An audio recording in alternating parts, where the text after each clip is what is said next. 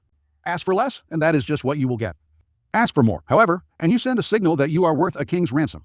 Even those who turn you down respect you for your confidence, and that respect will eventually pay off in ways you cannot imagine. Image, the crown. Place it upon your head, and you assume a different pose, tranquil, yet radiating assurance. Never show doubt. Never lose your dignity beneath the crown, or it will not fit. It will seem to be destined for one more worthy. Do not wait for a coronation. The greatest emperors crown themselves. Authority. Everyone should be royal after his own fashion. Let all your actions, even though they are not those of a king, be, in their own sphere, worthy of one. Be sublime in your deeds, lofty in your thoughts, and in all your doing show that you deserve to be a king, even though you are not one in reality. Baltasar Gracian, 1658 reversal. The idea behind the assumption of regal confidence is to set yourself apart from other people, but if you take this too far, it will be your undoing. Never make the mistake of thinking that you elevate yourself by humiliating people. Also, it is never a good idea to loom too high above the crowd. You make an easy target. And there are times when an aristocratic pose is eminently dangerous.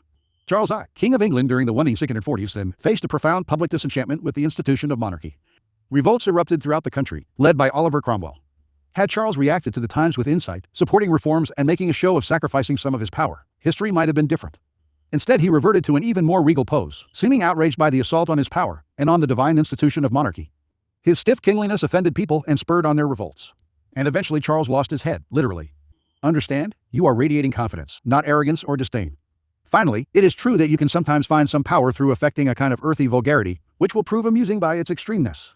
But to the extent that you win this game by going beyond the limits, separating yourself from other people by appearing even more vulgar than they are, the game is dangerous. There will always be people more vulgar than you, and you will easily be replaced the following season by someone younger and worse. Law 35. Master the art of timing judgment. Never seem to be in a hurry. Hurrying betrays a lack of control over yourself and over time. Always seem patient, as if you know that everything will come to you eventually. Become a detective of the right moment. Sniff out the spirit of the times, the trends that will carry you to power. Learn to stand back when the time is not yet ripe, and to strike fiercely when it has reached fruition. Sertorius's lesson. Sertorius's strength was now rapidly increasing, for all the tribes between the Ebro and the Pyrenees came over to his side, and troops came flocking daily to join him from every quarter. At the same time, he was troubled by the lack of discipline and the overconfidence of these newly arrived barbarians, who would shout at him to attack the enemy and had no patience with his delaying tactics, and he therefore tried to win them over by argument. But when he saw that they were discontented and persisted in pressing their demands regardless of the circumstances, he let them have their way and allowed them to engage the enemy. He hoped that they would suffer a severe defeat without being completely crushed, and that this would make them better disposed to obey his orders in future. The event turned out as he expected, and Sertorius came to their rescue, provided a rallying point for the fugitives, and led them safely back to his camp. His next step was to revive their dejected spirits, and so a few days later he summoned a general assembly. Before it he produced 2 horses, one of them old and enfeebled, the other large and lusty and possessing a flowing tail, which was remarkable for the thickness and beauty of its hair.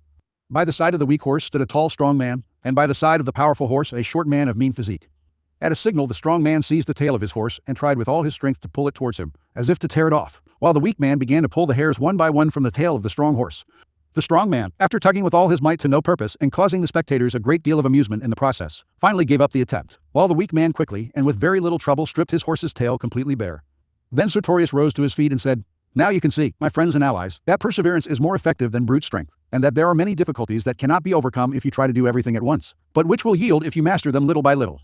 The truth is that a steady, continuous effort is irresistible, for this is the way in which time captures and subdues the greatest powers on earth. Now time, you should remember, is a good friend and ally to those who use their intelligence to choose the right moment, but a most dangerous enemy to those who rush into action at the wrong one." Life of Sertorius, Plutarch, c. A. D. 46. 120. Observance of the law, starting out in life as a nondescript French seminary school teacher. Joseph Fauché wandered from town to town for most of the decade of the 1780s, teaching mathematics to young boys. Yet he never completely committed himself to the church. Never took his vows as a priest. He had bigger plans. Patiently waiting for his chance, he kept his options open. And when the French Revolution broke out in 1789, Fauché waited no longer. He got rid of his cassock, grew his hair long, and became a revolutionary. For this was the spirit of the times. To miss the boat at this critical moment could have spelt disaster. Fauché did not miss the boat. Befriending the revolutionary leader Robespierre, he quickly rose in the rebel ranks. In 1792, the town of Nantes elected Fauché to be its representative to the National Convention created that year to frame a new constitution for a French republic. When Fauché arrived in Paris to take his seat at the convention, a violent rift had broken out between the moderates and the radical Jacobins. Fauché sensed that in the long run, neither side would emerge victorious. Power rarely ends up in the hands of those who start a revolution, or even of those who further it. Power sticks to those who bring it to a conclusion. That was the side Fauché wanted to be on. His sense of timing was uncanny. He started as a moderate, for moderates were in the majority. When the time came to decide on whether or not to execute Louis Roman XVI, however, he saw that the people were clamoring for the king's head, so he cast the deciding vote for the guillotine. Now he had become a radical. Yet as tensions came to the boil in Paris, he foresaw the danger of being too closely associated with any one faction, so he accepted a position in the provinces, where he could lie low for a while. A few months later, he was assigned to the post of proconsul in Lyons, where he oversaw the execution of dozens of aristocrats. At a certain moment, however, he called a halt to the killings, sensing that the mood of the country was turning, and despite the blood already on his hands, the citizens of Lyons hailed him as a savior from what had become known as the Terror. So far Fauché had played his cards brilliantly, but in 1794 his old friend Robespierre recalled him to Paris to account for his actions in Lyons. Robespierre had been the driving force behind the Terror. He had sent heads on both the right and the left rolling, and Fauché, whom he no longer trusted, seemed destined to provide the next head.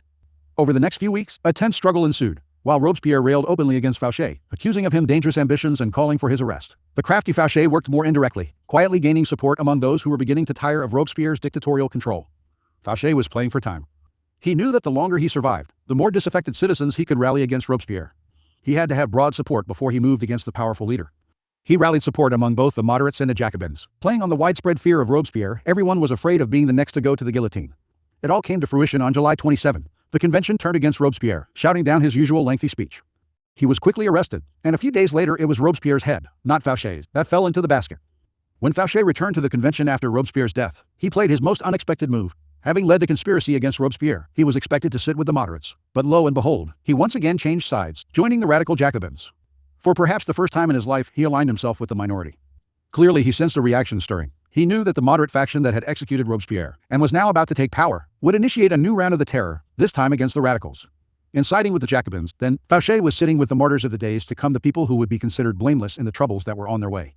Taking sides with what was about to become the losing team was a risky gambit, of course, but Fauché must have calculated he could keep his head long enough to quietly stir up the populace against the moderates and watch them fall from power.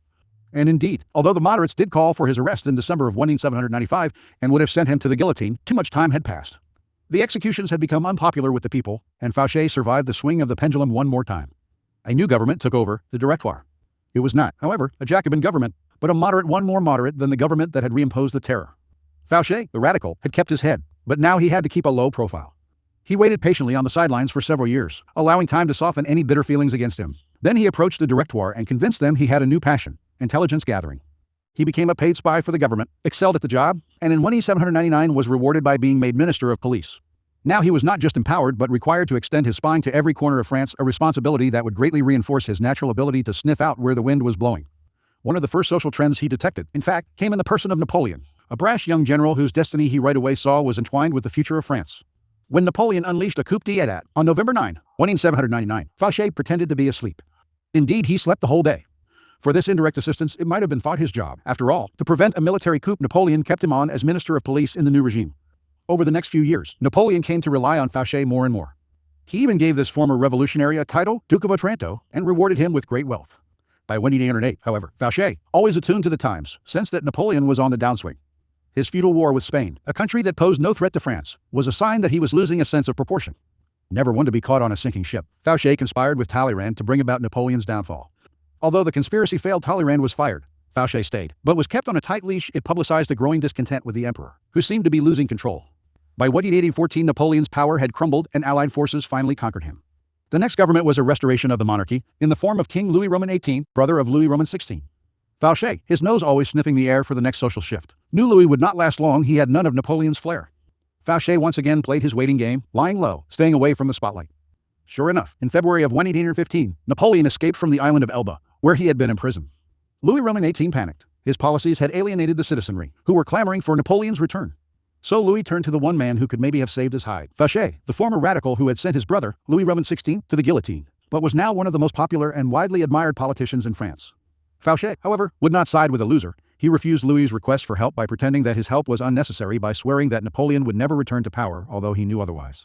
A short time later, Of course. Napoleon and his new citizen army were closing in on Paris. Seeing his reign about to collapse, feeling that Fouché had betrayed him, and certain that he did not want this powerful and able man on Napoleon's team, King Louis ordered the minister's arrest and execution. On March 16, 1815, policemen surrounded Fouché's coach on a Paris boulevard. Was this finally his end? Perhaps, but not immediately. Fouché told the police that an ex-member of government could not be arrested on the street. They fell for the story and allowed him to return home. Later that day, though, they came to his house and once again declared him under arrest. Fouché nodded, but would the officers be so kind as allow a gentleman to wash and to change his clothes before leaving his house for the last time? They gave their permission. Fouché left the room, and the minutes went by. Fouché did not return. Finally, the policemen went into the next room where they saw a ladder against an open window, leading down to the garden below. That day and the next the police combed Paris for Fouché. But by then Napoleon's cannons were audible in the distance, and the king and all the king's men had to flee the city. As soon as Napoleon entered Paris, Fouché came out of hiding. He had cheated the executioner once again. Napoleon greeted his former minister of police and gladly restored him to his old post. During the 100 days that Napoleon remained in power, until Waterloo, it was essentially Fouché who governed France.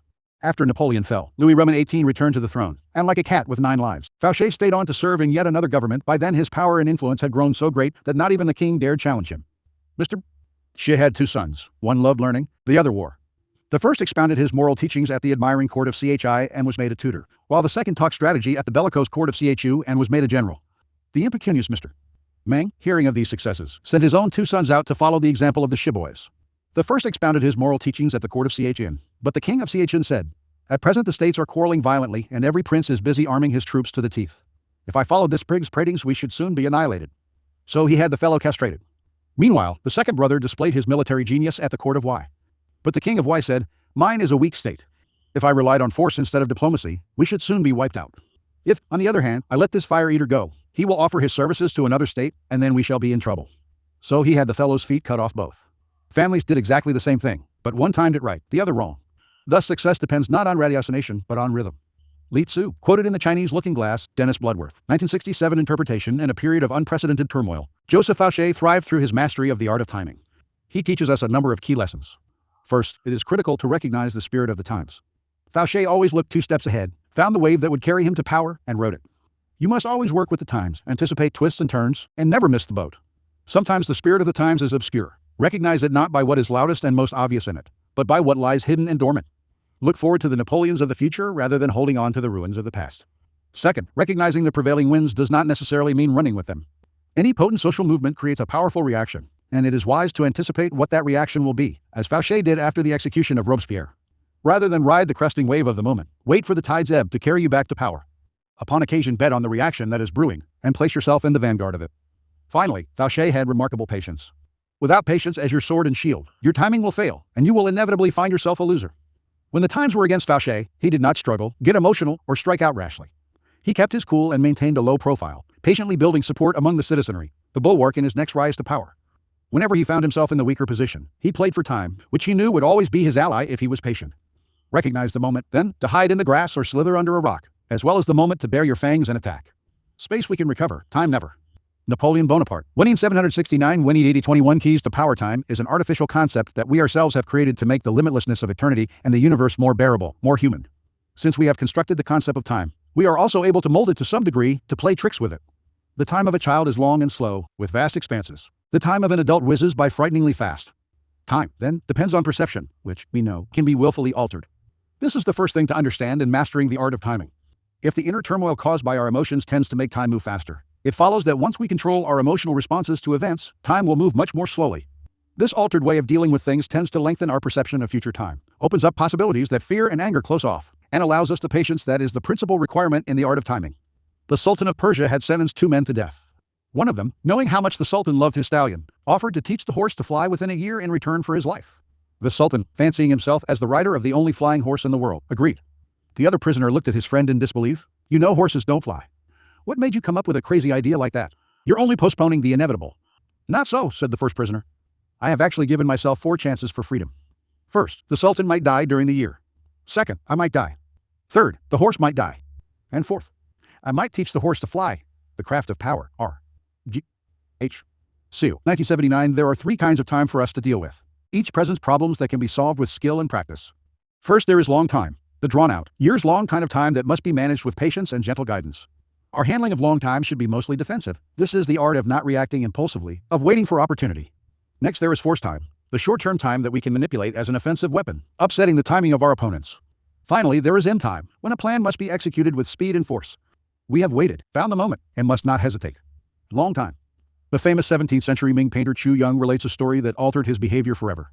Late one winter afternoon, he set out to visit a town that lay across the river from his own town. He was bringing some important books and papers with him and had commissioned a young boy to help him carry them. As the ferry neared the other side of the river, Chu Yung asked the boatman if they would have time to get to the town before its gates closed, since it was a mile away and night was approaching. The boatman glanced at the boy and at the bundle of loosely tied papers and books. "Yes," he replied, "if you do not walk too fast." As they started out, however, the sun was setting. Afraid of being locked out of the town at night, prey to local bandits, Chu and the boy walked faster and faster, finally breaking into a run.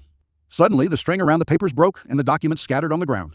It took them many minutes to put the packet together again, and by the time they had reached the city gates, it was too late. When you force the pace out of fear and impatience, you create a nest of problems that require fixing, and you end up taking much longer than if you had taken your time. Hurriers may occasionally get there quicker, but papers fly everywhere, new dangers arise, and they find themselves in constant crisis mode, fixing the problems that they themselves have created.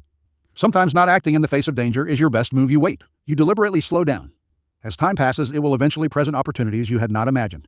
Waiting involves controlling not only your own emotions, but those of your colleagues, who, mistaking action for power, may try to push you into making rash moves. In your rivals, on the other hand, you can encourage this same mistake. If you let them rush headlong into trouble while you stand back and wait, you will soon find ripe moments to intervene and pick up the pieces.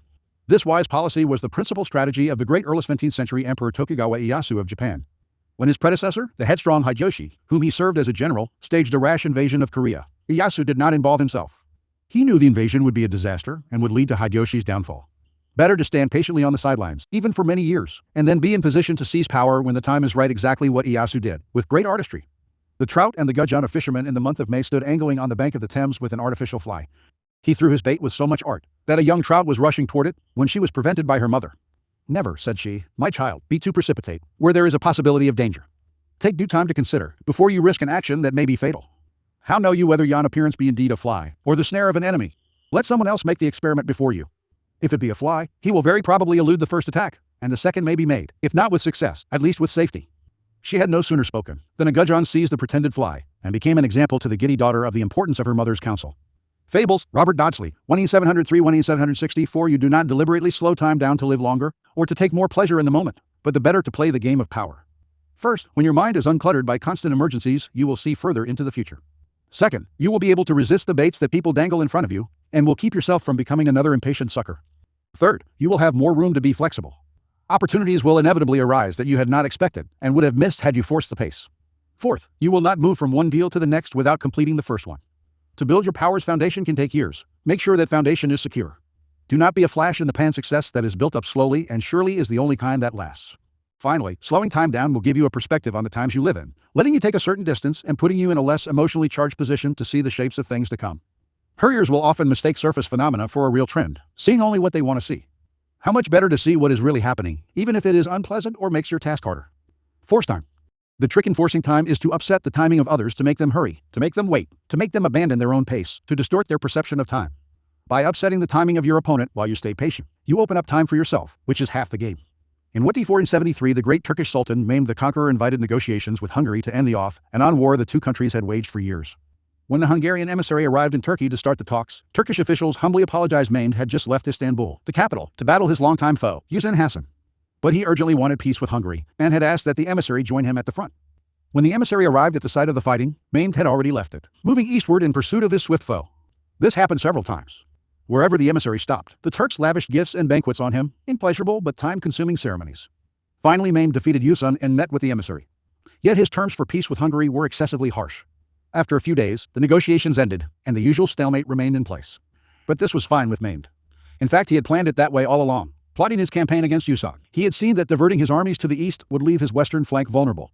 To prevent Hungary from taking advantage of his weakness and his preoccupation elsewhere, he first dangled the lure of peace before his enemy, then made them wait all on his own terms. Making people wait is a powerful way of forcing time, as long as they do not figure out what you are up to. You control the clock, they linger in limbo and rapidly come unglued, opening up opportunities for you to strike. The opposite effect is equally powerful. You make your opponents hurry. Start off your dealings with them slowly, then suddenly apply pressure, making them feel that everything is happening at once. People who lack the time to think will make mistakes, so set their deadlines for them. This was the technique Machiavelli admired in Cesare Borgia, who, during negotiations, would suddenly press vehemently for a decision, upsetting his opponent's timing and patience. For who would dare make Cesare wait? Joseph Duveen, the famous art dealer, knew that if he gave an indecisive buyer like John D. Rockefeller a deadline, the painting had to leave the country. Another tycoon was interested in it. The client would buy just in time. Freud noticed that patients who had spent years in psychoanalysis without improvement would miraculously recover just in time if he fixed a definite date for the end of the therapy. Jacques Lacan, the famous French psychoanalyst, used a variation on this tactic. He would sometimes end the customary hour session of therapy after only 10 minutes, without warning. After this happened several times, the patient would realize that he had better make maximum use of the time, rather than wasting much of the hour with a lot of talk that meant nothing. The deadline, then, is a powerful tool. Close off the vistas of indecision and force people to make up their damn minds or get to the point. Never let them make you play on their excruciating terms. Never give them time. Magicians and showmen are experts in forcing time. Houdini could often wriggle free of handcuffs in minutes, but he would draw the escape out to an hour, making the audience sweat, as time came to an apparent standstill. Magicians have always known that the best way to alter our perception of time is often to slow down the pace. Creating suspense brings time to a terrifying pause. The slower the magician's hands move, the easier it is to create the illusion of speed, making people think the rabbit has appeared instantaneously. The great 19th century magician Jean-Eugene Robert Houdin took explicit notice of this effect. The more slowly a story is told, he said, the shorter it seems. Going slower also makes what you are doing more interesting. The audience yields to your pace, becomes entranced. It is a state in which time whizzes delightfully by. You must practice such illusions, which share in the hypnotist's power to alter perceptions of time. In time, you can play the game with the utmost artistry, waiting patiently for the right moment to act, putting your competitors off their form by messing with their timing, but it won't mean a thing unless you know how to finish. Do not be one of those people who look like paragons of patience, but are actually just afraid to bring things to a close. Patience is worthless unless combined with a willingness to fall ruthlessly on your opponent at the right moment. You can wait as long as necessary for the conclusion to come, but when it comes, it must come quickly. Use speed to paralyze your opponent, cover up any mistakes you might make, and impress people with your aura of authority and finality. With the patience of a snake charmer, you draw the snake out with calm and steady rhythms. Once the snake is out, though, would you dangle your foot above its deadly head? There is never a good reason to allow the slightest hitch in your endgame. Your mastery of timing can really only be judged by how you work with end time, how you quickly change the pace and bring things to a swift and definitive conclusion. Image, the hawk. Patiently and silently it circles the sky, high above, all-seeing with its powerful eyes. Those below have no awareness that they are being tracked. Suddenly, when the moment arrives, the hawk swoops down with a speed that cannot be defended against. Before its prey knows what has happened, the bird's vise-like talons have carried it up into the sky. Authority, there is a tide in the affairs of men, which, taken at the flood, leads on to fortune. Omitted, all the voyage of their life is bound in shallows and in miseries. Julius Caesar, William Shakespeare, 25 and 64, 116 and 16 reversal, there is no power to be gained in letting go of the reins and adapting to whatever time brings. To some degree you must guide time or you will be its merciless victim. There is accordingly no reversal to this law. Law 36, disdain things you cannot have. Ignoring them is the best revenge judgment. By acknowledging a petty problem you give it existence and credibility. The more attention you pay an enemy, the stronger you make him, and a small mistake is often made worse and more visible when you try to fix it. It is sometimes best to leave things alone. If there is something you want but cannot have, show contempt for it. The less interest you reveal, the more superior you seem. Transgression of the law. The Mexican rebel leader Pancho Villa started out as the chief of a gang of bandits, but after revolution broke out in Mexico in 1910, he became a kind of folk hero, robbing trains and giving the money to the poor, leading daring raids, and charming the ladies with romantic escapades. His exploits fascinated Americans. He seemed a man from another era, part Robin Hood, part Don Juan. After a few years of bitter fighting, however, General Carranza emerged as the victor in the revolution. The defeated Villa and his troops went back home, to the northern state of Chihuahua. His army dwindled, and he turned to banditry again, damaging his popularity. Finally, perhaps out of desperation, he began to rail against the United States, the gringos, whom he blamed for his troubles. In March of 1916, Pancho Villa raided Columbus, New Mexico. Rampaging through the town, he and his gang killed 17 American soldiers and civilians. President Woodrow Wilson, like many Americans, had admired Villa. Now, however, the bandit needed to be punished. Wilson's advisors urged him to send troops into Mexico to capture Villa. For a power as large as the United States, they argued, not to strike back at an army that had invaded its territory would send the worst kind of signal. Furthermore, they continued, many Americans saw Wilson as a pacifist, a principle the public doubted as a response to violence. He needed to prove his mettle and manliness by ordering the use of force. The pressure on Wilson was strong, and before the month was out, with the approval of the Carranza government, he sent an army of 10,000 soldiers to capture Pancho Villa. The venture was called the Punitive Expedition, and its leader was the dashing General John J. Pershing, who had defeated guerrillas in the Philippines and Native Americans in the American Southwest. Certainly Pershing could find and overpower Pancho Villa. The punitive expedition became a sensational story, and carloads of U.S. reporters followed Pershing into action. The campaign, they wrote, would be a test of American power.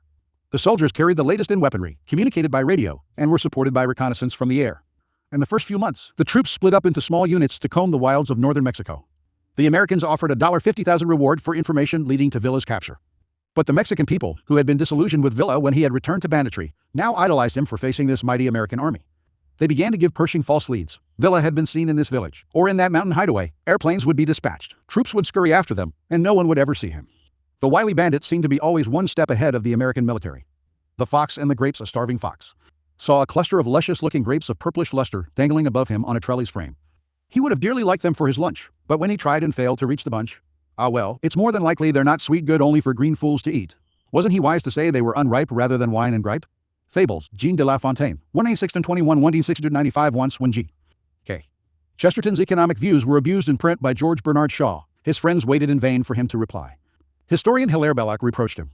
"My dear Belloc," Chesterton said, "I have answered him. To a man of Shaw's wit, silence is the one unbearable repartee." The Little, Brown Book of Anecdotes, Clifton Fadiman, ed. 1985. By the summer of that year, the expedition had swelled to 123,000 men. They suffered through the stultifying heat, the mosquitoes, the wild terrain. Trudging over a countryside in which they were already resented, they infuriated both the local people and the Mexican government. At one point, Pancho Villa hid in a mountain cave to recover from a gunshot wound he received in a skirmish with the Mexican army. Looking down from his eyrie, he could watch Pershing lead the exhausted American troops back and forth across the mountains, never getting any closer to their goal. All the way into winter, Villa played his cat and mouse game. Americans came to see the affair as a kind of slapstick farce. In fact, they began to admire Villa again, respecting his resourcefulness in eluding a superior force. In January of 1917, Wilson finally ordered Pershing's withdrawal. As the troops made their way back to American territory, rebel forces pursued them, forcing the U.S. Army to use airplanes to protect its rear flanks. The punitive expedition was being punished itself. It had turned into a retreat of the most humiliating sort. Interpretation: Woodrow Wilson organized the punitive expedition as a show of force. He would teach Pancho Villa a lesson and in the process show the world that no one, large or small, could attack the mighty United States and get away with it. The expedition would be over in a few weeks, and Villa would be forgotten. That was not how it played out. The longer the expedition took, the more it focused attention on the Americans' incompetence and on Villa's cleverness. Soon what was forgotten was not Villa, but the raid that had started it all. As a minor annoyance became an international embarrassment, and the enraged Americans dispatched more troops. The imbalance between the size of the pursuer and the size of the pursued, who still managed to stay free, made the affair a joke. And in the end, this white elephant of an army had to lumber out of Mexico, humiliated. The punitive expedition did the opposite of what it set out to do. It left Villa not only free but more popular than ever. What could Wilson have done differently? He could have pressured the Carranza government to catch Villa for him. Alternatively, since many Mexicans had tired of Villa before the punitive expedition began, he could have worked quietly with them and won their support for a much smaller raid to capture the bandit. He could have organized a trap on the American side of the border, anticipating the next raid. Or he could have ignored the matter altogether for the time being, waiting for the Mexicans themselves to do away with Villa of their own accord. The ass and the gardener. An ass had once by some accident lost his tail, which was a grievous affliction to him, and he was everywhere seeking after it, being fool enough to think he could get it set on again. He passed through a meadow, and afterwards got into a garden. The gardener, seeing him, and not able to endure the mischief he was doing in trampling down his plants, fell into a violent rage, ran to the ass, and never standing on the ceremony of a pillory, cut off both his ears, and beat him out of the ground. Thus the ass, who bemoaned the loss of his tail, was in far greater affliction when he saw himself without ears. Fables, Pelpe, India, 4th century. The prodigy ox. Once, when the Tokugaji minister of the right was chief of the imperial police, he was holding a meeting of his staff at the middle gate, when an ox belonging to an official named Akiking got loose and wandered into the ministry building. It climbed up on the dais where the chief was seated and lay there, chewing its cud. Everyone was sure that this was some grave portent, and urged that the ox be sent to a yin-yang diviner. However, the prime minister, the father of the minister of the right, said, "An ox has no discrimination. It has legs, there is nowhere it won't go. It does not make sense to deprive an underpaid official of the wretched ox he needs in order to attend court." He returned the ox to its owner and changed the matting on which it had lain. No untoward event of any kind occurred afterward. They say that if you see a prodigy and do not treat it as such, its character as a prodigy is destroyed. Essays in Idleness, Kenko, Japan, 14th century. Remember, you choose to let things bother you.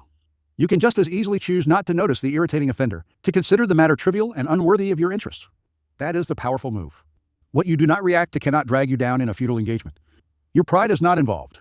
The best lesson you can teach an irritating gnat is to consign it to oblivion by ignoring it. If it is impossible to ignore Pancho Villa had in fact killed American citizens, then conspire in secret to do away with it. But never inadvertently draw attention to the bothersome insect that will go away or die on its own. If you waste time and energy in such entanglements, it is your own fault. Learn to play the card of disdain and turn your back on what cannot harm you in the long run. Just think it cost your government $130 million to try to get me. I took them over rough, hilly country. Sometimes for 50 miles at a stretch they had no water. They had nothing but the sun and mosquitoes. And nothing was gained. Pancho Villa, 11878 1923 observance of the law in the year 1527. King Henry Roman VIII of England decided he had to find a way to get rid of his wife, Catherine of Aragon. Catherine had failed to produce a son, a male heir who would ensure the continuance of his dynasty, and Henry thought he knew why. He had read in the Bible the passage, "And if a man shall take his brother's wife, it is an unclean thing. He hath uncovered his brother's nakedness. They shall be childless." Before marrying Henry, Catherine had married his older brother Arthur, but Arthur had died 5 months later. Henry had waited an appropriate time, then had married his brother's widow. Catherine was the daughter of King Ferdinand and Queen Isabella of Spain, and by marrying her Henry had kept alive a valuable alliance. Now, however, Catherine had to assure him that her brief marriage with Arthur had never been consummated. Otherwise, Henry would view their relationship as incestuous and their marriage as null and void. Catherine insisted that she had remained a virgin through her marriage to Arthur, and Pope Clement Roman VII supported her by giving his blessing to the union, which he could not have done had he considered it incestuous. Yet after years of marriage to Henry, Catherine had failed to produce a son, and in the early 1520s she had entered menopause. To the king this could only mean one thing: she had lied about her virginity. Their union was incestuous, and God had punished them. There was another reason why Henry wanted to get rid of Catherine. He had fallen in love with a younger woman, Anne Boleyn.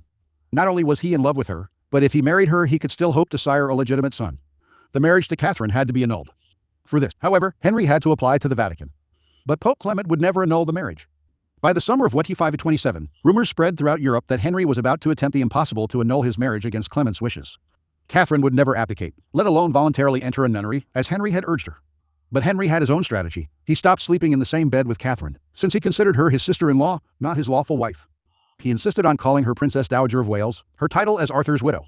Finally, in 1531, he banished her from court and shipped her off to a distant castle.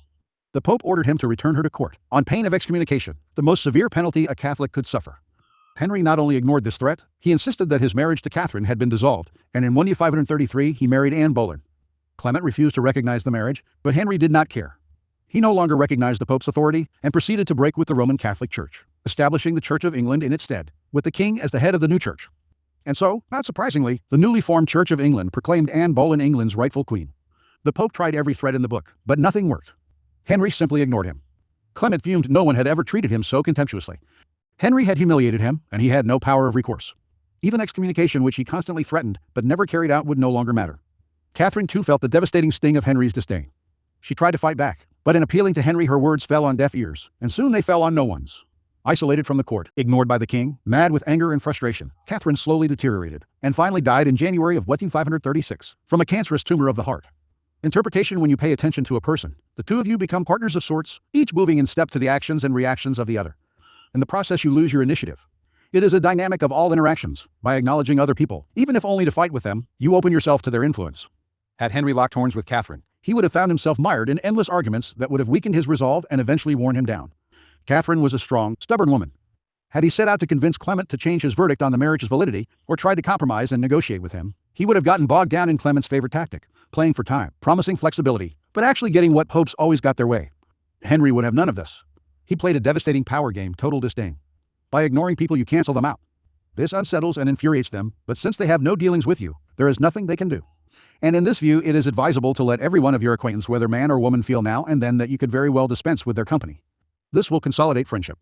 Nay, with most people there will be no harm in occasionally mixing a grain of disdain with your treatment of them. That will make them value your friendship all the more.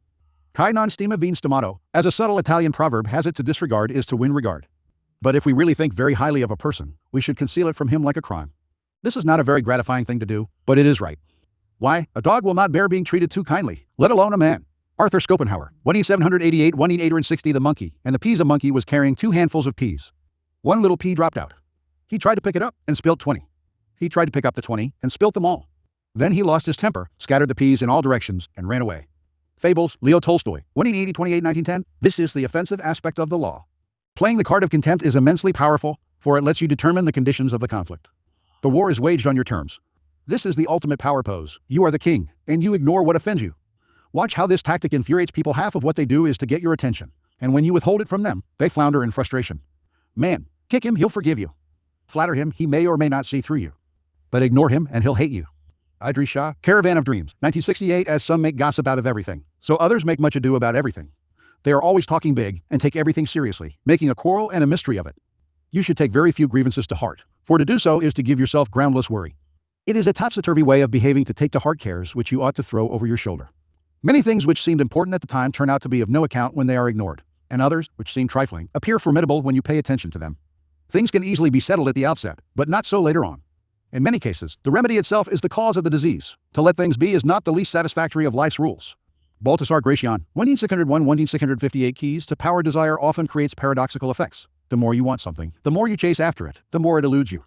The more interest you show, the more you repel the object of your desire. This is because your interest is too strong. It makes people awkward, even fearful. Uncontrollable desire makes you seem weak, unworthy, pathetic. You need to turn your back on what you want, show your contempt and disdain. This is the kind of powerful response that will drive your targets crazy. They will respond with a desire of their own, which is simply to have an effect on you, perhaps to possess you, perhaps to hurt you. If they want to possess you, you have successfully completed the first step of seduction. If they want to hurt you, you have unsettled them and made them play by your rules. See laws 8 and 39 on baiting people into action. Contempt is the prerogative of the king. Where his eyes turn, what he decides to see, is what has reality. What he ignores and turns his back on is as good as dead. That was the weapon of King Louis XIV. If he did not like you, he acted as if you were not there, maintaining his superiority by cutting off the dynamic of interaction. This is the power you have when you play the card of contempt, periodically showing people that you can do without them. If choosing to ignore enhances your power, it follows that the opposite approach, commitment and engagement, often weakens you. By paying undue attention to a puny enemy, you look puny, and the longer it takes you to crush such an enemy, the larger the enemy seems. When Athens set out to conquer the island of Sicily in 415 B.C., a giant power was attacking a tiny one. Yet, by entangling Athens in a long drawn-out conflict, Syracuse, Sicily's most important city-state, was able to grow in stature and confidence. Finally defeating Athens, it made itself famous for centuries to come. In recent times, President John F. Kennedy made a similar mistake in his attitude to Fidel Castro of Cuba. His failed invasion at the Bay of Pigs in 1961 made Castro an international hero. A second danger: if you succeed in crushing the irritant, or even if you merely wound it, you create sympathy for the weaker side. Critics of Franklin D. Roosevelt complained bitterly about the money his administration spent on government projects, but their attacks had no resonance with the public, who saw the president as working to end the Great Depression. His opponents thought they had an example that would show just how wasteful he had become: his dog, Fala, which he lavished with favors and attention. Critics railed at his insensitivity, spending taxpayers' money on a dog while so many Americans were still in poverty. But Roosevelt had a response. How dare his critics attack a defenseless little dog? His speech in defense of Fala was one of the most popular he ever gave. In this case, the weak party involved was the president's dog, and the attack backfired in the long run. It only made the president more sympathetic, since many people will naturally side with the underdog, just as the American public came to sympathize with the wily but outnumbered Pancho Villa. It is tempting to want to fix our mistakes, but the harder we try, the worse we often make them.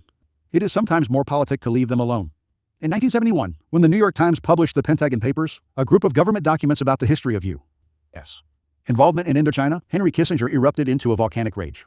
Furious about the Nixon administration's vulnerability to this kind of damaging leak, he made recommendations that eventually led to the formation of a group called the Plumbers to plug the leaks. This was the unit that later broke into Democratic Party offices in the Watergate Hotel, setting off the chain of events that led to Nixon's downfall. In reality, the publication of the Pentagon Papers was not a serious threat to the administration, but Kissinger's reaction made it a big deal. In trying to fix one problem, he created another, a paranoia for security that in the end was much more destructive to the government. Had he ignored the Pentagon Papers, the scandal they had created would eventually have blown over. Instead of inadvertently focusing attention on a problem, making it seem worse by publicizing how much concern and anxiety it is causing you, it is often far wiser to play the contemptuous aristocrat, not deigning to acknowledge the problem's existence. There are several ways to execute this strategy. First, there is the sour grapes approach. If there is something you want, but that you realize you cannot have, the worst thing you can do is draw attention to your disappointment by complaining about it. An infinitely more powerful tactic is to act as if it never really interested you in the first place. When the writer George Sand's supporters nominated her to be the first female member of the Académie Française in 1861, Sand quickly saw that the Academy would never admit her. Instead of whining, though, she claimed she had no interest in belonging to this group of worn-out, overrated, out-of-touch windbags. Her disdain was the perfect response. Had she shown her anger at her exclusion, she would have revealed how much it meant to her. Instead, she branded the Academy a club of old men, and why should she be angry or disappointed at not having to spend her time with them? Crying sour grapes is sometimes seen as a reflection of the weak. It is actually the tactic of the powerful. The man in his shadow, there was a certain original man who desired to catch his own shadow. He makes a step or two toward it, but it moves away from him. He quickens his pace. It does the same. At last he takes to running. But the quicker he goes, the quicker runs the shadow also, utterly refusing to give itself up, just as if it had been a treasure. But see, our eccentric friend suddenly turns round and walks away from it.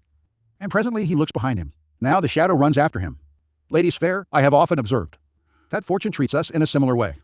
One man tries with all his might to seize the goddess, and only loses his time and his trouble. Another seems, to all appearance, to be running out of her sight. But no, she herself takes a pleasure in pursuing him.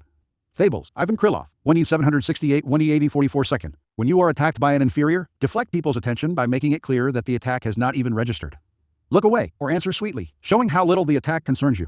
Similarly, when you yourself have committed a blunder, the best response is often to make less of your mistake by treating it lightly. The Japanese Emperor Go-Seiun, a great disciple of the tea ceremony, owned a priceless antique tea bowl that all the courtiers envied. One day a guest, Dainagon Tsunehiro, asked if he could carry the tea bowl into the light to examine it more closely.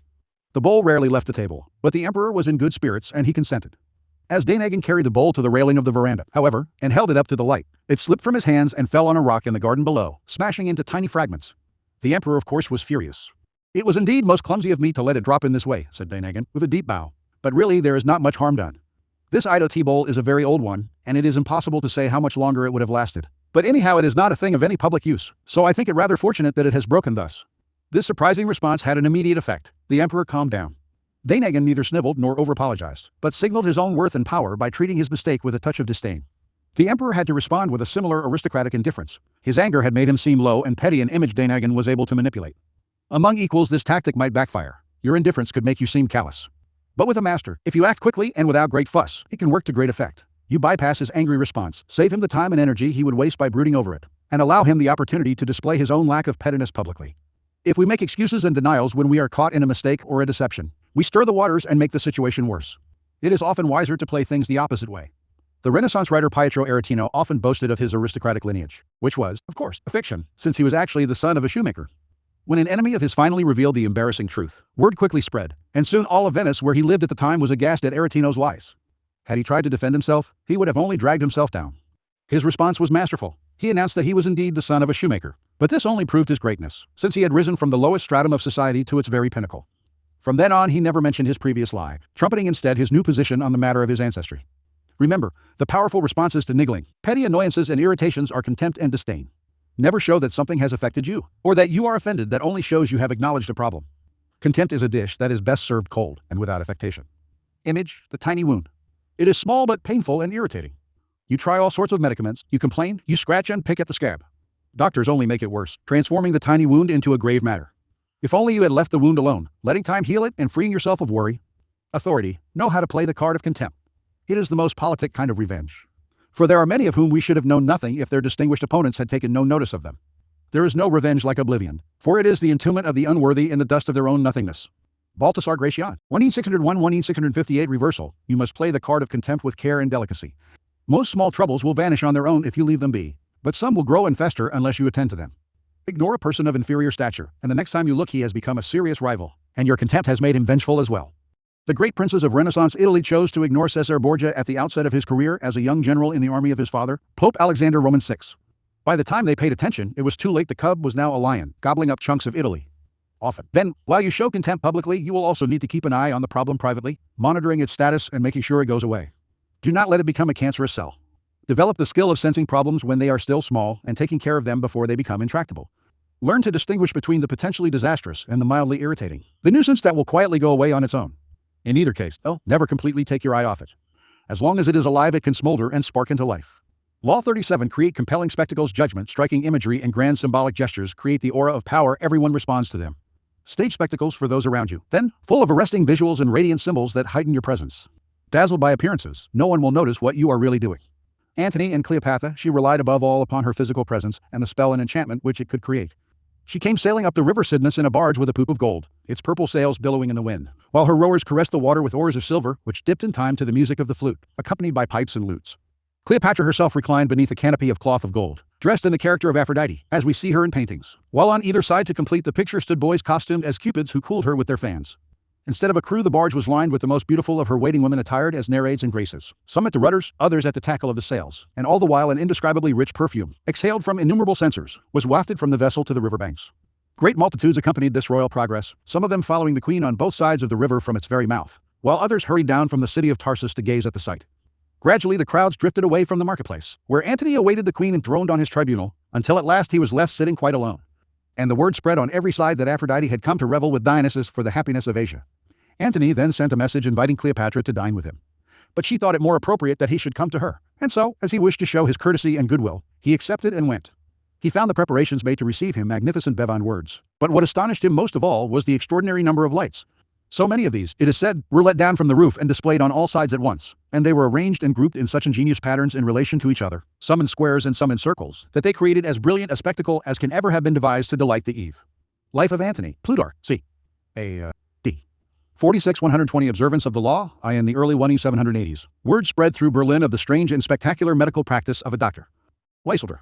He performed his miracles in an enormous converted beer hall, outside which Berliners began to notice ever longer lines of people, the blind, the lame, anyone with an illness incurable by normal medicine. When it leaked out that the doctor worked by exposing the patient to the rays of the moon, he soon became dubbed the Moon Doctor of Berlin. Sometime in 1783, it was reported that Dr. Weiselder had cured a well-to-do woman of a terrible ailment. He suddenly became a celebrity. Previously, only the poorest Berliners had been seen waiting outside the beer hall in their rags. Now magnificent carriages were parked outside, and gentlemen in frock coats and ladies with enormous coiffures lined the street as sunset drew near. Even folk with the mildest of ailments came, out of sheer curiosity. As they waited in line, the poorer clients would explain to the gentlemen and ladies that the doctor only practiced when the moon was in its increscent phase. Many would add that they themselves had already been exposed to the healing powers he called forth from the rays of the moon. Even those who felt cured kept coming back, drawn by this powerful experience. Inside the beer hall, a strange and stirring spectacle greeted the visitor. Packed into the entrance hall was a crowd of all classes and ethnic backgrounds, a veritable Tower of Babel. Through tall windows on the northern side of the hall, silvery moonlight poured in at odd angles. The doctor and his wife, who, it seemed, was also able to effect the cure, practiced on the second floor, which was reached by a stairway at the end of the hall. As the line edged closer to the stairs, the sick would hear shouts and cries from above, and word would spread up. Perhaps a blind gentleman suddenly able to see. Once upstairs, the line would fork in two directions, toward a northern room for the doctor, a southern one for his wife, who worked only on the ladies. Finally, after hours of anticipation and waiting in line, the gentleman patients would be led before the amazing doctor himself, an elderly man with a few stalks of wild gray hair and an air of nervous energy. He would take the patient, let us say a young boy, brought in by his father, uncover the afflicted body part, and lift the boy up to the window, which faced the light of the moon. He would rub the site of the injury or illness, mumble something unintelligible, look knowingly at the moon, and then, after collecting his fee, send the boy and his father on their way. Meanwhile, in the south-facing room, his wife would be doing the same with the ladies, which was odd, really, since the moon cannot appear in two places at once. It cannot have been visible, in other words, from both windows. Apparently the mere thought, idea, and symbol of the moon were enough, for the ladies did not complain, and would later remark confidently that the wife of the moon doctor had the same healing powers as he. Interpretation. Dr. Weiselder may have known nothing about medicine, but he understood human nature. He recognized that people do not always want words, or rational explanations, or demonstrations of the powers of science. They want an immediate appeal to their emotions. Give them that, and they will do the rest, such as imagine they can be healed by the light reflected from a rock 250,000 miles away. Dr. Weiselder had no need of pills, or of lengthy lectures on the moon's power, or of any silly gadgetry to amplify its rays. He understood that the simpler the spectacle, the better, just the moonlight pouring in from the side, the stairway leading to the heavens, and the rays of the moon, whether directly visible or not. Any added effects might have made it seem that the moon was not strong enough on its own. And the moon was strong enough, it was a magnet for fantasies, as it has been throughout history. Simply by associating himself with the image of the moon, the doctor gained power. Remember, your search for power depends on shortcuts. You must always circumvent people's suspicions, their perverse desire to resist your will. Images are an extremely effective shortcut. Bypassing the head, the seat of doubt and resistance, they aim straight for the heart. Overwhelming the eyes, they create powerful associations, bringing people together and stirring their emotions. With the white light of the moon in their eyes, your targets are blinded to the deceptions you practice. Observance of the law. Roman II. In 1536, the future King Henry Roman II of France took his first mistress, Diane de Poitiers. Diane was 37 at the time, and was the widow of the Grand Seneschal of Normandy. Henry, meanwhile, was a sprightly lad of 17, who was just beginning to sow his wild oats. At first their union seemed merely platonic, with Henry showing an intensely spiritual devotion to Diane. But it soon became clear that he loved her in every way, preferring her bed to that of his young wife, Catherine de Médicis. In 1547, King Francis died and Henry ascended to the throne. This new situation posed perils for Diane de Poitiers. She had just turned 48, and despite her notorious cold baths and rumored youth potions, she was beginning to show her age. Now that Henry was king, perhaps he would return to the queen's bed, and do as other kings had done, choose mistresses from the bevy of beauties who made the French court the envy of Europe.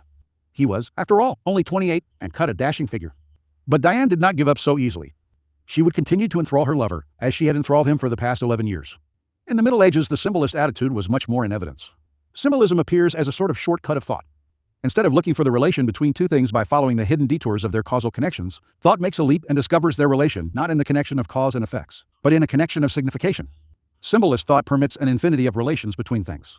Each thing may denote a number of distinct ideas by its different special qualities, and a quality may have several symbolic meanings. The highest conceptions have symbols by the thousand. Nothing is too humble to represent and glory the sublime. The walnut signifies Christ. The sweet kernel is his divine nature. The green and pulpy outer peel is his humanity. The wooden shell between is the cross. Thus all things raise his thoughts to the eternal. Every precious stone, besides its natural splendor, sparkles with the brilliance of its symbolic values. The assimilation of roses and virginity is much more than a poetic comparison, for it reveals their common essence. As each notion arises in the mind, the logic of symbolism creates an harmony of ideas. The waning of the Middle Ages. Johann Huizinga, 1928. Diane's secret weapons were symbols and images, to which she had always paid great attention. Early on in her relationship with Henry, she had created a motif by intertwining her initials with his to symbolize their union. The idea worked like a charm. Henry put this insignia everywhere, on his royal robes, on monuments, on churches, on the facade of the Louvre, then the royal palace in Paris. Diane's favorite colors were black and white, which she wore exclusively, and wherever it was possible, the insignia appeared in these colors. Everyone recognized the symbol and its meaning. Soon after Henry took the throne, however, Diane went still further. She decided to identify herself with the Roman goddess Diana, her namesake. Diana was the goddess of the hunt, the traditional royal pastime, and the particular passion of Henry. Equally important, in Renaissance art, she symbolized chastity and purity. For a woman like Diane to identify herself with this goddess would instantly call up those images in the court, giving her an air of respectability. Symbolizing her chaste relationship with Henry, it would also set her apart from the adulterous liaisons of royal mistresses past. To effect this association, Diane began by completely transforming her castle at Annet. She raised the building structure, and in its place erected a magnificent Doric columned edifice modeled after a Roman temple. It was made in white Normandy stone flecked with black silex, reproducing Diane's trademark colors of black and white. The insignia of her and Henry's initials appeared on the columns, the doors, the windows, the carpet. Meanwhile, symbols of Diana crescent moons, stags, and hounds adorned the gates and facade. Inside, enormous tapestries depicting episodes in the life of the goddess lay on the floors and hung on the walls. In the garden stood the famous Gauguin sculpture Diane Chasseresse, which is now in the Louvre, and which had an uncanny resemblance to Diane de Poitiers. Paintings and other depictions of Diana appeared in every corner of the castle. Annet overwhelmed Henry, who soon was trumpeting the image of Diane de Poitiers as a Roman goddess. In 1548, when the couple appeared together in Lyons for a royal celebration, the townspeople welcomed them with a tableau vivant depicting a scene with Diana the huntress. France's greatest poet of the period, Pierre de Ronsard, began to write verses in honor of Diana. Indeed, a kind of cult of Diana sprang up, all inspired by the king's mistress. It seemed to Henry that Diane had given herself a kind of divine aura, and as if he were destined to worship her for the rest of his life. And until his death, in 1559, he did remain faithful to her, making her a duchess, giving her untold wealth, and displaying an almost religious devotion to his first and only mistress. Interpretation. Diane de Poitiers, a woman from a modest bourgeois background, managed to captivate Henry for over 20 years. By the time he died, she was well into her 60s, yet his passion for her only increased with the years. She knew the king well. He was not an intellectual, but a lover of the outdoors. He particularly loved jousting tournaments, with their bright pennants, brilliantly caparisoned horses, and beautifully dressed women. Henry's love of visual splendor seemed childlike to Diane, and she played on this weakness of his at every opportunity. Most astute of all was Diane's appropriation of the goddess Diana. Here she took the game beyond physical imagery into the realm of the psychic symbol. It was quite a feat to transform a king's mistress into an emblem of power and purity, but she managed it. Without the resonance of the goddess, Diane was merely an aging courtesan. With the imagery and symbolism of Diana on her shoulders, she seemed a mythic force, destined for greatness. You too can play with images like these, weaving visual clues into an encompassing gestalt, as Diane did with her colors and her insignia. Establish a trademark like these to set yourself apart. Then take the game further. Find an image or symbol from the past that will neatly fit your situation, and put it on your shoulders like a cape. It will make you seem larger than life. There was a man named Sakamatoya Hechigwen who lived in Upper Kyoto. When Emperor Hideyoshi gave his great Chob no Ut ceremony meeting at Kitano in the 10th month of 1588, Hechigwen set up a great red umbrella 9 feet across mounted on a stick 7 feet high. The circumference of the handle he surrounded for about 2 feet by a reed fence in such a way that the rays of the sun were reflected from it and diffused the color of the umbrella all around. This device pleased Hideyoshi so much that he remitted Hechigwen's taxes as a reward. Cha no Yu, the Japanese tea ceremony, A.L. Sadler, 1962. Because of the light it shines on the other stars which make up a kind of court around it, because of the just and equal distribution of its rays to all alike, because of the good it brings to all places, producing life, joy and action, because of its constancy from which it never varies, I chose the sun as the most magnificent image to represent a great leader. Louis Revin 14, the Sun King, 1638. Winning 715 keys to power using words to plead your case is risky business. Words are dangerous instruments and often go astray. The words people use to persuade us virtually invite us to reflect on them with words of our own. We mull them over and often end up believing the opposite of what they say. That is part of our perverse nature. It also happens that words offend us, stirring up associations unintended by the speaker. The visual, on the other hand, short-circuits the labyrinth of words. It strikes with an emotional power and immediacy that leave no gaps for reflection and doubt. Like music, it leaps right over rational, reasonable thoughts. Imagine the moon doctor trying to make a case for his medical practice, trying to convince the unconverted by telling them about the healing powers of the moon and about his own special connection to a distant object in the sky. Fortunately for him, he was able to create a compelling spectacle that made words unnecessary. The moment his patients entered the beer hall, the image of the moon spoke eloquently enough. Understand, words put you on the defensive. If you have to explain yourself, your power is already in question. The image, on the other hand, imposes itself as a given. It discourages questions, creates forceful associations, resists unintended interpretations, communicates instantly, and forges bonds that transcend social differences. Words stir up arguments and divisions. Images bring people together. They are the quintessential instruments of power. The symbol has the same force, whether it is visual, the statue of Diana, or a verbal description of something visual, the words, the Sun King. The symbolic object stands for something else, something abstract such as the image Diana standing for chastity. The abstract concept purity, patriotism, courage. Love is full of emotional and powerful associations. The symbol is a shortcut of expression, containing dozens of meanings in one simple phrase or object. The symbol of the Sun King, as explained by Louis Liebman XIV, can be read on many layers, but the beauty of it is that its associations required no explanation, spoke immediately to his subjects, distinguished him from all other kings, and conjured up a kind of majesty that went far beyond the words themselves. The symbol contains untold power. The first step in using symbols and images is to understand the primacy of sight among the senses. Before the Renaissance, it has been argued, sight and the other senses, taste, touch, and so on, operated on a relatively equal plane. Since then, however, the visual has come to dominate the others, and is the sense we most depend on and trust. As Gratian said, the truth is generally seen, rarely heard. When the Renaissance painter Fra Filippo Lippi was a captured slave among the Moors, he won his freedom by sketching a drawing of his master on a white wall with a piece of charcoal. When the owner saw the drawing, he instantly understood the power of a man who could make such images, and let Fra Lippi go. That one image was far more powerful than any argument the artist could have made with words.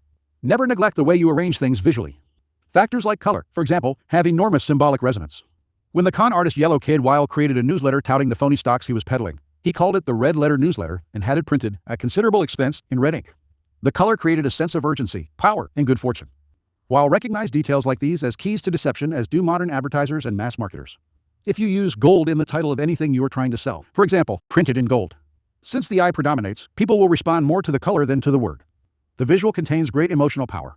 The Roman Emperor Constantine worshipped the sun as a god for most of his life. One day, though, he looked up at the sun and saw a cross superimposed on it. The vision of the cross over the sun proved to him the ascendancy of the new religion, and he converted not just himself but the whole Roman Empire to Christianity soon thereafter. All the preaching and proselytizing in the world could not have been as powerful. Find and associate yourself with the images and symbols that will communicate in this immediate way today, and you will have untold power. Most effective of all is a new combination, a fusion of images and symbols that have not been seen together before, but that through their association clearly demonstrate your new idea, message, religion. The creation of new images and symbols out of old ones in this way has a poetic effect. Viewers' associations run rampant, giving them a sense of participation. Visual images often appear in a sequence, and the order in which they appear creates a symbol. The first to appear, for instance, symbolizes power. The image at the center seems to have central importance.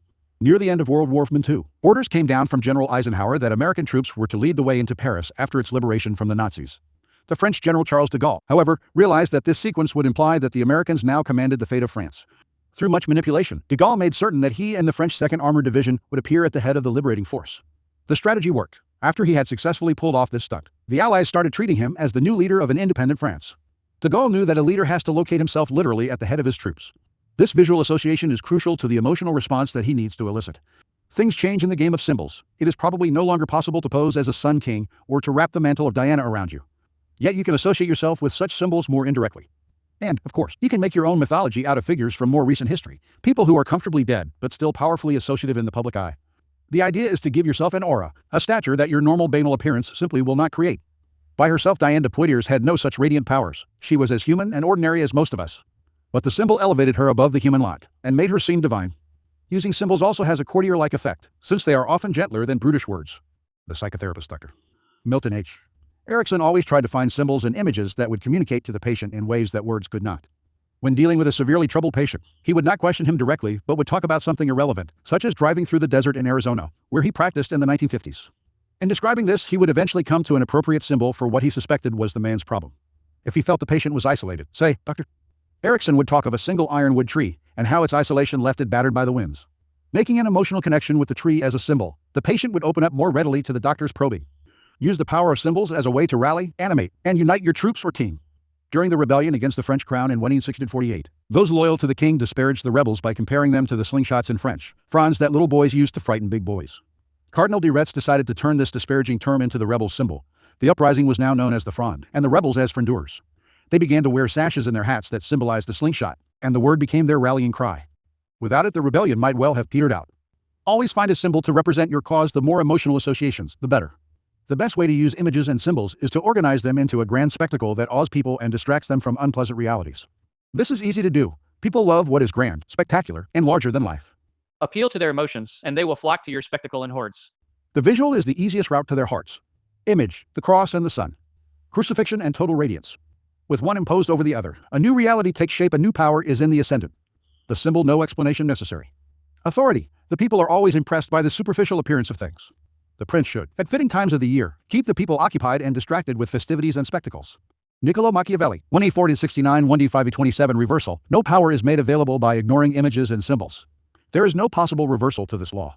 Law 38. Think as you like, but behave like others' judgment. If you make a show of going against the times, flaunting your unconventional ideas and unorthodox ways, people will think that you only want attention and that you look down upon them.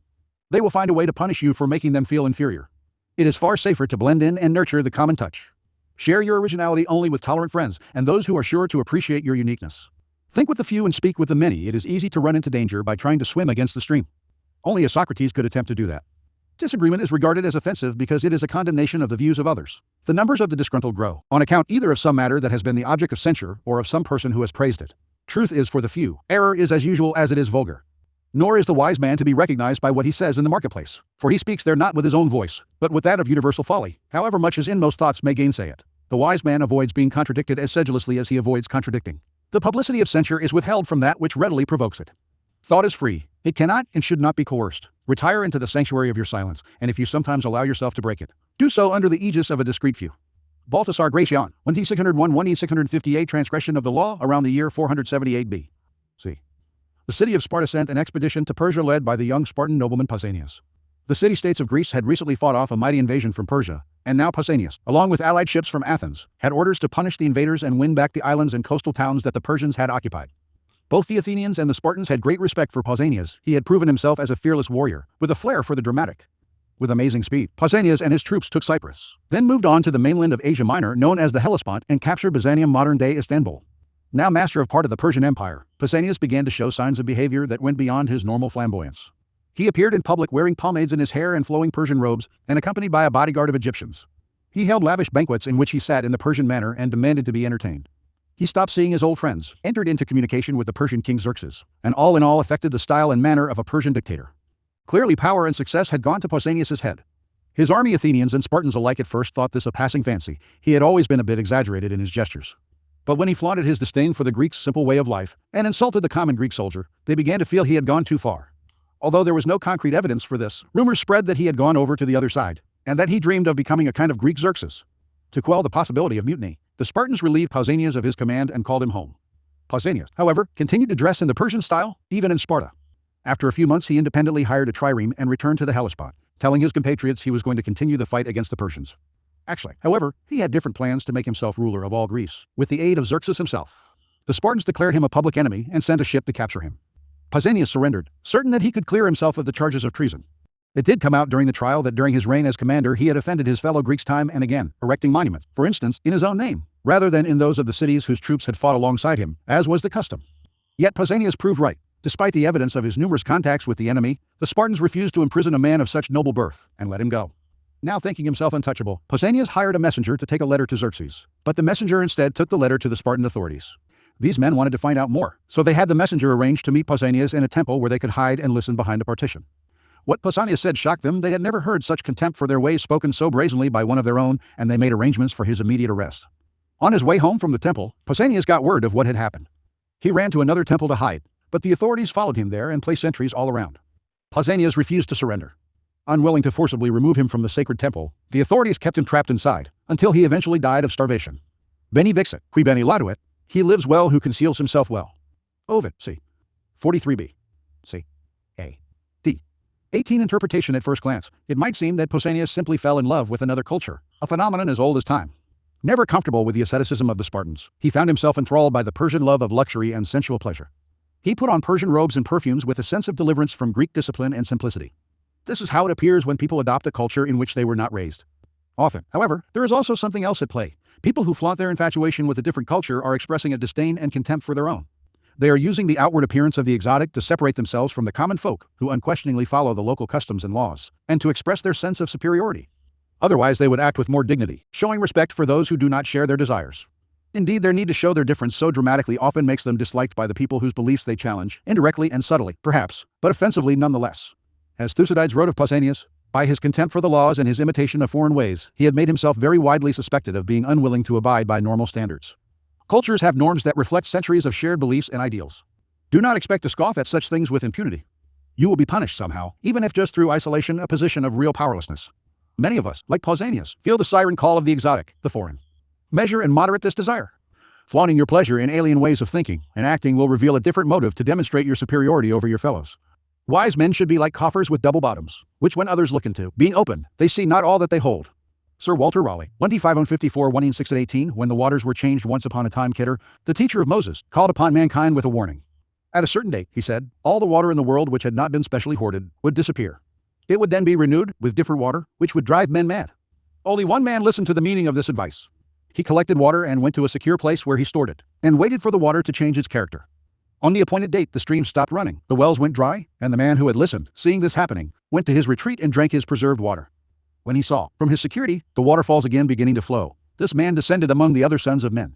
He found that they were thinking and talking in an entirely different way from before, yet they had no memory of what had happened, nor of having been warned. When he tried to talk to them, he realized that they thought that he was mad, and they showed hostility or compassion, not understanding. At first he drank none of the new water, but went back to his concealment to draw on his supplies every day. Finally, however, he took the decision to drink the new water because he could not bear the loneliness of living, behaving and thinking in a different way from everyone else. He drank the new water and became like the rest. Then he forgot all about his own store of special water, and his fellows began to look upon him as a madman who had miraculously been restored to sanity. Tales of the Dervishes, Idris Shah, 1967. Observance of the law during the late 16th century. A violent reaction against the Protestant Reformation erupted in Italy. The Counter-Reformation, as it was called, included its own version of the Inquisition to root out all deviations from the Catholic Church. Among its victims was the scientist Galileo, but an important thinker who suffered even greater persecution was the Dominican monk and philosopher Tommaso Campanella. A follower of the materialist doctrine of the Roman philosopher Epicurus, Campanella did not believe in miracles or in heaven and hell. The church had promoted such superstitions, he wrote, to control the common folk by keeping them in fear. Such ideas verged on atheism, and Campanella expressed them incautiously. In 1593, the Inquisition threw him into prison for his heretical beliefs. 6 years later, as a form of partial release, he was confined to a monastery in Naples. Southern Italy was controlled by Spain at the time, and in Naples Campanella became involved in a plot to fight and throw out these invaders. His hope was to establish an independent republic based on his own ideas of utopia. The leaders of the Italian Inquisition, working with their Spanish counterparts, had him in prison again. This time they also tortured him. To discover the true nature of his impious beliefs, he was subjected to the infamous La Veglia, a torture in which he was suspended by his arms in a squatting position, a few inches above a seat studded with spikes. The posture was impossible to sustain, and in time the victim would end up sitting on the spikes, which would tear his flesh at the slightest contact. During these years, however, Campanella learned something about power. Facing the prospect of execution for heresy, he changed his strategy. He would not renounce his beliefs, yet he knew he had to disguise their outward appearance. To save his life, Campanella feigned madness. He let his inquisitors imagine that his beliefs stemmed from an incontrollable unsoundness of mind. For a while the tortures continued, to see if his insanity was faked, but in 1603 his sentence was commuted to life in prison. The first 4 years of this he spent chained to a wall in an underground dungeon. Despite such conditions, he continued to write, although no longer would he be so foolish as to express his ideas directly. One book of Campanella's, The Hispanic Monarchy, promoted the idea that Spain had a divine mission to expand its powers around the world, and offered the Spanish king practical, Machiavelli-type advice for achieving this. Despite his own interest in Machiavelli, the book in general presented ideas completely the opposite to his own. The Hispanic Monarchy was in fact a ploy, an attempt to show his conversion to orthodoxy in the boldest manner possible. It worked. In 1626, 6 years after its publication, the Pope finally let Campanella out of prison. Shortly after gaining his freedom, Campanella wrote Atheism Conquered, a book attacking free thinkers, Machiavellians, Calvinists, and heretics of all stripes. The book is written in the form of debates in which heretics express their beliefs and are countered by arguments for the superiority of Catholicism. Campanella had obviously reformed his book made that clear. Or did it? The arguments in the mouths of the heretics had never before been expressed with such verve and freshness. Pretending to present their side only to knock it down, Campanella actually summarized the case against Catholicism with striking passion. When he argued the other side, supposedly his side, on the other hand, he resorted to stale clichés and convoluted rationales. Brief and eloquent, the heretics' arguments seemed bold and sincere. The lengthy arguments for Catholicism seemed tiresome and unconvincing.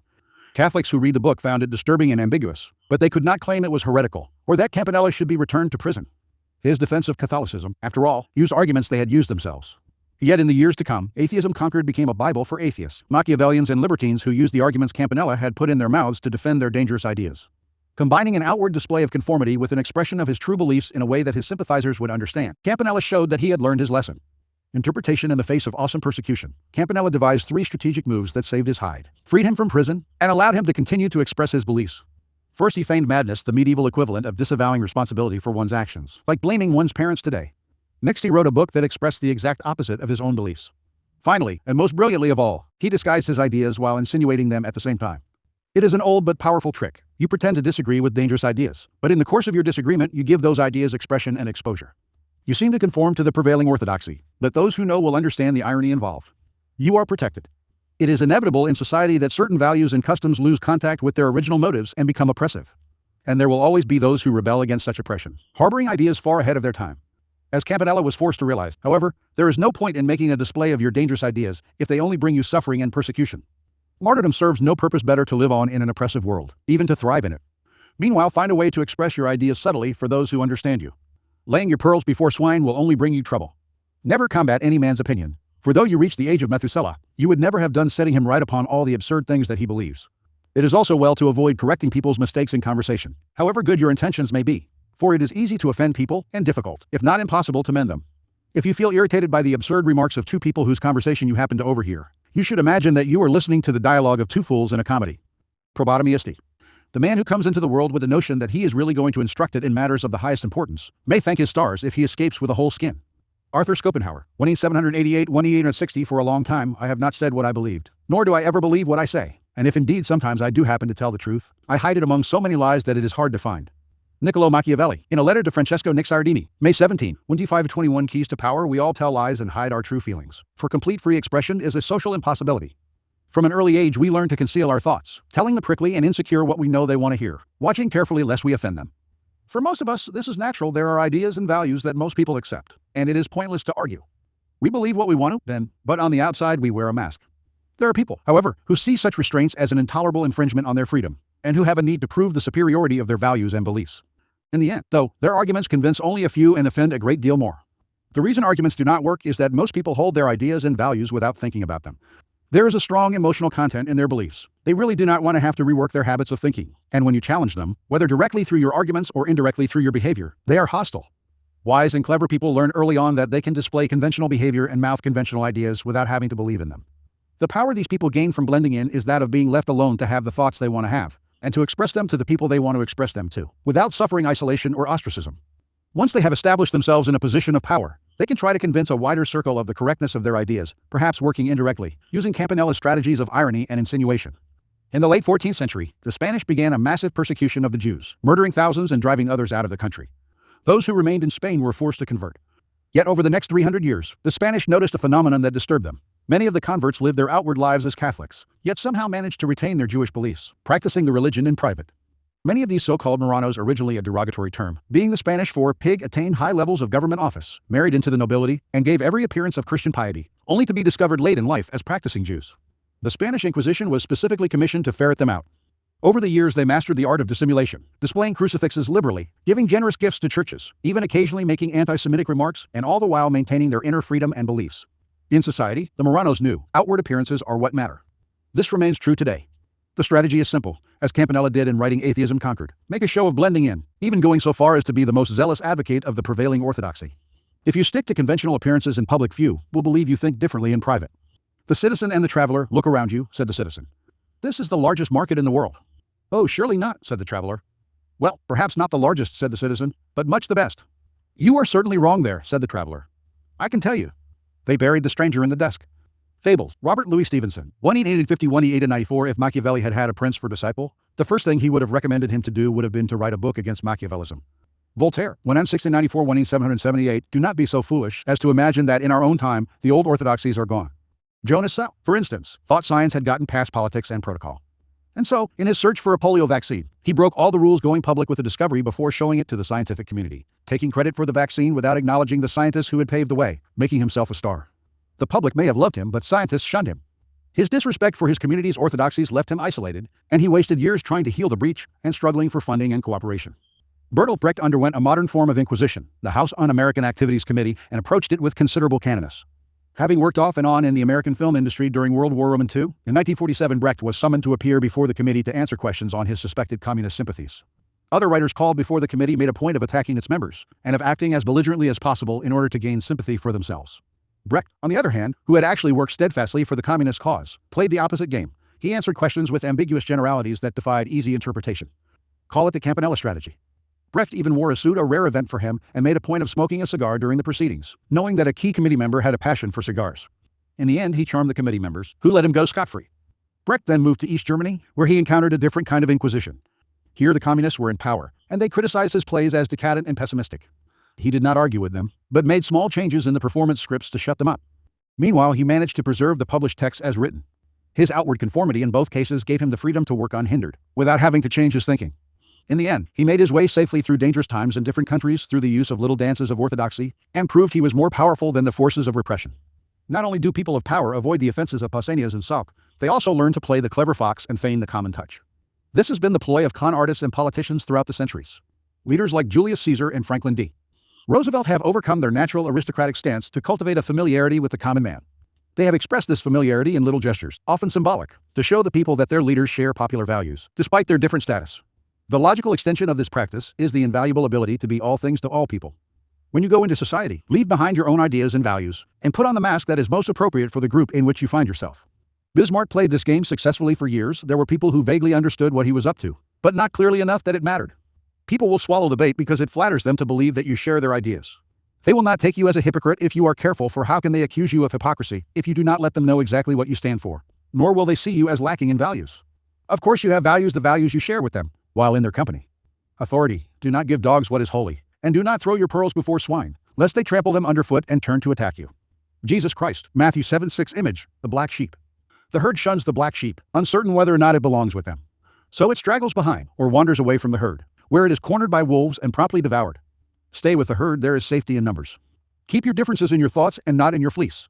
Reversal: the only time it is worth standing out is when you already stand out, when you have achieved an unshakable position of power, and can display your difference from others as a sign of the distance between you. As President of the United States, Lyndon Johnson would sometimes hold meetings while he sat on the toilet. Since no one else either could or would claim such a privilege, Johnson was showing people that he did not have to observe the protocols and niceties of others. The Roman Emperor Caligula played the same game. He would wear a woman's negligee or a bathrobe to receive important visitors. He even went so far as to have his horse elected consul. But it backfired, for the people hated Caligula, and his gestures eventually brought his overthrow. The truth is that even those who attain the heights of power would be better off at least affecting the common touch, for at some point they may need popular support. Finally, there is always a place for the gadfly, the person who successfully defies custom and mocks what has grown lifeless in a culture. Oscar Wilde, for example, achieved considerable social power on this foundation. He made it clear that he disdained the usual ways of doing things, and when he gave public readings, his audiences not only expected him to insult them but welcomed it. We notice, however, that his eccentric role eventually destroyed him. Even had he come to a better end, remember that he possessed an unusual genius. Without his gift to amuse and delight, his barbs would simply have offended people. Law 39: stir up waters to catch fish. Judgment, anger, and emotion are strategically counterproductive. You must always stay calm and objective. But if you can make your enemies angry while staying calm yourself, you gain a decided advantage. Put your enemies off balance. Find the chink in their vanity through which you can rattle them, and you hold the strings. Itakura Shijmin grinds his own tea. The Kyoto Shashidai Elta Kirasuo no Kami Shijmin was very fond of cha no yu, the tea ceremony, and used to grind his own tea while sitting in the court as judge. And the reason was this: he once asked a friend of his who was his companion in cha no yu, a tea merchant named Ike, to tell him frankly what was the public opinion about him. Well, said Ike, they say that you get irritated with those who don't give their evidence very clearly and scold them. And so people are afraid to bring lawsuits before you, and if they do, the truth does not come out. Ah, I am glad you have told me that, replied Shijmin. For now that I consider it, I have fallen into the habit of speaking sharply to people in this way, and no doubt humble folk and those who are not ready in speech get flurried and are unable to put their case in the best light. I will see to it that this does not occur in the future. So after this he had a tea mill placed before him in court, and in front of it the paper-covered shoji were drawn to, and Shijmin sat behind them and ground the tea, and thus kept his mind calm while he heard the cases. And he could easily see whether his composure was ruffied or not by looking at the tea, which would not fall evenly ground to the proper consistency if he got excited. And so justice was done impartially, and people went away from his court satisfied. Cha no yu, the Japanese tea ceremony. A. L. Sadler, 1962. Transgression of the law. In January of 1909, an agitated and anxious Napoleon hurried back to Paris from his Spanish wars. His spies and confidants had confirmed a rumor that his foreign minister Talleyrand had conspired against him with Fouché, the minister of police. Immediately on arriving in the capital, the shocked emperor summoned his ministers to the palace. Following them into the meeting right after their arrival, he began pacing up and down, and started rambling vaguely about plotters working against him, speculators bringing down the stock market, legislators delaying his policies, and his own ministers undermining him. As Napoleon talked, Talleyrand leaned on the mantelpiece, looking completely indifferent. Facing Talleyrand directly, Napoleon announced, "For these ministers, treason has begun when they permit themselves to doubt." At the word treason, the ruler expected his minister to be afraid. But Talleyrand only smiled, calm and bored. The sight of a subordinate apparently serene in the face of charges that could get him hanged pushed Napoleon to the edge. There were ministers, he said, who wanted him dead, and he took a step closer to Talleyrand, who stared back at him unfazed. Finally, Napoleon exploded. "You are a coward," he screamed in Talleyrand's face, "a man of no faith. Nothing is sacred to you. You would sell your own father. I have showered you with riches, and yet there is nothing you would not do to hurt me." The other ministers looked at each other in disbelief. They had never seen this fearless general, the conqueror of most of Europe, so unhinged. "You deserve to be broken like glass," Napoleon continued, stamping. I have the power to do it, but I have too much contempt for you to bother. Why didn't I have you hanged from the gates of the Tuileries? But there is still time for that." Yelling, almost out of breath, his face red, his eyes bulging, he went on, "You, by the way, are nothing but shit in a silk stocking. What about your wife? You never told me that San Carlos was your wife's lover." "Indeed, sire, it did not occur to me that this information had any bearing on your majesty's glory or my own," said Talleyrand calmly, completely unflustered. After a few more insults, Napoleon walked away. Talleyrand slowly crossed the room, moving with his characteristic limp.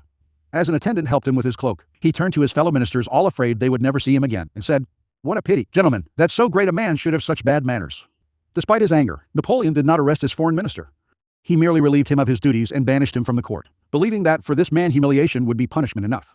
He did not realize that word had quickly spread of his tirade of how the emperor had completely lost control of himself, and how Talleyrand had essentially humiliated him by maintaining his composure and dignity. A page had been turned. For the first time, people had seen the great emperor lose his cool under fire. A feeling spread that he was on the way down. As Talleyrand later said, "This is the beginning of the end." Interpretation: this was indeed the beginning of the end. Waterloo was still 6 years ahead, but Napoleon was on a slow descent to defeat, crystallizing in 1812 with his disastrous invasion of Russia. Talleyrand was the first to see the signs of his decline, especially in the irrational war with Spain. Sometime in 1808, the minister decided that for the future peace of Europe, Napoleon had to go. And so he conspired with Fouché. It is possible that the conspiracy was never anything more than a device to push Napoleon over the edge. For it is hard to believe that two of the most practical men in history would only go halfway in their plotting. They may have been only stirring the waters, trying to goad Napoleon into a misstep. And indeed, what they got was the tantrum that laid out his loss of control for all to see. In fact, Napoleon's soon famous blow-up that afternoon had a profoundly negative effect on his public image. This is the problem with the angry response. At first it may strike fear and terror, but only in some. And as the days pass and the storm clears, other responses emerge: embarrassment and uneasiness about the shouter's capacity for going out of control, and resentment of what has been said. Losing your temper, you always make unfair and exaggerated accusations. A few such tirades and people are counting the days until you are gone. In the face of a conspiracy against him, a conspiracy between his two most important ministers, Napoleon certainly had a right to feel angry and anxious. But by responding so angrily, and so publicly, he only demonstrated his frustration. To show your frustration is to show that you have lost your power to shape events. It is the helpless action of the child who resorts to a hysterical fit to get his way. The powerful never reveal this kind of weakness. There were a number of things Napoleon could have done in this situation. He could have thought about the fact that two eminently sensible men had had reason to turn against him, and could have listened and learned from them. He could have tried to win them back to him. He could even have gotten rid of them, making their imprisonment or death an ominous display of his power. No tirades, no childish fits, no embarrassing after-effects, just a quiet and definitive severing of ties. Remember, tantrums neither intimidate nor inspire loyalty. They only create doubts and uneasiness about your power.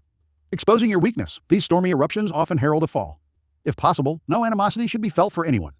To speak angrily to a person, to show your hatred by what you say or by the way you look, is an unnecessary proceeding, dangerous, foolish, ridiculous, and vulgar.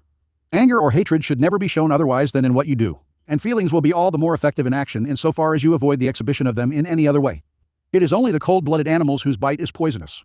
Arthur Schopenhauer. 1788-1860 observance of the law by the late 1920s. Haile Selassie had nearly achieved his goal of assuming total control over Ethiopia, a country he felt needed strong and unified leadership.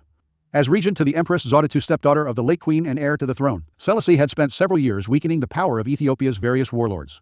Now only one real obstacle stood in his way: the Empress and her husband, Ras Gugsa. Selassie knew the royal couple hated him and wanted to get rid of him, so to cut short their plotting, he made Gugsa the governor of the northern province of Bejemder, forcing him to leave the capital, where the Empress lived. For several years Gugsa played the loyal administrator. But Selassie did not trust him. He knew that Gugsa and the Empress were plotting revenge. As time passed and Gugsa made no move, the chances of a plot only increased. Selassie knew what he had to do: draw Gugsa out, get under his skin, and push him into action before he was ready. For several years, a northern tribe, the Azbugalas, had been in virtual rebellion against the throne, robbing and pillaging local villages and refusing to pay taxes. Selassie had done nothing to stop them, letting them grow stronger. Finally, in 1929, he ordered Ras Gugsa to lead an army against these disobedient tribesmen. Gugsa agreed, but inwardly he seethed he had no grudge against the Azbugalas, and the demand that he fight them hurt his pride. He could not disobey the order, but as he worked to put together an army, he began to spread an ugly rumor that Selassie was in cahoots with the Pope and planned to convert the country to Roman Catholicism and make it a colony of Italy. Gugsa's army swelled, and some of the tribes from which its soldiers came secretly agreed to fight Selassie. In March of 1930, an enormous force of 35,000 men began to march, not on the Azbugalas but south, toward the capital of Addis Ababa. Made confident by his growing strength, Gugsa now openly led a holy war to depose Selassie and put the country back in the hands of true Christians. He did not see the trap that had been laid for him. Before Selassie had ordered Gugsa to fight the Azbugalas, he had secured the support of the Ethiopian Church. And before the revolt got underway, he had bribed several of Gugsa's key allies not to show up for battle. As the rebel army marched south, airplanes flew overhead dropping leaflets announcing that the highest church officials had recognized Selassie as the true Christian leader of Ethiopia and that they had excommunicated Gugsa for fomenting a civil war. These leaflets severely blunted the emotions behind the Holy Crusade. And as battle loomed and the support that Gugsa's allies had promised him failed to show up, soldiers began to flee or defect. When the battle came, the rebel army quickly collapsed. Refusing to surrender, Ras Gugsa was killed in the fighting. The empress, distraught over her husband's death, died a few days later. On April 30, Selassie issued a formal proclamation announcing his new title, Emperor of Ethiopia. The monkey and the wasp, a monkey, whilst munching a ripe pear, was pestered by the bare-faced importunities of a wasp, who, nolens volens, would have a part. After threatening the monkey with his anger if he further hesitated to submit to his demand, he settled on the fruit, but was as soon knocked off by the monkey. The irritable wasp now had recourse to invective and, after using the most insulting language, which the other calmly listened to, he so worked himself up into violent passion that, losing all consideration of the penalty, he flew to the face of the monkey and stung him with such rage that he was unable to extricate his weapon, and was compelled to tear himself away, leaving it in the wound, thus entailing on himself a lingering death, accompanied by pains much greater than those he had inflicted. Fables. Jonathan Birch, 1783–1847 interpretation. Haile Selassie always saw several moves ahead. He knew that if he let Ras Gugsa decide the time and place of the revolt, the danger would be much greater than if he forced Gugsa to act on Selassie's terms. So he goaded him into rebellion by offending his manly pride, asking him to fight people he had no quarrel with on behalf of a man he hated. Thinking everything out ahead, Selassie made sure that Gugsa's rebellion would come to nothing, and that he could use it to do away with his last two enemies. This is the essence of the law. When the waters are still, your opponents have the time and space to plot actions that they will initiate and control. So stir the waters, force the fish to the surface, get them to act before they are ready, steal the initiative. The best way to do this is to play on uncontrollable emotions: pride, vanity, love, hate. Once the water is stirred up, the little fish cannot help but rise to the bait. The angrier they become, the less control they have, and finally they are caught in the whirlpool you have made, and they drown. Ditch High Priest Kin, an officer of the second rank, had a brother called the High Priest Ryagaku, an extremely bad-tempered man. Next to his monastery grew a large nettle tree, which occasioned the nickname people gave him, the Nettle Tree High Priest. "That name is outrageous," said the High Priest, and cut down the tree. The stump still being left, people referred to him now as the Stump High Priest. More furious than ever, Ryagaku had the stump dug up and thrown away, but this left a big ditch. People now called him the Ditch High Priest. Essays in Idleness. Kinko, Japan, 14th century. A sovereign should never launch an army out of anger. A leader should never start a war out of wrath. Sun Tzu, 4th century B.C. Keys to power. Angry people usually end up looking ridiculous, for their response seems out of proportion to what occasioned it. They have taken things too seriously, exaggerating the hurt or insult that has been done to them. They are so sensitive to slight that it becomes comical how much they take personally. More comical still is their belief that their outbursts signify power. The truth is the opposite. Petulance is not power, it is a sign of helplessness. People may temporarily be cowed by your tantrums, but in the end they lose respect for you. They also realize they can easily undermine a person with so little self-control. The answer, however, is not to repress our angry or emotional responses. For repression drains us of energy and pushes us into strange behavior. Instead, we have to change our perspective. We have to realize that nothing in the social realm, and in the game of power, is personal. Everyone is caught up in a chain of events that long predates the present moment. Our anger often stems from problems in our childhood, from the problems of our parents which stem from their own childhood, on and on. Our anger also has roots in the many interactions with others, the accumulated disappointments and heartaches that we have suffered. An individual will often appear as the instigator of our anger, but it is much more complicated, goes far beyond what that individual did to us. If a person explodes with anger at you, and it seems out of proportion to what you did to them, you must remind yourself that it is not exclusively directed at you. Do not be so vain. The cause is much larger, goes way back in time, involves dozens of prior hurts, and is actually not worth the bother to understand. Instead of seeing it as a personal grudge, look at the emotional outburst as a disguised power move, an attempt to control or punish you cloaked in the form of hurt feelings and anger. This shift of perspective will let you play the game of power with more clarity and energy. Instead of overreacting and becoming ensnared in people's emotions, you will turn their loss of control to your advantage. You keep your head while they are losing theirs. During an important battle in the War of the Three Kingdoms, in the 3rd century A.D., advisors to the commander Tsao discovered documents showing that certain of his generals had conspired with the enemy and urged him to arrest and execute them. Instead, he ordered the documents burned and the matter forgotten. At this critical moment in the battle, to get upset or demand justice would have reverberated against him. An angry action would have called attention to the general's disloyalty, which would have harmed the troops' morale. Justice could wait. He would deal with the generals in time. Tsao kept his head and made the right decision. Compare this to Napoleon's response to Talleyrand. Instead of taking the conspiracy personally, the emperor should have played the game like Tsao, carefully weighing the consequences of any action he took. The more powerful response in the end would have been to ignore Talleyrand, or to bring the minister gradually back to his side and punish him later. Anger only cuts off our options, and the powerful cannot thrive without options. Once you train yourself not to take matters personally, and to control your emotional responses, you will have placed yourself in a position of tremendous power. Now you can play with the emotional responses of other people. Stir the insecure into action by imputing their manhood, and by dangling the prospect of an easy victory before their faces. Do as Houdini did when challenged by the less successful escape artist Clapini. Reveal an apparent weakness. Houdini let Clapini steal the combination for a pair of cuffs to lure your opponent into action. Then you can beat him with ease. With the arrogant too, you can appear weaker than you are, taunting them into a rash action. Sun Pen, commander of the armies of Chi and loyal disciple of Sun Tzu, once led his troops against the armies of Y, which outnumbered him 2-1. Let us light 100,000 fires when our army enters Y, suggested Sun Pen. 50,000 on the next day, and only 30,000 on the third. On the third day, the Y general exclaimed, I knew the men of Chi were cowards, and after only 3 days more than half of them have deserted. So, leaving behind his slow-moving heavy infantry, the general decided to seize the moment and move swiftly on the Chi camp with a lightly armed force. Sun Pen's troops retreated, luring Y's army into a narrow pass, where they ambushed and destroyed them. With the Y general dead and his forces decimated, Sun Pen now easily defeated the rest of his army. In the face of a hot-headed enemy, finally, an excellent response is no response. Follow the tolerant tactic. Nothing is as infuriating as a man who keeps his cool while others are losing theirs. If it will work to your advantage to unsettle people, affect the aristocratic bored pose, neither mocking nor triumphant but simply indifferent. This will light their fuse. When they embarrass themselves with a temper tantrum, you will have gained several victories, one of these being that in the face of their childishness you have maintained your dignity and composure. Image, the pond of fish. The waters are clear and calm, and the fish are well below the surface. Stir the waters and they emerge. Stir it some more and they get angry, rising to the surface, biting whatever comes near including a freshly baited hook. Authority, if your opponent is of a hot temper, try to irritate him. If he is arrogant, try to encourage his egotism. One who is skilled at making the enemy move does so by creating a situation according to which the enemy will act. He entices the enemy with something he is certain to take. He keeps the enemy on the move by holding out bait and then attacks him with picked troops. Sun Tzu, 4th century B.C.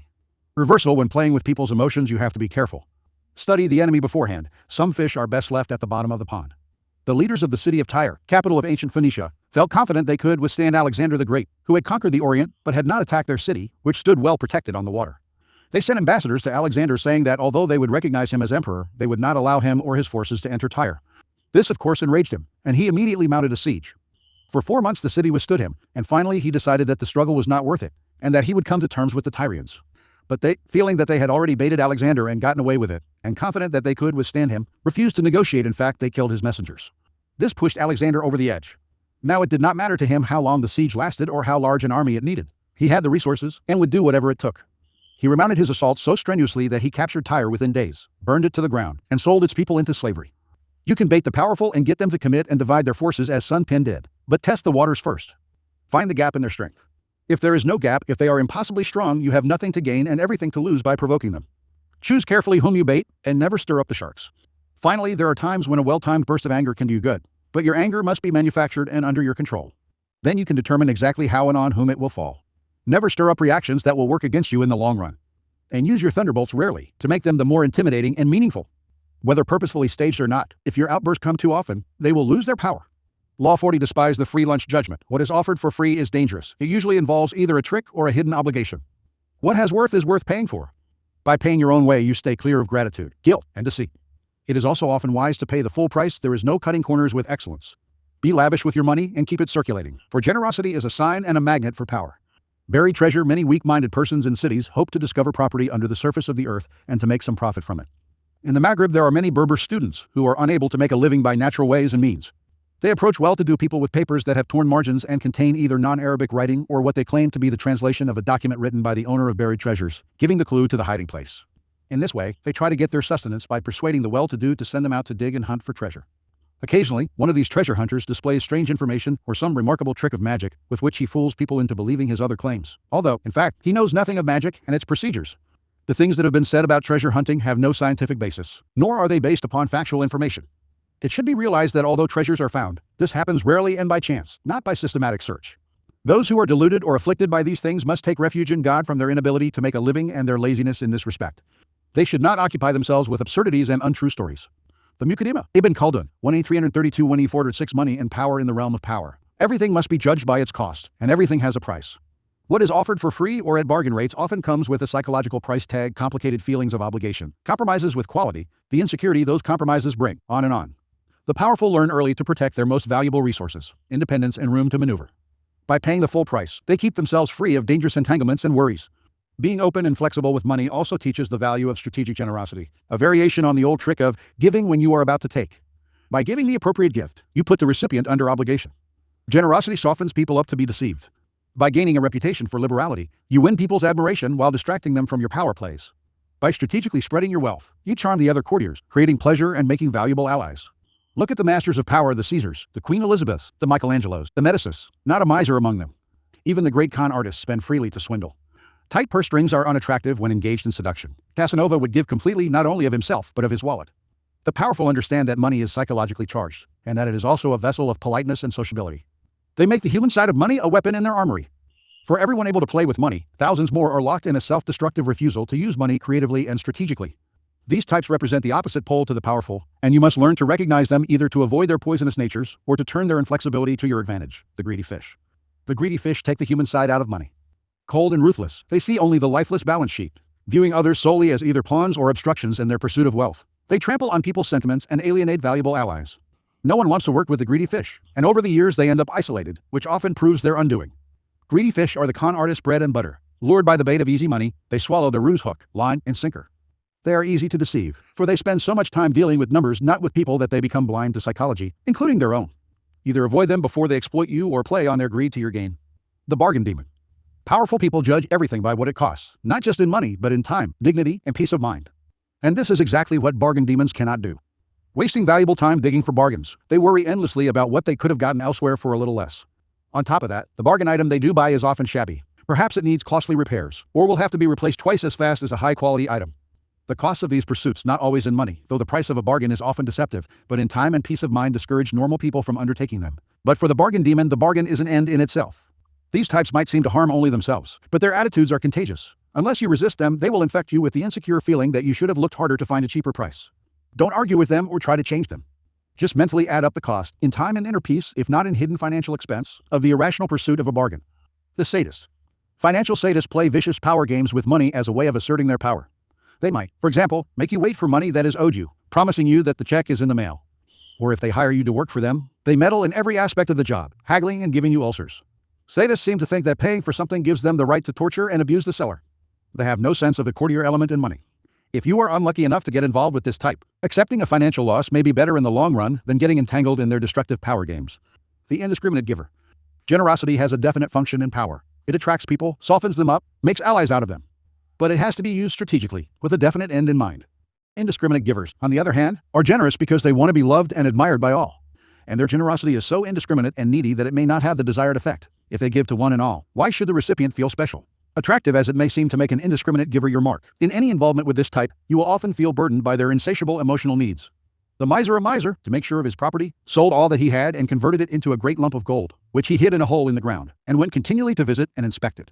This roused the curiosity of one of his workmen, who, suspecting that there was a treasure, when his master's back was turned, went to the spot and stole it away. When the miser returned and found the place empty, he wept and tore his hair. But a neighbor who saw him in this extravagant grief, and learned the cause of it, said, "Fret thyself no longer, but take a stone and put it in the same place, and think that it is your lump of gold, for, as you never meant to use it, the one will do you as much good as the other." The worth of money is not in its possession, but in its use. Fables, Aesop, 6th century B.C. Transgressions of the law. Transgression I. After Francisco Pizarro conquered Peru, in 1532, gold from the Incan Empire began to pour into Spain, and Spaniards of all classes started dreaming of the instant riches to be had in the New World. The story soon spread of an Indian chief to the east of Peru, who once each year would ritually cover himself in gold dust and dive into a lake. Soon word of mouth transformed El Dorado, the Golden Man, into an empire called El Dorado, wealthier than the Incan, where the streets were paved and the buildings inlaid with gold. This elaboration of the story did not seem implausible, for surely a chief who could afford to waste gold dust in a lake must rule a golden empire. Soon Spaniards were searching for El Dorado all over northern South America. In February of 1541, the largest expedition yet in this venture, led by Pizarro's brother Gonzalo, left Quito, in Ecuador. Resplendent in their armors and colorful silks, 340 Spaniards headed east, along with 4,000 Indians to carry supplies and serve as scouts, 4,000 swine, dozens of llamas, and close to 1,000 dogs. But the expedition was soon hit by torrential rain, which rotted its gear and spoiled its food. Meanwhile, as Gonzalo Pizarro questioned the Indians they met along the way, those who seemed to be withholding information, or who had not even heard of the fabulous kingdom, he would torture and feed to the dogs. Word of the Spaniards' murderousness spread quickly among the Indians, who realized that the only way to avoid Gonzalo's wrath was to make up stories about El Dorado and send him as far away as possible. As Gonzalo and his men followed the leads the Indians gave them, then they were only led farther into deep jungle. The explorers' spirit sagged. Their uniforms had long since shredded. Their armor rusted, and they threw it away. Their shoes were torn to pieces, forcing them to walk barefoot. The Indian slaves they had set out with had either died or deserted them. They had eaten not only the swine but the hunting dogs and llamas. They lived on roots and fruit. Realizing that they could not continue this way, Pizarro decided to risk river travel, and a barge was built out of rotting wood. But the journey down the treacherous Napo River proved no easier. Setting up camp on the river's edge, Gonzalo sent scouts ahead on the barge to find Indian settlements with food. He waited and waited for the scouts to return, only to find out they had decided to desert the expedition and continue down the river on their own. The rain continued without end. Gonzalo's men forgot about El Dorado. They wanted only to return to Quito. Finally, in August of 1542, a little over 100 men, from an expedition originally numbering in the thousands, managed to find their way back. To the residents of Quito, they seemed to have emerged from hell itself, wrapped in tatters and skins, their bodies covered in sores, and so emaciated as to be unrecognizable. For over a year and a half they had marched in an enormous circle, 2,000 miles by foot. The vast sums of money invested in the expedition had yielded nothing, no sign of El Dorado and no sign of gold. Interpretation: even after Gonzalo Pizarro's disaster, the Spaniards launched expedition after expedition in search of El Dorado. And like Pizarro, the conquistadors would burn and loot villages, torture Indians, endure unimaginable hardships, and get no closer to gold. The money they spent on such expeditions cannot be calculated. Yet despite the futility of the search, the lure of the fantasy endured. There is a popular saying in Japan that goes, "Tada yori taki mano wa nai," meaning, nothing is more costly than something given free of charge. The Unspoken Way, Michihiro Matsumoto, 1988. Money. Yusuf ibn Jafar el-Amudi used to take sums of money, sometimes very large ones, from those who came to study with him. A distinguished legalist visiting him once said, "I am enchanted and impressed by your teachings, and I am sure that you are directing your disciples in a proper manner. But it is not in accordance with tradition to take money for knowledge. Besides, the action is open to misinterpretation." El-Amudi said, "I have never sold any knowledge. There is no money on earth sufficient to pay for it. As for misinterpretation, the abstaining from taking money will not prevent it, for it will find some other object. Rather should you know that a man who takes money may be greedy for money, or he may not. But a man who takes nothing at all is under the gravest suspicion of robbing the disciple of his soul. People who say, 'I take nothing,' may be found to take away the volition of their victim." The Dermis probe, Idris Shah, 1970. Not only did the search for El Dorado cost millions of lives, both Indian and Spanish, it helped bring the ruin of the Spanish Empire. Gold became Spain's obsession. The gold that did find its way back to Spain, and a lot did, was reinvested in more expeditions, or in the purchase of luxuries, rather than in agriculture or any other productive endeavor. Whole Spanish towns were depopulated as their menfolk left to hunt gold. Farms fell into ruin, and the army had no recruits for its European wars. By the end of the 17th century, the entire country had shrunk by more than half of its population. The city of Madrid had gone from a population of 400,000 to 150,000. With diminishing returns from its efforts over so many years, Spain fell into a decline from which it never recovered. Power requires self-discipline. The prospect of wealth, particularly easy, sudden wealth, plays havoc with the emotions. The suddenly rich believe that more is always possible. The free lunch, the money that will fall into your lap, is just around the corner. In this delusion, the greedy neglect everything power really depends on: self-control, the goodwill of others, and so on. Understand, with one exception, death, no lasting change in fortune comes quickly. Sudden wealth rarely lasts, for it is built on nothing solid. Never let lust for money lure you out of the protective and enduring fortress of real power. Make power your goal and money will find its way to you. Leave El Dorado for suckers and fools. Transgression Roman II. In the early 18th century, no one stood higher in English society than the Duke and Duchess of Marlborough. The Duke, having led successful campaigns against the French, was considered Europe's premier general and strategist. And his wife, the Duchess, after much maneuvering, had established herself as the favorite of Queen Anne, who became ruler of England in 1702. In 1704, the Duke's triumph at the Battle of Blenheim made him the toast of England, and to honor him the Queen awarded him a large plot of land in the town of Woodstock, and the funds to create a great palace there. Calling his planned home the Palace of Blenheim, the Duke chose as his architect the young John Vanbrugh, a kind of Renaissance man who wrote plays as well as designed buildings. And so construction began, in the summer of 1705, with much fanfare and great hopes. Vanbrugh had a dramatist's sense of architecture. His palace was to be a monument to Marlborough's brilliance and power, and was to include artificial lakes, enormous bridges, elaborate gardens, and other fantastical touches. From day one, however, the Duchess could not be pleased. She thought Vanbrugh was wasting money on yet another stand of trees. She wanted the palace finished as soon as possible. The Duchess tortured Vanbrugh and his workmen on every detail. She was consumed with petty matters. Although the government was paying for Blenheim, she counted every penny. Eventually, her grumbling about Blenheim and other things too created an irreparable rift between her and Queen Anne, who, in 1711, dismissed her from the court, ordering her to vacate her apartments at the royal palace. When the Duchess left fuming over the loss of her position, and also of her royal salary, she emptied the apartment of every fixture down to the brass doorknobs. The man who loved money better than life in ancient times, there was an old woodcutter who went to the mountain almost every day to cut wood. It was said that this old man was a miser who hoarded his silver until it changed to gold, and that he cared more for gold than anything else in all the world. One day a wilderness tiger sprang at him, and though he ran he could not escape, and the tiger carried him off in its mouth. The woodcutter's son saw his father's danger, and ran to save him if possible. He carried a long knife, and as he could run faster than the tiger, who had a man to carry, he soon overtook them. His father was not much hurt, for the tiger held him by his clothes. When the old woodcutter saw his son about to stab the tiger, he called out in great alarm, "Do not spoil the tiger's skin. Do not spoil the tiger's skin. If you can kill him without cutting holes in his skin, we can get many pieces of silver for it. Kill him, but do not cut his body." While the son was listening to his father's instructions, the tiger suddenly dashed off into the forest, carrying the old man where the son could not reach him, and he was soon killed. Chinese fable, various fables from various places. Diane de Prima, ed. 1960. Over the next 10 years, work on Blenheim would stop and start, as the funds became harder to procure from the government. The Duchess thought Van Brugh was out to ruin her. She quibbled over every carload of stone and bushel of lime, counted every extra yard of iron railing or foot of wainscot, hurling abuse at the wasteful workmen, contractors, and surveyors. Marlborough, old and weary, wanted nothing more than to settle into the palace in his last years, but the project became bogged down in a swamp of litigation, the workmen suing the Duchess for wages, the Duchess suing the architect right back. In the midst of this interminable wrangling, the Duke died. He had never spent a night in his beloved Blenheim. After Marlborough's death, it became clear that he had a vast estate, worth over £2 million, more than enough to pay for finishing the palace. But the Duchess would not relent. She held back Van Brugh's wages as well as the workmen's, and finally had the architect dismissed. The man who took his place finished Blenheim in a few years, following Van Brugh's designs to the letter. Van Brugh died in 1726, locked out of the palace by the Duchess, unable to set foot in his greatest creation. Foreshadowing the Romantic movement, Blenheim had started a whole new trend in architecture, but had given its creator a 20-year nightmare. Interpretation for the Duchess of Marlborough. Money was a way to play sadistic power games. She saw the loss of money as a symbolic loss of power. With Van Brugh, her contortions went deeper still. He was a great artist, and she envied his power to create, to attain a fame outside her reach. She may not have had his gifts, but she did have the money to torture and abuse him over the pettiest details to ruin his life. This kind of sadism, however, bears an awful price. It made construction that should have lasted 10 years take 20. It poisoned many a relationship, alienated the Duchess from the court, deeply pained the Duke who wanted only to live peacefully in Blenheim, created endless lawsuits, and took years off Van Brugh's life.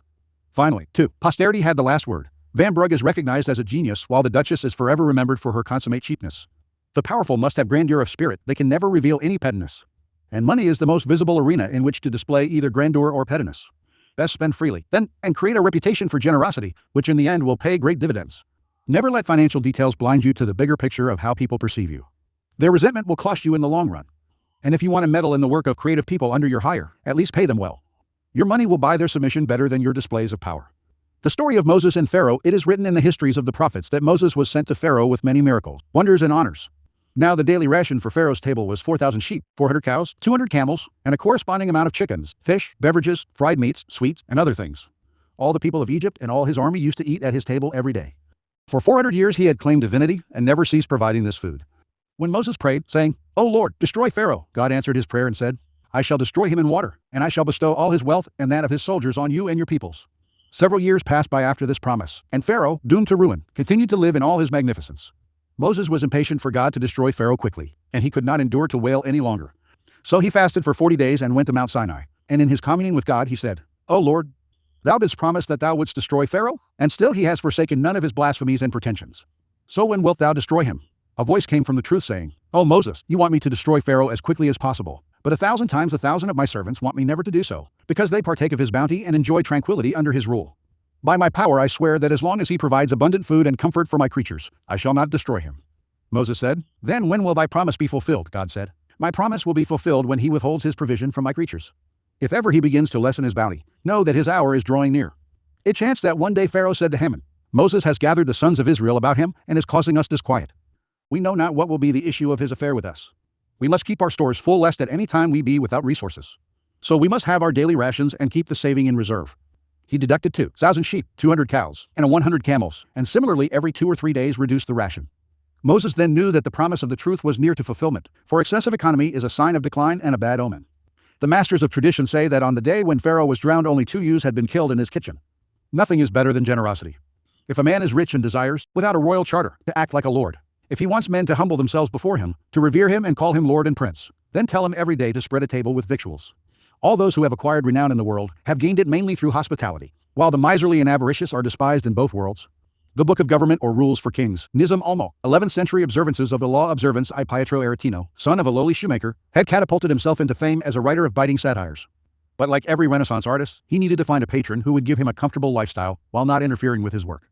In 1528 Aretino decided to attempt a new strategy in the patronage game. Leaving Rome, he established himself in Venice, where few had heard of him.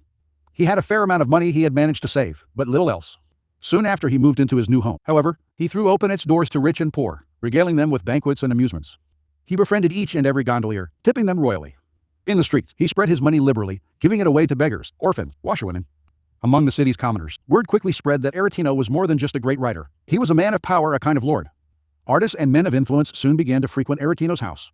Within a few years, he made himself a celebrity. No visiting dignitary would think of leaving Venice without paying him a call. His generosity had cost him most of his savings, but had bought him influence and a good name, a cornerstone in the foundation of power. Since in Renaissance Italy as elsewhere the ability to spend freely was the privilege of the rich, the aristocracy thought Aretino had to be a man of influence, since he spent money like one. And since the influence of a man of influence is worth buying, Aretino became the recipient of all sorts of gifts and monies. Dukes and duchesses, wealthy merchants, and popes and princes competed to gain his favor and showered him with all kinds of presents. Aretino's spending habits, of course, were strategic, and the strategy worked like a charm. But for real money and comfort, he needed a great patron's bottomless pockets. Having surveyed the possibilities, he eventually set his sights on the extremely wealthy Marquis of Mantua, and wrote an epic poem that he dedicated to the Marquis. This was a common practice of writers looking for patronage. In exchange for a dedication, they would get a small stipend, enough to write yet another poem, so that they spent their lives in a kind of constant servility. Aretino, however, wanted power, not a measly wage. He might dedicate a poem to the Marquis, but he would offer it to him as a gift, implying by doing so that he was not a hired hack looking for a stipend, but that he and the Marquis were equals. Aretino's gift-giving did not stop there. As a close friend of two of Venice's greatest artists, the sculptor Jacopo Sansovino and the painter Titian, he convinced these men to participate in his gift-giving scheme. Aretino had studied the Marquis before going to work on him, and knew his taste inside and out. He was able to advise Sansovino and Titian what subject matter would please the Marquis most. When he then sent a Sansovino sculpture and a Titian painting to the Marquis as gifts from all three of them, the man was beside himself with joy. Over the next few months, Aretino sent other gifts: swords, saddles, the glass that was a Venetian specialty, things he knew the Marquis prized. Soon he, Titian, and Sansovino began to receive gifts from the Marquis in return. And the strategy went further. When the son-in-law of a friend of Aretino's found himself in jail in Mantua, Aretino was able to get the Marquis to arrange his release. Aretino's friend, a wealthy merchant, was a man of great influence in Venice. By turning the goodwill he had built up with the Marquis to use, Aretino had now bought this man's indebtedness, too, and he in turn would help Aretino when he could. The circle of influence was growing wider. Time and again, Aretino was able to cash in on the immense political power of the Marquis, who also helped him in his many court romances. Eventually, however, the relationship became strained, as Aretino came to feel that the Marquis should have requited his generosity better. But he would not lower himself to begging or whining. Since the exchange of gifts between the two men had made them equals, it would not seem right to bring up money.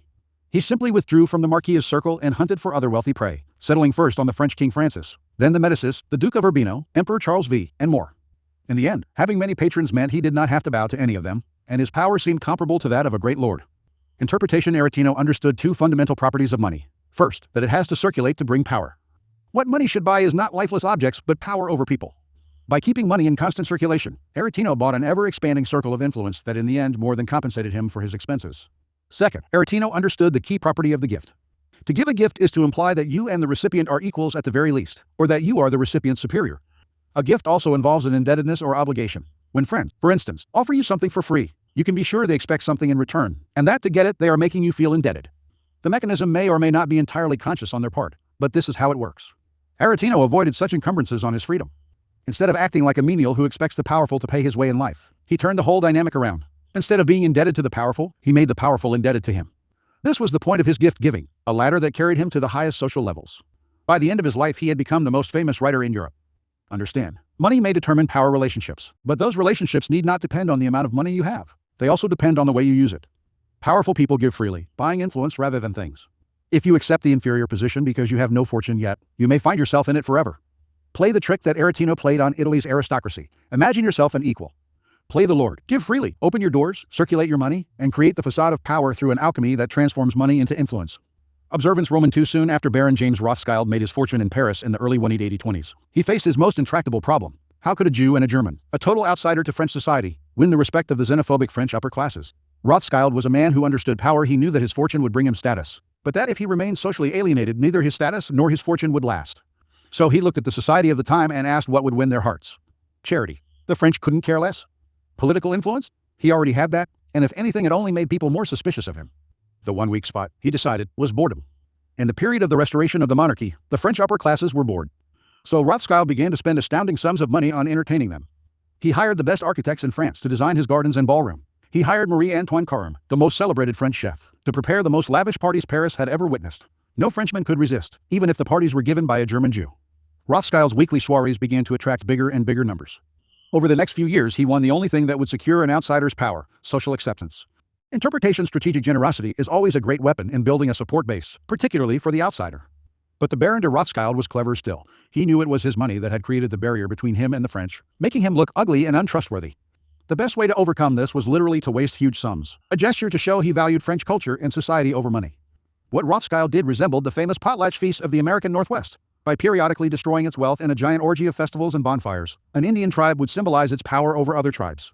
The base of its power was not money, but its ability to spend, and its confidence in a superiority that would restore to it all that the potlatch had destroyed.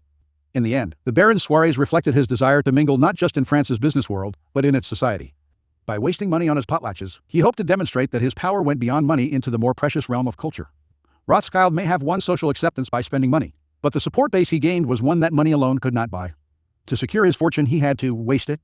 That is strategic generosity in a nutshell, the ability to be flexible with your wealth, putting it to work, not to buy objects, but to win people's hearts.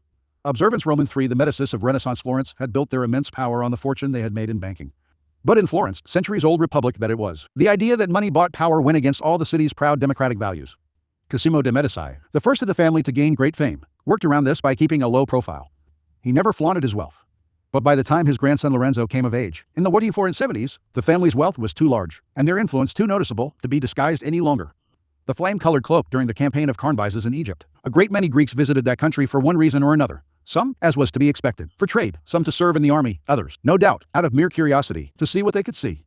Amongst the sightseers was Aeacus' son Silasson, the exiled brother of Polycrates of Samos. While he was in Egypt, Silasson had an extraordinary stroke of luck. He was hanging about the streets of Memphis dressed in a flame-colored cloak, when Darius, who at that time was a member of Cambyses' guard and not yet of any particular importance, happened to catch sight of him and, seized with a sudden longing to possess the cloak, came up to Silasson and made him an offer for it. His extreme anxiety to get it was obvious enough to Silasson, who was inspired to say, "I am not selling this for any money, but if you must have it, I will give it to you for free." Darius thereupon thanked him warmly and took it. Silasson at the moment merely thought he had lost it by his foolish good nature. Then came the death of Cambyses and the revolt of the Seven against the Magus, and Darius ascended the throne. Silasson now had the news that the man whose request for the flame-colored cloak he had formerly gratified in Egypt had become king of Persia. He hurried to Susa, sat down at the entrance of the royal palace, and claimed to be included in the official list of the king's benefactors. The sentry on guard reported his claim to Darius, who asked in surprise who the man might be. "For surely," he said, "as I have so recently come to the throne, there cannot be any Greek to whom I am indebted for a service. Hardly any of them have been here yet, and I certainly cannot remember owing anything to a Greek. But bring him in all the same, that I may know what he means by this claim." The guard escorted Silasson into the royal presence, and when the interpreters asked him who he was and what he had done to justify the statement that he was the king's benefactor, he reminded Darius of the story of the cloak, and said that he was the man who had given it him. "Sir," exclaimed Darius, "you are the most generous of men. For while I was still a person of no power or consequence, you gave me a present small indeed, but deserving then as much gratitude from me as would the most splendid of gifts today. I will give you in return more silver and gold than you can count, that you may never regret that you once did a favor to Darius the son of Histas." "My lord," replied Silasson, "do not give me gold or silver, but recover Samos for me, my native island, which now since Orodes killed my brother Polycrates is in the hands of one of our servants. Let Samos be your gift to me, but let no man in the island be killed or enslaved." Darius consented to Silasson's request, and dispatched a force under the command of Otanes, one of the seven, with orders to do everything that Silasson had asked. The Histories. Herodotus. 5th century B.C. Lorenzo solved the problem in his own way by developing the strategy of distraction that has served people of wealth ever since. He became the most illustrious patron of the arts that history has ever known. Not only did he spend lavishly on paintings, he created Italy's finest apprentice schools for young artists. It was in one of these schools that the young Michelangelo first caught the attention of Lorenzo, who invited the artist to come and live in his house. He did the same with Leonardo da Vinci. Once under his wing, Michelangelo and Leonardo requited his generosity by becoming loyal artists in his stable. Whenever Lorenzo faced an enemy, he would wield the weapon of patronage. When Pisa, Florence's traditional enemy, threatened to rebel against it in 184-72, Lorenzo placated its people by pouring money into its university, which had once been its pride and joy, but had long ago lost its luster. The Pisans had no defense against this insidious maneuver, which simultaneously fed their love of culture and blunted their desire for battle. Interpretation. Lorenzo undoubtedly loved the arts, but his patronage of artists had a practical function as well, of which he was keenly aware. In Florence at the time, banking was perhaps the least admired way of making money, and was certainly not a respected source of power. The arts were at the other pole, the pole of quasi-religious transcendence. By spending on the arts, Lorenzo diluted people's opinions of the ugly source of his wealth, disguising himself in nobility. There is no better use of strategic generosity than that of distracting attention from an unsavory reality and wrapping oneself in the mantle of art or religion. Observance. Roman IV. Louis Roman XIV had an eagle eye for the strategic power of money. When he came to the throne, the powerful nobility had recently proven a thorn in the monarchy's side, and seethed with rebelliousness. So he impoverished these aristocrats by making them spend enormous sums on maintaining their position in the court. Making them dependent on royal largesse for their livelihood, he had them in his claws. Next, Louis brought the nobles to their knees with strategic generosity. It would work like this. Whenever he noticed a stubborn courtier whose influence he needed to gain, or whose troublemaking he needed to squelch, he would use his vast wealth to soften the soil. First, he would ignore his victim, making the man anxious. Then the man would suddenly find that his son had been given a well-paid post, or that funds had been spent liberally in his home region, or that he had been given a painting he had long coveted. Presents would flow from Louis's hands. Finally, weeks or months later, Louis would ask for the favor he had needed all along. A man who had once vowed to do anything to stop the king would find he had lost the desire to fight. A straightforward bribe would have made him rebellious. This was far more insidious. Facing hardened earth in which nothing could take root, Louis loosened the soil before he planted his seeds. Interpretation: Louis understood that there is a deep-rooted emotional element in our attitude to money, an element going back to childhood. When we are children, all kinds of complicated feelings about our parents center around gifts. We see the giving of a gift as a sign of love and approval. And that emotional element never goes away. The recipients of gifts, financial or otherwise, are suddenly as vulnerable as children, especially when the gift comes from someone in authority. They cannot help opening up. Their will is loosened, as Louis loosened the soil. To succeed best, the gift should come out of the blue. It should be remarkable for the fact that a gift like it has never been given before, or for being preceded by a cold shoulder from the giver. The more often you give to particular people, the blunter this weapon becomes. If they don't take your gifts for granted, becoming monsters of ingratitude, they will resent what appears to be charity. The sudden, unexpected, one-time gift will not spoil your children, it will keep them under your thumb. Observance v. The antique dealer Fushimiya, who lived in the city of Edo, former name for Tokyo, in the 17th century, once made a stop at a village tea house. After enjoying a cup of tea, he spent several minutes scrutinizing the cup, which he eventually paid for and took away with him. A local artisan, watching this, waited until Fushimiya left the shop, then approached the old woman who owned the tea house and asked her who this man was. She told him it was Japan's most famous connoisseur, antique dealer to the Lord of Izumo.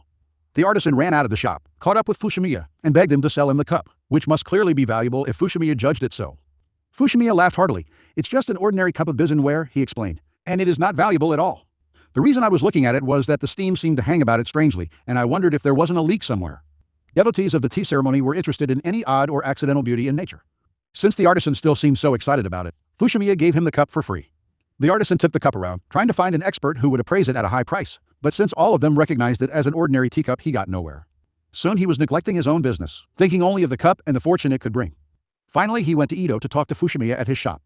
There the dealer, realizing that he had inadvertently caused this man pain by making him believe the cup had great worth, paid him 100 ryo gold pieces for the cup as a kindness. The cup was indeed mediocre, but he wanted to rid the artisan of his obsession, while also allowing him to feel that his effort had not been wasted. The artisan thanked him and went on his way. Money is never spent to so much advantage as when you have been cheated out of it. For at one stroke you have purchased prudence. Arthur Schopenhauer, 1788, 188 and 60. Soon word spread of Fushimiya's purchase of the teacup. Every dealer in Japan clamored for him to sell it, since a cup he had bought for 100 ryo must be worth much more. He tried to explain the circumstances in which he had bought the cup, but the dealers could not be dissuaded. Fushimiya finally relented and put the cup up for sale. During the auction, two buyers simultaneously bid 200 ryo for the teacup, and then began to fight over who had bid first. Their fighting tipped over a table, and the teacup fell to the ground and broke into several pieces. The auction was clearly over. Fushimiya glued and mended the cup, then stored it away, thinking the affair finished. Years later, however, the great tea master Matsudaira Fumai visited the store and asked to see the cup, which by then had become legendary. Fumai examined it. "As a piece," he said, "it is not up to much, but a tea master prizes sentiment and association more than intrinsic value." He bought the cup for a high sum. A glued-together work of less than ordinary craftsmanship had become one of the most famous objects in Japan. Interpretation: the story shows, first, an essential aspect of money, that it is humans who have created it and humans who instill it with meaning and value. Second, with objects as with money, what the courtier most values are the sentiments and emotions embedded in them. These are what make them worth having. The lesson is simple. The more your gifts and your acts of generosity play with sentiment, the more powerful they are. The object or concept that plays with a charged emotion or hits a chord of sentiment has more power than the money you squander on an expensive yet lifeless present. Observance: Roman 6. Akamoto Suzutomo, a wealthy adherent of the tea ceremony, once gave his page 100 ryo gold pieces and instructed him to purchase a tea bowl offered by a particular dealer. When the page saw the bowl, he doubted it was worth that much, and after much bargaining got the price reduced to 95 ryo. Days later, after Suzutomo had put the bowl to use, the page proudly told him what he had done. "What an ignoramus you are," replied Suzutomo. "A tea bowl that anyone asks 100 pieces of gold for can only be a family heirloom, and a thing like that is only sold when the family is pressed for money. And in that case, they will be hoping to find someone who will give even 150 pieces for it. So what sort of fellow is it who does not consider their feelings? Quite apart from that, a curio that you give 100 ryo for is something worth having, but one that has only cost 95 gives a mean impression. So never let me see that tea bowl again." And he had the bowl locked away and never took it out. Interpretation: when you insist on paying less, you may save your 5 ryo, but the insult you cause and the cheap impression you create will cost you in reputation. Which is the thing the powerful prize above all? Learn to pay the full price, it will save you a lot in the end. A gift of fish. Kong Su, premier of Lu, was fond of fish. Therefore, people in the whole country conscientiously bought fish, which they presented to him. However, Kong would not accept the presents. Against such a step, his younger brother remonstrated with him and said, "You like fish, indeed. Why don't you accept the present of fish?" In reply, he said, It is solely because I like fish that I would not accept the fish they gave me. Indeed, if I accept the fish, I will be placed under an obligation to them. Once placed under an obligation to them, I will sometime have to bend the law. If I bend the law, I will be dismissed from the premiership. After being dismissed from the premiership, I might not be able to supply myself with fish. On the contrary, if I do not accept the fish from them and am not dismissed the premiership, however fond of fish, I can always supply myself with fish. Han Fei Tzu, Chinese philosopher, 3rd century B. C. Observance Roman 7 sometime near the beginning of the 17th century in Japan. A group of generals whiled away the time before a big battle by staging an incense-smelling competition. Each participant anteed up a prize for the contest winner's bows, arrows, saddles, and other items a warrior would covet. The great Lord Date Masamune happened to pass by and was induced to participate. For a prize, he offered the gourd that hung from his belt. Everyone laughed, for no one wanted to win this cheap item. A retainer of the host finally accepted the gourd. When the party broke up, however, and the generals were chatting outside the tent, Masamune brought over his magnificent horse and gave it to the retainer. "There," he said, "a horse has come out of the gourd." The stunned generals suddenly regretted their scorn at Masamune's gift. Interpretation: Masamune understood the following: money gives its possessor the ability to give pleasure to others. The more you can do this, the more you attract admiration. When you make a horse come out of a gourd, you give the ultimate demonstration of your power. Image: the river. To protect yourself or to save the resource, you dam it up. Soon, however, the waters become dank and pestilent. Only the foulest forms of life can live in such stagnant waters. Nothing travels on them. All commerce stops. Destroy the dam. When water flows and circulates, it generates abundance, wealth, and power in ever larger circles. The river must flood periodically for good things to flourish. I took money only from those who could afford it and were willing to go in with me in schemes they fancied would fleece others. They wanted money for its own sake. I wanted it for the luxuries and pleasures it would afford me. They were seldom concerned with human nature. They knew little and cared less about their fellow men. If they had been keener students of human nature, if they had given more time to companionship with their fellows and less to the chase of the almighty dollar, they wouldn't have been such easy marks. Yellow Kid Weil. 188-75 1976 Authority. The great man who is a miser is a great fool, and a man in high places can have no vice so harmful as avarice. A miserly man can conquer neither lands nor lordships, for he does not have a plentiful supply of friends with whom he may work his will. Whoever wants to have friends must not love his possessions, but must acquire friends by means of fair gifts. For in the same way that the lodestone subtly draws iron to itself, so the gold and silver that a man gives attract the hearts of men. The Romance of the Rose, Guillaume Delors, c. 238 Reversal. The powerful never forget that what is offered for free is inevitably a trick. Friends who offer favors without asking for payment will later want something far dearer than the money you would have paid them. The bargain has hidden problems, both material and psychological. Learn to pay, then, and to pay well. On the other hand, this law offers great opportunities for swindling and deception if you apply it from the other side. Dangling the lure of a free lunch is the con artist's stock in trade. No man was better at this than the most successful con artist of our age, Joseph Weil, The Yellow Kid. The Yellow Kid learned early that what made his swindles possible was his fellow humans' greed. "This desire to get something for nothing," he once wrote, "has been very costly to many people who have dealt with me and with other con men. When people learn, as I doubt they will, that they can't get something for nothing, crime will diminish and we shall all live in greater harmony." Over the years, Weil devised many ways to seduce people with the prospect of easy money. He would hand out free real estate who could resist such an offer, and then the suckers would learn they had to pay $25 to register the sale. Since the land was free, it seemed worth the high fee, and the Yellow Kid would make thousands of dollars on the phony registration. In exchange, he would give his suckers a phony deed. Other times, he would tell suckers about a fixed horse race or a stock that would earn 200% in a few weeks. As he spun his stories, he would watch the suckers' eyes open wide at the thought of a free lunch. The lesson is simple: bait your deceptions with the possibility of easy money. People are essentially lazy and want wealth to fall in their lap rather than to work for it. For a small sum, sell them advice on how to make millions. P.T. Barnum did this later in life, and that small sum will become a fortune when multiplied by thousands of suckers. Lure people in with the prospect of easy money, and you have the room to work still more deceptions on them, since greed is powerful enough to blind your victims to anything. And as the Yellow Kid said, half the fun is teaching a moral lesson: greed does not pay. Law 41. Avoid stepping into a great man's shoes. Judgment. What happens first always appears better and more original than what comes after. If you succeed a great man or have a famous parent, you will have to accomplish double their achievements to outshine them. Do not get lost in their shadow or stuck in a past not of your own making. Establish your own name and identity by changing course. Slay the overbearing father, disparage his legacy, and gain power by shining in your own way. The excellence of being first. Many would have shone like the very phoenix in their occupations if others had not preceded them. Being first is a great advantage, with eminence twice as good. Deal the first hand and you will win the upper ground. Those who go first win fame by right of birth, and those who follow are like second sons, contenting themselves with meager portions. Solomon opted wisely for pacifism, yielding warlike things to his father. By changing course, he found it easier to become a hero. And our great Philip Roman II governed the entire world from the throne of his prudence, astonishing the ages. If his unconquered father was a model of energy, Philip was a paradigm of prudence. This sort of novelty has helped the well-advised win a place in the role of the great. Without leaving their own art, the ingenious leave the common path and take, even in professions gray with age, new steps toward eminence. Horace yielded epic poetry to Virgil, and Martial the lyric to Horace. Terence opted for comedy, Perseus for satire, each hoping to be first in his genre. Bold fancy never succumbed to facile imitation. A pocket mirror for heroes, Balthasar Gracian, translated by Christopher Mora, 1996 transgression of the law when Louis Roman XIV died. In Wadi 715, after a glorious 55-year reign, all eyes focused on his great-grandson and chosen successor, the future Louis Roman XV. Would the boy, only 5 at the time, prove as great a leader as the Sun King?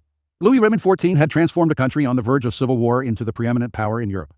The last years of his reign had been difficult. He had been old and tired, but it was hoped that the child would develop into the kind of strong ruler who would reinvigorate the land and add to the firm foundation that Louis Roman XIV had laid. To this end, the child was given the best minds of France as his tutors, men who would instruct him in the arts of statecraft, in the methods that the Sun King had perfected. Nothing was neglected in his education. But when Louis Roman XV came to the throne, in 1726, a sudden change came over him. He no longer had to study or please others or prove himself. He stood alone at the top of a great country, with wealth and power at his command. He could do as he wished. In the first years of his reign, Louis gave himself over to pleasure, leaving the government in the hands of a trusted minister, André Hercule de Fleury. This caused little concern, for he was a young man who needed to sow his wild oats, and de Fleury was a good minister. But it slowly became clear that this was more than a passing phase. Louis had no interest in governing. His main worry was not France's finances, or a possible war with Spain, but boredom. He could not stand being bored, and when he was not hunting deer or chasing young girls, he whiled away his time at the gambling tables, losing huge sums in a single night. The court, as usual, reflected the taste of the ruler. Gambling and lavish parties became the obsession. The courtiers had no concern with the future of France. They poured their energies into charming the king, angling for titles that would bring them life pensions, and for cabinet positions demanding little work but paying huge salaries. Parasites flocked to the court, and the state's debt swelled. In 1745, Louis fell in love with Madame de Pompadour, a woman of middle-class origin who had managed to rise through her charms, her intelligence, and a good marriage. Madame de Pompadour became the official royal mistress. She also became France's arbiter of taste and fashion. But the madam had political ambitions as well, and she eventually emerged as the country's unofficial prime minister. It was she, not Louis, who wielded hiring and firing power over France's most important ministers. As he grew older, Louis only needed more diversion. On the grounds of Versailles, he built a brothel, Parc aux Cerfs, which housed some of the prettiest young girls of France. Underground passages and hidden staircases gave Louis access at all hours. After Madame de Pompadour died, in 1764, she was succeeded as royal mistress by Madame du Barry, who soon came to dominate the court, and who, like de Pompadour before her, began to meddle in affairs of state. If a minister did not please her, he would find himself fired. All of Europe was aghast when du Barry, the daughter of a baker, managed to arrange the firing of Etienne de Choiseul, the foreign minister and France's most able diplomat. He had shown her too little respect. As time went by, swindlers and charlatans made their nest in Versailles and enticed Louis's interest in astrology, the occult, and fraudulent business deals. The young and pampered teenager who had taken over France years before had only grown worse with age. The motto that became attached to Louis's reign was Après moi, le déluge, after me the flood, or let France rot after I am gone. And indeed, when Louis did go, in 1774, worn out by debauchery, his country and his own finances were in horrible disarray. His grandson Louis Roman XVI inherited a realm in desperate need of reform and a strong leader. But Louis Roman XVI was even weaker than his grandfather, and could only watch as the country descended into revolution. In 1792, the republic introduced by the French Revolution declared the end of the monarchy, and gave the king a new name, Louis the Last. A few months later, he kneeled on the guillotine, his about-to-be-severed head stripped of all the radiance and power that the Sun King had invested in the crown. Interpretation from a country that had descended into civil war in the late 1640s, Louis Roman XIV forged the mightiest realm in Europe. Great generals would tremble in his presence. A cook once made a mistake in preparing a dish and committed suicide, rather than face the king's wrath. Louis Roman XIV had many mistresses, but their power ended in the bedroom. He filled his court with the most brilliant minds of the age. The symbol of his power was Versailles, refusing to accept the palace of his forefathers, the Louvre. He built his own palace in what was then the middle of nowhere, symbolizing that this was a new order he had founded, one without precedent. He made Versailles the centerpiece of his reign, a place that all the powerful of Europe envied and visited with a sense of awe. In essence, Louis took a great void, the decaying monarchy of France, and filled it with his own symbols and radiant power. Louis Roman XV, on the other hand, symbolizes the fate of all those who inherit something large, or who follow in a great man's footsteps. It would seem easy for a son or successor to build on the grand foundation left for them, but in the realm of power, the opposite is true. The pampered, indulged son almost always squanders the inheritance, for he does not start with the father's need to fill a void. As Machiavelli states, necessity is what impels men to take action, and once the necessity is gone, only rot and decay are left. Having no need to increase his store of power, Louis Roman XV inevitably succumbed to inertia. Under him, Versailles, the symbol of the Sun King's authority, became a pleasure palace of incomparable banality, a kind of Las Vegas of the Bourbon monarchy. It came to represent all that the oppressed peasantry of France hated about their king, and during the Revolution they looted it with glee. Life of Pericles, as a young man, Pericles was inclined to shrink from facing the people. One reason for this was that he was considered to bear a distinct resemblance to the tyrant Pisistratus, and when men who were well on in years remarked on the charm of Pericles' voice and the smoothness and fluency of his speech, they were astonished at the resemblance between the two. The fact that he was rich and that he came of a distinguished family and possessed exceedingly powerful friends made the fear of ostracism very real to him. And at the beginning of his career he took no part in politics, but devoted himself to soldiering, in which he showed great daring and enterprise. However, the time came when Aristides was dead, Themistocles in exile, and Cimon frequently absent on distant campaigns. Then at last Pericles decided to attach himself to the people's party and to take up the cause of the poor and the many instead of that of the rich and the few, in spite of the fact that this was quite contrary to his own temperament, which was thoroughly aristocratic.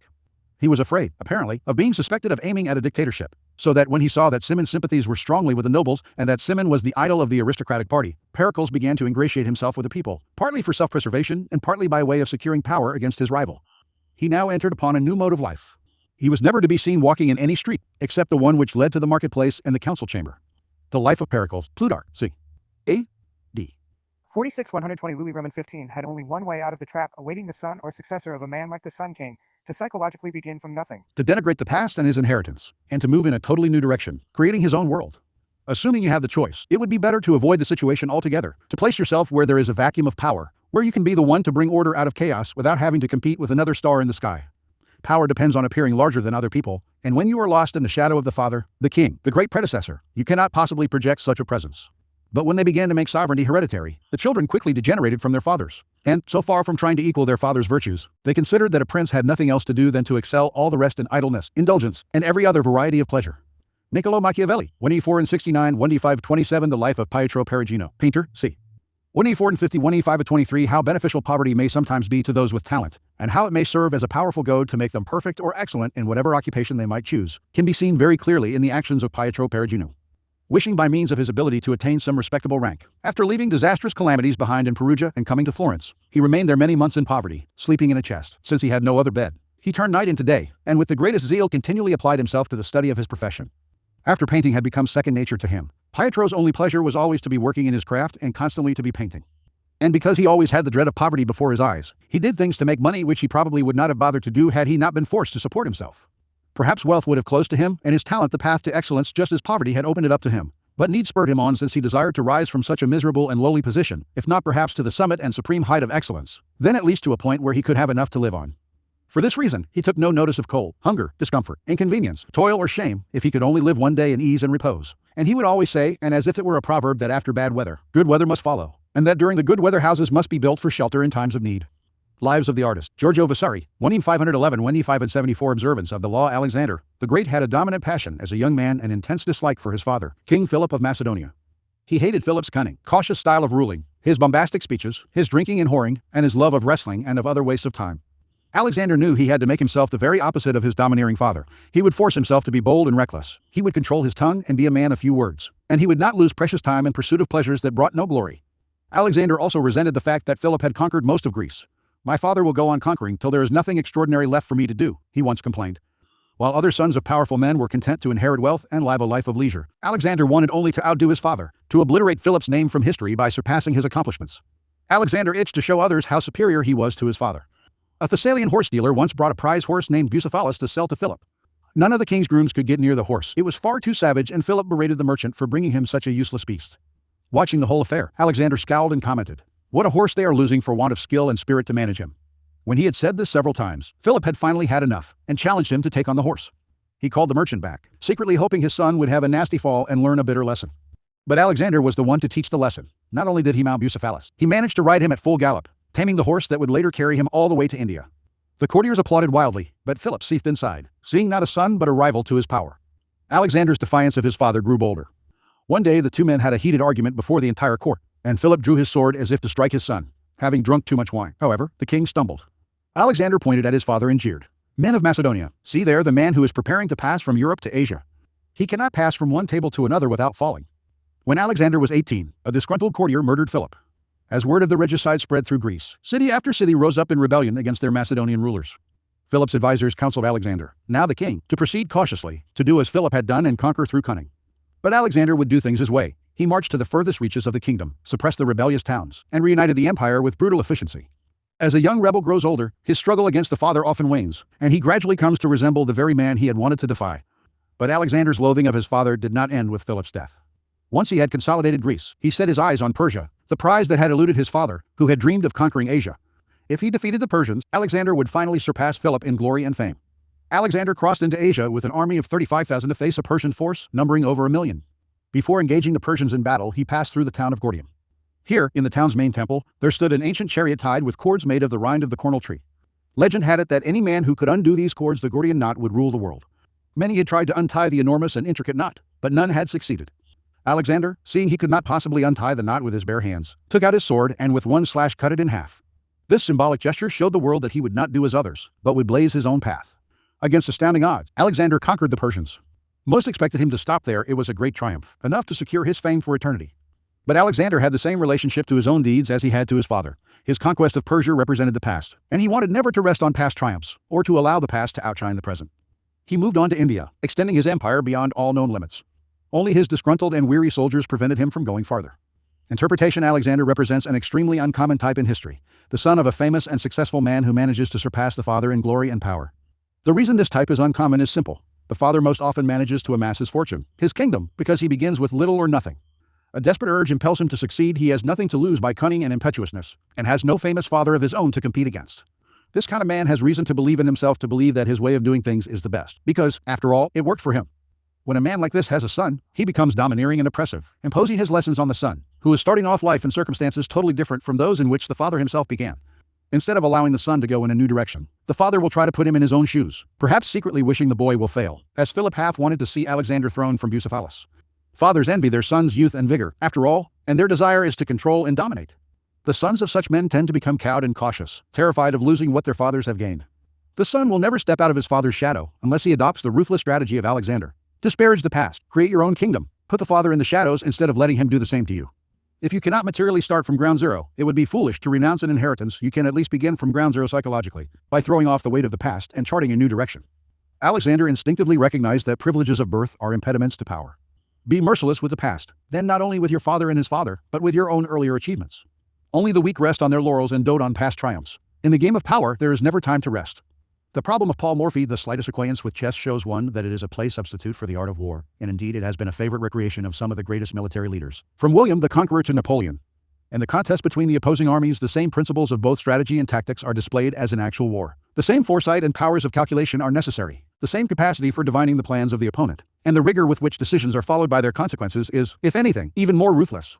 More than that, it is plain that the unconscious motive actuating the players is not the mere love of pugnacity characteristic of all competitive games, but the grimmer one of father murder. It is true that the original goal of capturing the king has been given up, but from the point of view of motive there is, except in respect of crudity, not appreciable change in the present goal of sterilizing him in immobility. Checkmate means literally, the king is dead. Our knowledge of the unconscious motivation of chess playing tells us that what it represented could only have been the wish to overcome the father in an acceptable way. It is no doubt significant that 19th century chess champion Paul Morphy's soaring odyssey into the higher realms of chess began just a year after the unexpectedly sudden death of his father, which had been a great shock to him, and we may surmise that his brilliant effort of sublimation was, like Shakespeare's Hamlet and Freud's The Interpretation of Dreams, a reaction to this critical event. Something should now be said about the reception Morphy's successes met with, for they were of such a kind as to raise the question whether his subsequent collapse may not have been influenced through his perhaps belonging to the type that Freud has described under the name of die am Erfald-Schadern, those wrecked by success. Couched in more psychological language, was Morphy affrighted at his own presumptuousness when the light of publicity was thrown on his great success? Freud has pointed out that the people who break under the strain of too great success do so because they can endure it only in imagination, not in reality. To castrate the father in a dream is a very different matter from doing it in reality. The real situation provokes the unconscious guilt in its full force, and the penalty may be mental collapse. The problem of Paul Morphy, Ernest Jones, 1951. Keys to power in many ancient kingdoms, for example Bengal and Sumatra. After the king had ruled for several years, his subjects would execute him. This was done partly as a ritual of renewal, but also to prevent him from growing too powerful, for the king would generally try to establish a permanent order at the expense of other families and of his own sons. Instead of protecting the tribe and leading it in times of war, he would attempt to dominate it. And so he would be beaten to death or executed in an elaborate ritual. Now that he was no longer around for his honors to go to his head, he could be worshipped as a god. Meanwhile, the field had been cleared for a new and youthful order to establish itself. The ambivalent, hostile attitude towards the king or father figure also finds expression in legends of heroes who do not know their father. Moses, the archetypal man of power, was found abandoned among the bulrushes and never knew his parents. Without a father to compete with him or limit him, he could attain the heights of power. Hercules had no earthly father, he was the son of the god Zeus. Later in his life, Alexander the Great spread the story that the god Jupiter Ammon had sired him, not Philip of Macedon. Legends and rituals like these eliminate the human father because he symbolizes the destructive power of the past. The past prevents the young hero from creating his own world. He must do as his father did, even after that father is dead or powerless. The hero must bow and scrape before his predecessor and yield to tradition and precedent. What had success in the past must be carried over to the present, even though circumstances have greatly changed. The past also weighs the hero down with an inheritance that he is terrified of losing, making him timid and cautious. Power depends on the ability to fill a void, to occupy a field that has been cleared of the dead weight of the past. Only after the father figure has been properly done away with will you have the necessary space to create and establish a new order. There are several strategies you can adopt to accomplish this: variations on the execution of the king that disguise the violence of the impulse by channeling it in socially acceptable forms. Perhaps the simplest way to escape the shadow of the past is simply to belittle it, playing on the timeless antagonism between the generations, stirring up the young against the old. For this you need a convenient older figure to pillory. Mao Zedong, confronting a culture that fiercely resisted change, played on the suppressed resentment against the overbearing presence of the venerable Confucius in Chinese culture. John F. Kennedy knew the dangers of getting lost in the past. He radically distinguished his presidency from that of his predecessor, Dwight D. Eisenhower, and also from the preceding decade, the 1950s, which Eisenhower personified. Kennedy, for instance, would not play the dull and fatherly game of golf, a symbol of retirement and privilege, and Eisenhower's passion. Instead, he played football on the White House lawn. In every aspect, his administration represented vigor and youth, as opposed to the stodgy Eisenhower. Kennedy had discovered an old truth: the young are easily set against the old, since they yearn to make their own place in the world and resent the shadow of their fathers. The distance you establish from your predecessor often demands some symbolism, a way of advertising itself publicly. Louis XIV, for example, created such symbolism when he rejected the traditional palace of the French kings and built his own palace of Versailles. King Philip Roman II of Spain did the same when he created his center of power, the Palace of El Escorial, in what was then the middle of nowhere. But Louis carried the game further. He would not be a king like his father or earlier ancestors. He would not wear a crown or carry a scepter or sit on a throne. He would establish a new kind of imposing authority with symbols and rituals of its own. Louis made his ancestors' rituals into laughable relics of the past. Follow his example. Never let yourself be seen as following your predecessor's path. If you do, you will never surpass him. You must physically demonstrate your difference by establishing a style and symbolism that sets you apart. The Roman Emperor Augustus, successor to Julius Caesar, understood this thoroughly. Caesar had been a great general, a theatrical figure whose spectacles kept the Romans entertained, an international emissary seduced by the charms of Cleopatra, a larger-than-life figure. So Augustus, despite his own theatrical tendencies, competed with Caesar not by trying to outdo him, but by differentiating himself from him. He based his power on a return to Roman simplicity, an austerity of both style and substance. Against the memory of Caesar's sweeping presence, Augustus posed a quiet and manly dignity. The problem with the overbearing predecessor is that he fills the vistas before you with symbols of the past. You have no room to create your own name. To deal with this situation, you need to hunt out the vacuums, those areas in culture that have been left vacant and in which you can become the first and principal figure to shine. When Pericles of Athens was about to launch a career as a statesman, he looked for the one thing that was missing in Athenian politics. Most of the great politicians of his time had allied themselves with the aristocracy. Indeed, Pericles himself had aristocratic tendencies. Yet he decided to throw in his hat with the city's democratic elements. The choice had nothing to do with his personal beliefs, but it launched him on a brilliant career. Out of necessity, he became a man of the people.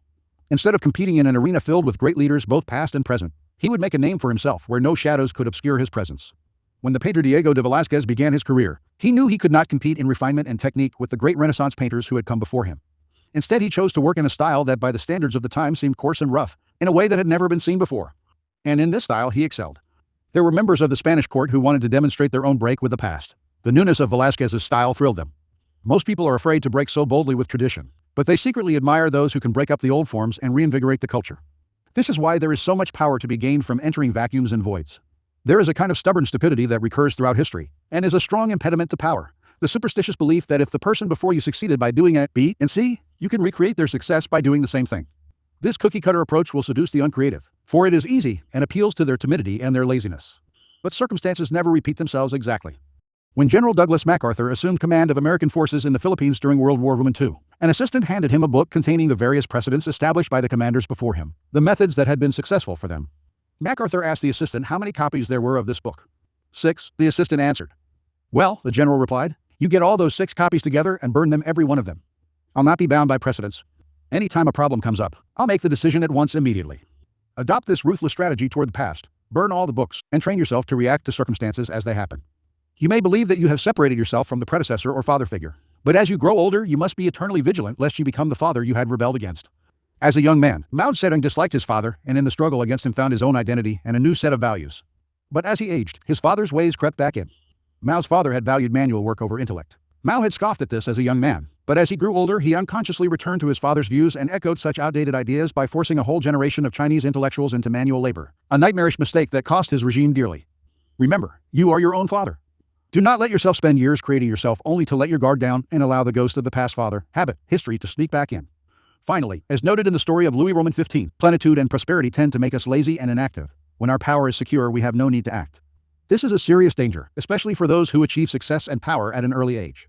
The playwright Tennessee Williams, for instance, found himself skyrocketed from obscurity to fame by the success of The Glass Menagerie. The sort of life which I had had previous to this popular success, he later wrote, was one that required endurance, a life of clawing and scratching, but it was a good life because it was the sort of life for which the human organism is created. I was not aware of how much vital energy had gone into this struggle until the struggle was removed. This was security at last. I sat down and looked about me and was suddenly very depressed. Williams had a nervous breakdown, which may in fact have been necessary for him. Pushed to the psychological edge, he could start writing with the old vitality again, and he produced A Streetcar Named Desire. Fyodor Dostoevsky, similarly, whenever he wrote a successful novel, would feel that the financial security he had gained made the act of creation unnecessary. He would take his entire savings to the casino and would not leave until he had gambled away his last penny. Once reduced to poverty, he could write again. It is not necessary to go to such extremes, but you must be prepared to return to square one psychologically rather than growing fat and lazy with prosperity. Pablo Picasso could deal with success, but only by constantly changing the style of his painting, often breaking completely with what had made him successful before. How often our early triumphs turn us into a kind of caricature of ourselves. Powerful people recognize these traps. Like Alexander the Great, they struggle constantly to recreate themselves. The father must not be allowed to return. He must be slain at every step of the way. Image, the father. He casts a giant shadow over his children, keeping them in thrall long after he is gone by tying them to the past, squashing their youthful spirit, and forcing them down the same tired path he followed himself. His tricks are many. At every crossroads you must slay the father and step out of his shadow.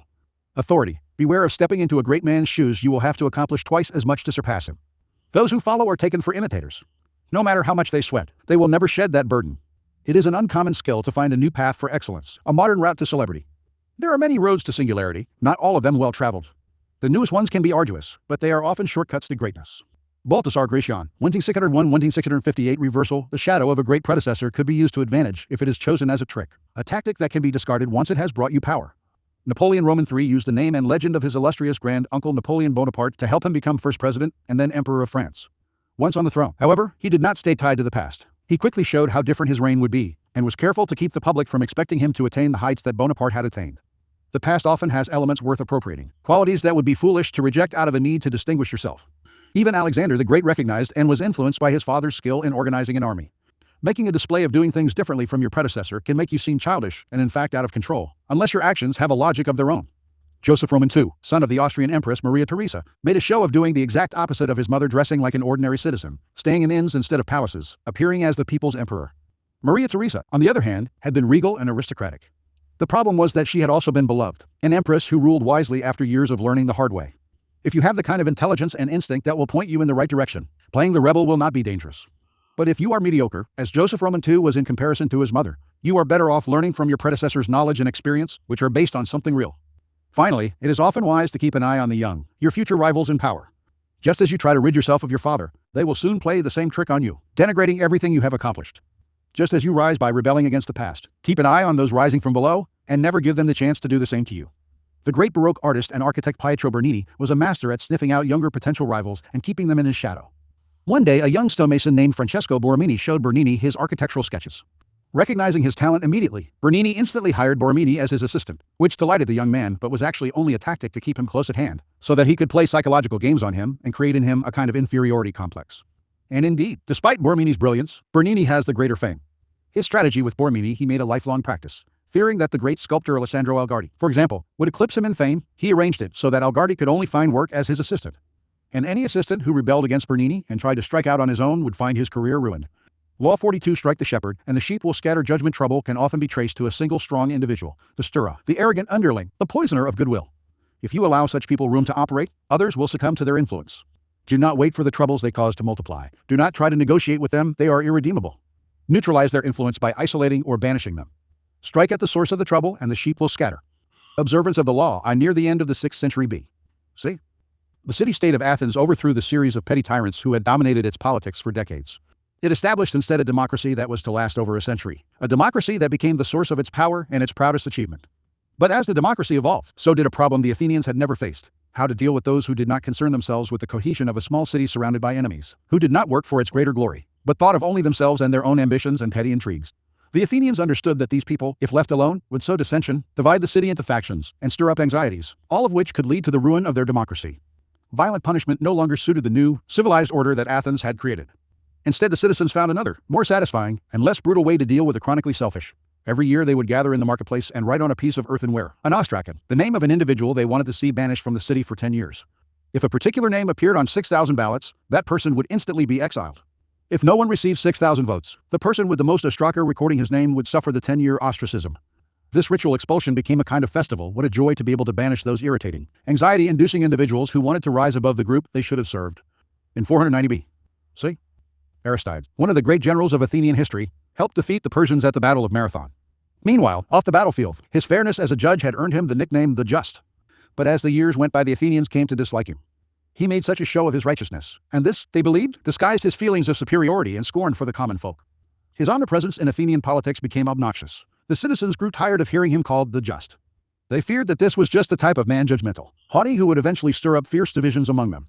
In 482 B.C., despite Aristides' invaluable expertise in the continuing war with the Persians, they collected the ostraca and had him banished. After Aristides' ostracism, the great general Themistocles emerged as the city's premier leader.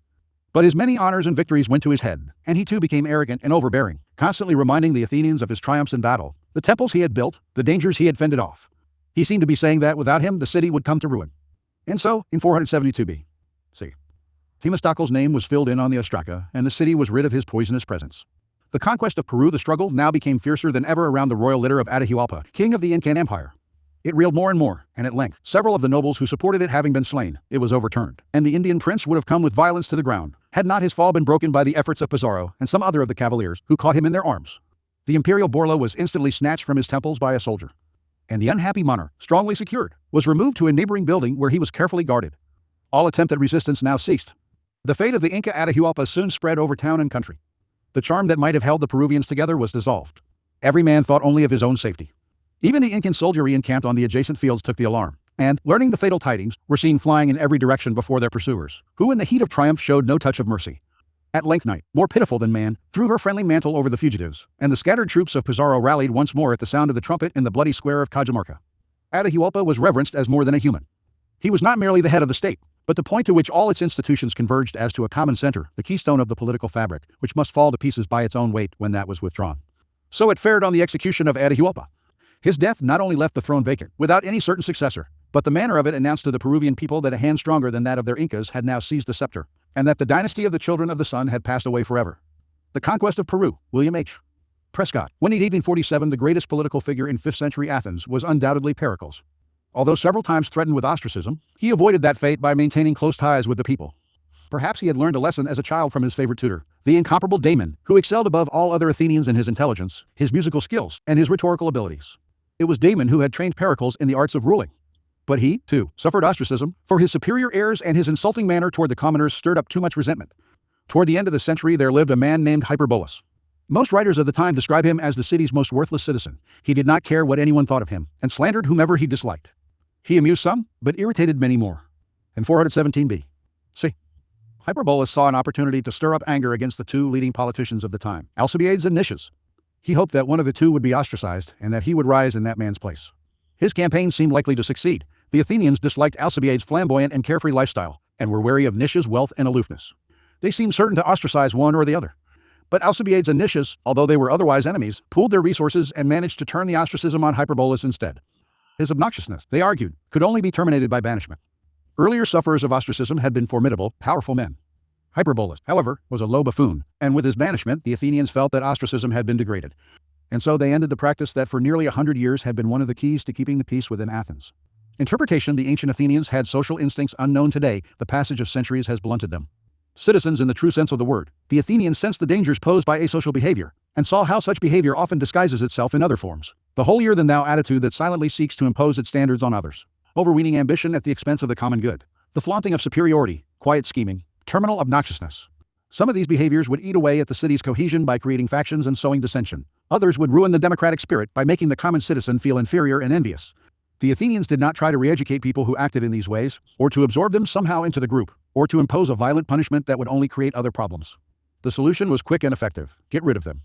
Within any group, trouble can most often be traced to a single source: the unhappy, chronically dissatisfied one who will always stir up dissension and infect the group with his or her ill ease. Before you know what hit you, the dissatisfaction spreads.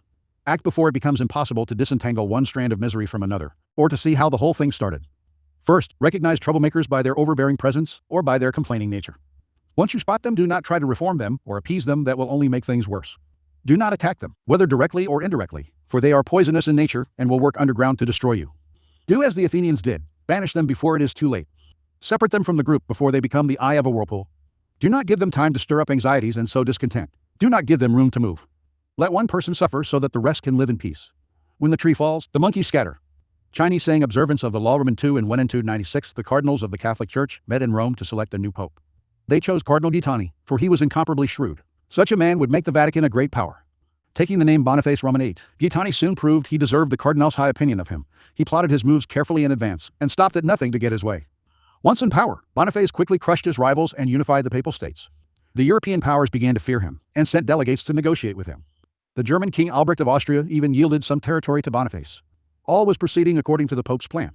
One piece did not fall into place, however, and that was Tuscany, the richest part of Italy. If Boniface could conquer Florence, Tuscany's most powerful city, the region would be his.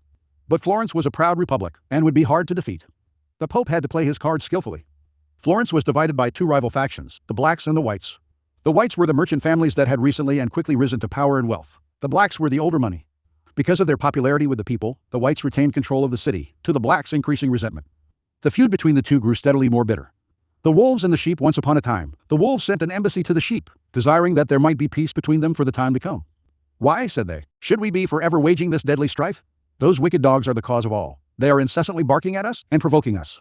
Send them away, and there will be no longer any obstacle to our eternal friendship and peace. The silly sheep listened, the dogs were dismissed, and the flock, thus deprived of their best protectors, became an easy prey to their treacherous enemy. Fables, Aesop, 6th century B.C.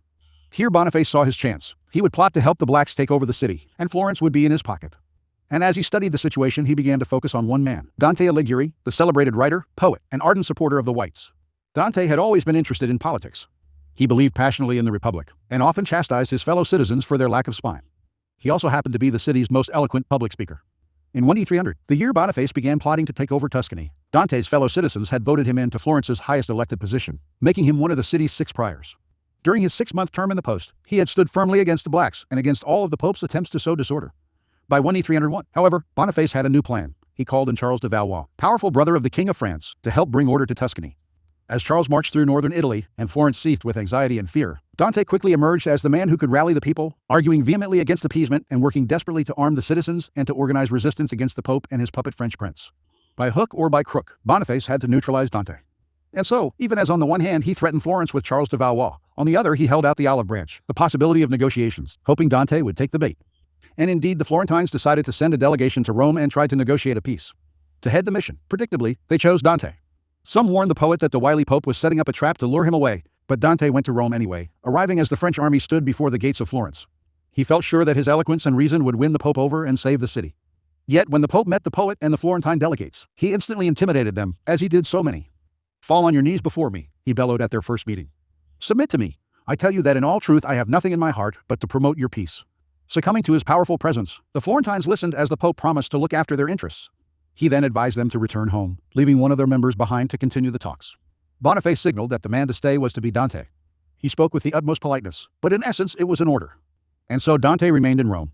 And while he and the Pope continued their dialogue, Florence fell apart. With no one to rally the Whites, and with Charles de Valois using the Pope's money to bribe and sow dissension, the Whites disintegrated, some arguing for negotiations, others switching sides. Facing an enemy now divided and unsure of itself, the Blacks easily destroyed them within weeks, exacting violent revenge on them. And once the Blacks stood firmly in power, the Pope finally dismissed Dante from Rome. The Blacks ordered Dante to return home to face accusations and stand trial. When the poet refused, the Blacks condemned him to be burned to death if he ever set foot in Florence again. And so Dante began a miserable life of exile, wandering through Italy, disgraced in the city that he loved, never to return to Florence even after his death. The life of Themistocles' fellow citizens reached the point at which their jealousy made them listen to any slander at his expense, and so he was forced to remind the assembly of his achievements until they could bear this no longer. He once said to those who were complaining of him, "Why are you tired of receiving benefits so often from the same men?" Besides this, he gave offense to the people when he built the temple of Artemis. For not only did he style the goddess Artemis Aristobule, or Artemis wisest in council, with the hint that it was he who had given the best counsel to the Athenians and the Greeks, but he chose a site for it near his own house at Melite. So at last the Athenians banished him. They made use of the ostracism to humble his great reputation and his authority, as indeed was their habit with any whose power they regarded as oppressive, or who had risen to an eminence which they considered out of keeping with the equality of a democracy. The life of Themistocles, Plutarch, c. A. B. 46-120 interpretation. Boniface knew that if he only had a pretext to lure Dante away, Florence would crumble. He played the oldest card in the book, threatening with one hand while holding out the olive branch with the other, and Dante fell for it. Once the poet was in Rome, the Pope kept him there for as long as it took. For Boniface understood one of the principal precepts in the game of power: one resolute person, one disobedient spirit, can turn a flock of sheep into a den of lions. So he isolated the troublemaker. Without the backbone of the city to keep them together, the sheep quickly scattered. Learn the lesson. Do not waste your time lashing out in all directions at what seems to be a many-headed enemy. Find the one head that matters, the person with willpower, or smarts, or, most important of all, charisma. Whatever it costs you, lure this person away, for once he is absent, his powers will lose their effect. His isolation can be physical banishment or absence from the court, political narrowing his base of support, or psychological alienating him from the group through slander and insinuation. Cancer begins with a single cell. Excise it before it spreads beyond cure. Keys to power in the past: an entire nation would be ruled by a king and his handful of ministers. Only the elite had any power to play with. Over the centuries, power has gradually become more and more diffused and democratized. This has created, however, a common misperception that groups no longer have centers of power, that power is spread out and scattered among many people. Actually, however, power has changed in its numbers, but not in its essence. There may be fewer mighty tyrants commanding the power of life and death over millions, but there remain thousands of petty tyrants ruling smaller realms and enforcing their will through indirect power games, charisma, and so on.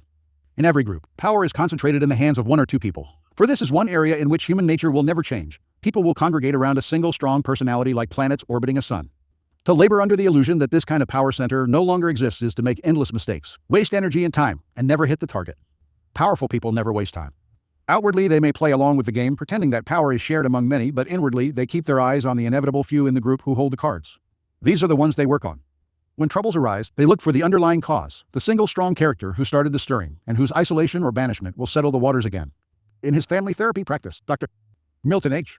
Erickson found that if the family dynamic was unsettled and dysfunctional, there was inevitably one person who was the stirrer, the troublemaker. In his sessions, he would symbolically isolate this rotten apple by seating him or her apart from the others, if only by a few feet. Slowly, the other family members would see the physically separate person as the source of their difficulty. Once you recognize who the stirrer is, pointing it out to other people will accomplish a great deal. Understanding who controls the group dynamic is a critical realization. Remember, stirrers thrive by hiding in the group, disguising their actions among the reactions of others. Render their actions visible, and they lose their power to upset. A key element in games of strategy is isolating the enemy's power. In chess, you try to corner the king. In the Chinese game of Go, you try to isolate the enemy's forces in small pockets, rendering them immobile and ineffectual. It is often better to isolate your enemies than to destroy them. You seem less brutal. The result, though, is the same, for in the game of power, isolation spells death. The most effective form of isolation is somehow to separate your victims from their power base. When Mao Zedong wanted to eliminate an enemy in the ruling elite, he did not confront the person directly. He silently and stealthily worked to isolate the man, divide his allies and turn them away from him, shrink his support. Soon the man would vanish on his own. Presence and appearance have great import in the game of power.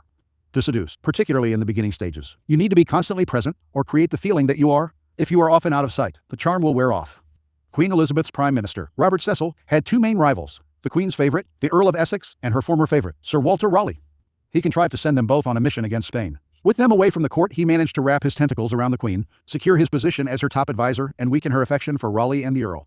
The lesson here is twofold. First, your absence from the court spells danger for you, and you should never leave the scene in a time of turmoil, for your absence can both symbolize and induce a loss of power. Second, and on the other hand, luring your enemies away from the court at critical moments is a great ploy. Isolation has other strategic uses. When trying to seduce people, it is often wise to isolate them from their usual social context. Once isolated, they are vulnerable to you, and your presence becomes magnified. Similarly, con artists often look for ways to isolate their marks from their normal social milieu, steering them into new environments in which they are no longer comfortable. Here they feel weak and succumb to deception more easily. Isolation, then, can prove a powerful way of bringing people under your spell to seduce or swindle them. You will often find powerful people who have alienated themselves from the group. Perhaps their power has gone to their heads, and they consider themselves superior. Perhaps they have lost the knack of communicating with ordinary folk. Remember, this makes them vulnerable.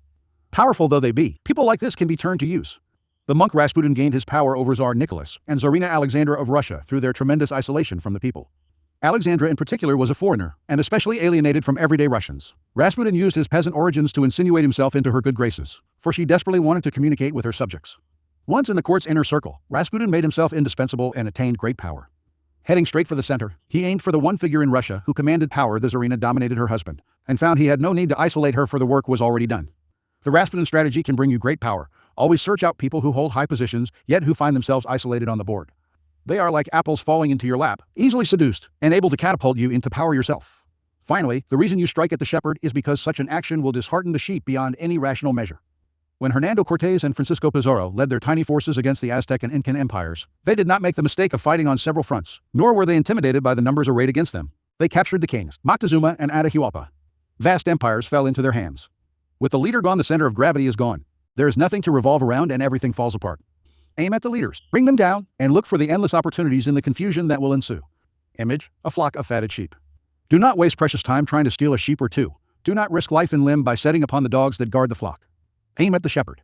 Lure him away and the dogs will follow. Strike him down and the flock will scatter. You can pick them off one by one. Authority, if you draw a bow, draw the strongest. If you use an arrow, use the longest. To shoot a rider, first shoot his horse. To catch a gang of bandits, first capture its leader. Just as a country has its border, so the killing of men has its limits. If the enemy's attack can be stopped with a blow to the head, why have any more dead and wounded than necessary?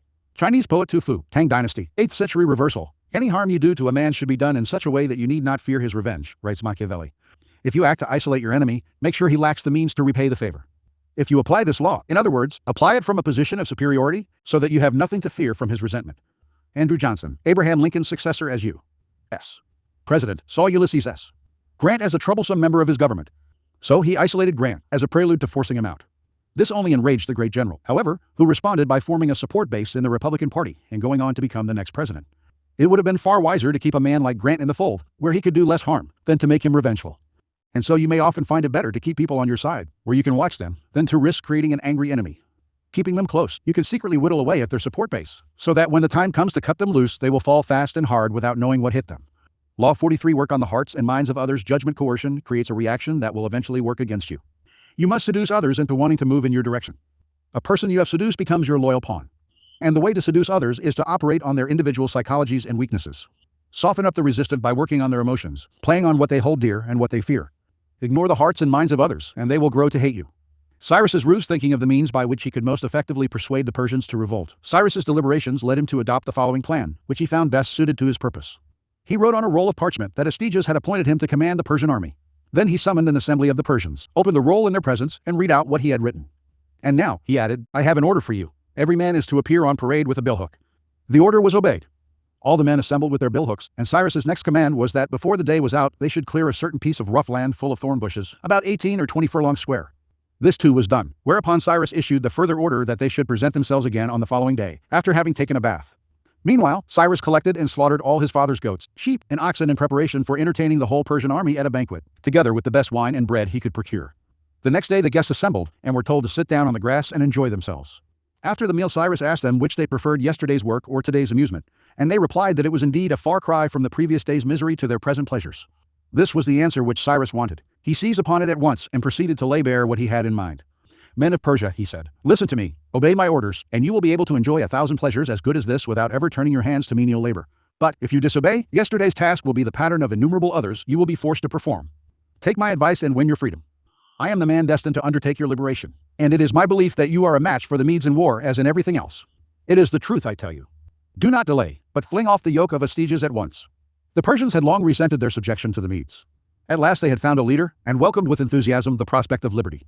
On the present occasion, the Persians under Cyrus rose against the Medes, and from then onwards were masters of Asia. The histories, Herodotus, 5th century B.C. Transgression of the law near the end of the reign of Louis Roman XV, all of France seemed desperate for change. When the king's grandson and chosen successor, the future Louis Roman XVI, married the 15-year-old daughter of the Empress of Austria, the French caught a glimpse of the future that seemed hopeful. The young bride, Marie Antoinette, was beautiful and full of life. She instantly changed the mood of the court, which was rank with Louis XV's debaucheries. Even the common people, who had yet to see her, talked excitedly of Marie Antoinette. The French had grown disgusted with the series of mistresses who had dominated Louis Roman XV, and they looked forward to serving their new queen. In 1773, when Marie Antoinette publicly rode through the streets of Paris for the first time, applauding crowds swarmed around her carriage. How fortunate, she wrote her mother, to be in a position in which one can gain widespread affection at so little cost. In 1774, Louis Roman XV died and Louis Roman XVI took the throne. As soon as Marie Antoinette became queen, she abandoned herself to the pleasures she loved the most, ordering and wearing the most expensive gowns and jewelry in the realm, sporting the most elaborate hair in history, her sculpted coiffures rising as much as 3 feet above her head, and throwing a constant succession of masked balls and fêtes. All of these whims she paid for on credit, never concerning herself with the cost or who paid the bills. Marie Antoinette's greatest pleasure was the creation and designing of a private Garden of Eden at the Petit Trianon, a chateau on the grounds of Versailles with its own woods. The gardens at the Petit Trianon were to be as natural as possible, including moss applied by hand to the trees and rocks. To heighten the pastoral effect, the queen employed peasant milkmaids to milk the finest-looking cows in the realm. launderers and cheesemakers in special peasant outfits she helped design, shepherds to tend sheep with silk ribbons around their necks. When she inspected the barns, she would watch her milkmaids squeezing milk into porcelain vases made at the Royal Ceramic Works. To pass the time, Marie Antoinette would gather flowers in the woods around the Petit Trianon, or watch her good peasants doing their chores. The place became a separate world, its community limited to her chosen favorites. With each new whim, the cost of maintaining the Petit Trianon soared. Meanwhile, France itself was deteriorating. There was famine and widespread discontent. Even socially insulated courtiers seethed with resentment. The queen treated them like children. Only her favorites mattered, and these were becoming fewer and fewer. But Marie Antoinette did not concern herself with this. Not once throughout her reign did she read a minister's report. Not once did she tour the provinces and rally the people to her side. Not once did she mingle among the Parisians or receive a delegation from them. She did none of these things because as queen she felt the people owed her their affection, and she was not required to love them in return. In 1784 the queen became embroiled in a scandal. As part of an elaborate swindle, the most expensive diamond necklace in Europe had been purchased under her name, and during the swindler's trial her lavish lifestyle became public. People heard about the money she spent on jewels and dresses and mass dances. They gave her the nickname Madame Deficit, and from then on she became the focus of the people's growing resentment. When she appeared in her box at the opera, the audience greeted her with hisses. Even the court turned against her. For while she had been running up her huge expenditures, the country was headed for ruin. 5 years later, in 1789, an unprecedented event took place, the beginning of the French Revolution. The queen did not worry let the people have their little rebellion. She seemed to think it would soon quiet down and she would be able to resume her life of pleasure. That year the people marched on Versailles, forcing the royal family to quit the palace and take residence in Paris. This was a triumph for the rebels, but it offered the queen an opportunity to heal the wounds she had opened and establish contact with the people. The queen, however, had not learned her lesson. Not once would she leave the palace during her stay in Paris. Her subjects could rot in hell for all she cared. In 1792 the royal couple was moved from the palace to a prison, as the revolution officially declared the end of the monarchy. The following year Louis Roman XVI was tried, found guilty, and guillotined. As Marie Antoinette awaited the same fate, hardly a soul came to her defense, not one of her former friends in the court, not one of Europe's other monarchs who, as members of their own country's royal families, had all the reason in the world to show that revolution did not pay, not even her own family in Austria, including her brother, who now sat on the throne. She had become the world's pariah. In October of 1793, She finally knelt at the guillotine, unrepentant and defiant to the bitter end. Interpretation from early on, Marie Antoinette acquired the most dangerous of attitudes. As a young princess in Austria, she was endlessly flattered and cajoled. As the future queen of the French court, she was the center of everyone's attention. She never learned to charm or please other people, to become attuned to their individual psychologies. She never had to work to get her way, to use calculation or cunning or the arts of persuasion. And like everyone who is indulged from an early age, she evolved into a monster of insensitivity. Marie Antoinette became the focus of an entire country's dissatisfaction, because it is so infuriating to meet with a person who makes no effort to seduce you or attempt to persuade you, even if only for the purpose of deception. And do not imagine that she represents a bygone era, or that she is even rare. Her type is today more common than ever. Such types live in their own bubble. They seem to feel they are born kings and queens, and that attention is owed them. They do not consider anyone else's nature, but bulldoze over people with the self-righteous arrogance of a Marie Antoinette. Pampered and indulged as children, as adults they still believe that everything must come to them. Convinced of their own charm, they make no effort to charm, seduce, or gently persuade. In the realm of power, such attitudes are disastrous. At all times you must attend to those around you, gauging their particular psychology, tailoring your words to what you know will entice and seduce them. This requires energy and art. The higher your station, the greater the need to remain attuned to the hearts and minds of those below you, creating a base of support to maintain you at the pinnacle. Without that base, your power will teeter, and at the slightest change of fortune, those below will gladly assist in your fall from grace. Observance of the law in a D. 225. Zhuge Liang, master strategist and chief minister to the ruler of Shu in ancient China, confronted a dangerous situation. The kingdom of Wei had mounted an all-out attack on Shu from the north. More dangerous still, Wei had formed an alliance with the Barbar states to the south of Shu, led by King Menghuo. Zhuge Liang had to deal with this second menace from the south before he could hope to fend off Wei in the north. As Zhuge Liang prepared to march south against the barbarians, a wise man in his camp offered him advice. It would be impossible, this man said, to pacify the region by force.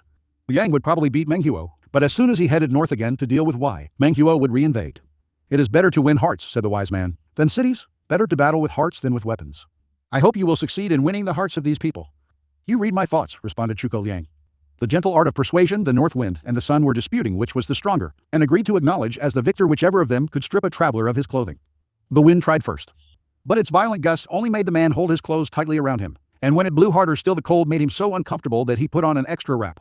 Eventually the wind got tired of it and handed him over to the sun. The sun shone first with a moderate warmth, which made the man take off his topcoat. Then it blazed fiercely, till, unable to stand the heat, he stripped and went off to bathe in a nearby river. Persuasion is more effective than force. Fables, Aesop, 6th century B. See? As Liang expected, Menghuo launched a powerful attack. But Liang laid a trap and managed to capture a large part of Menghuo's army, including the king himself. instead of punishing or executing his prisoners. However, he separated the soldiers from their king, had their shackles removed, regaled them with food and wine, and then addressed them. "You are all upright men," he said. "I believe you all have parents, wives, and children waiting for you at home. They are doubtless shedding bitter tears at your fate. I am going to release you, so that you can return home to your loved ones and comfort them." The men thanked Liang with tears in their eyes. Then he sent for Menghuo. "If I release you," asked Liang, "what will you do?" "I will pull my army together again," answered the king, "and lead it against you to a decisive battle. But if you capture me a second time, I will bow to your superiority." Not only did Liang order Menghuo released, he gave him a gift of a horse and saddle. When angry lieutenants wondered why he did this, Liang told them, "I can capture that man as easily as I can take something out of my pocket. I am trying to win his heart. When I do, peace will come of itself here in the south." As Menghuo had said he would, he attacked again. But his own officers, whom Liang had treated so well, rebelled against him, captured him, and turned him over to Liang, who asked him again the same question as before. Menghuo replied that he had not been beaten fairly, but merely betrayed by his own officers. He would fight again, but if captured a third time he would bow to Liang's superiority. Over the following months Liang outwitted Menghuo again and again, capturing him a third, a fourth, and a fifth time. On each occasion Menghuo's troops grew more dissatisfied. Liang had treated them with respect. They had lost their heart for fighting. But every time Chuko Liang asked Menghuo to yield, the great king would come up with another excuse. "You tricked me, I lost through bad luck," on and on.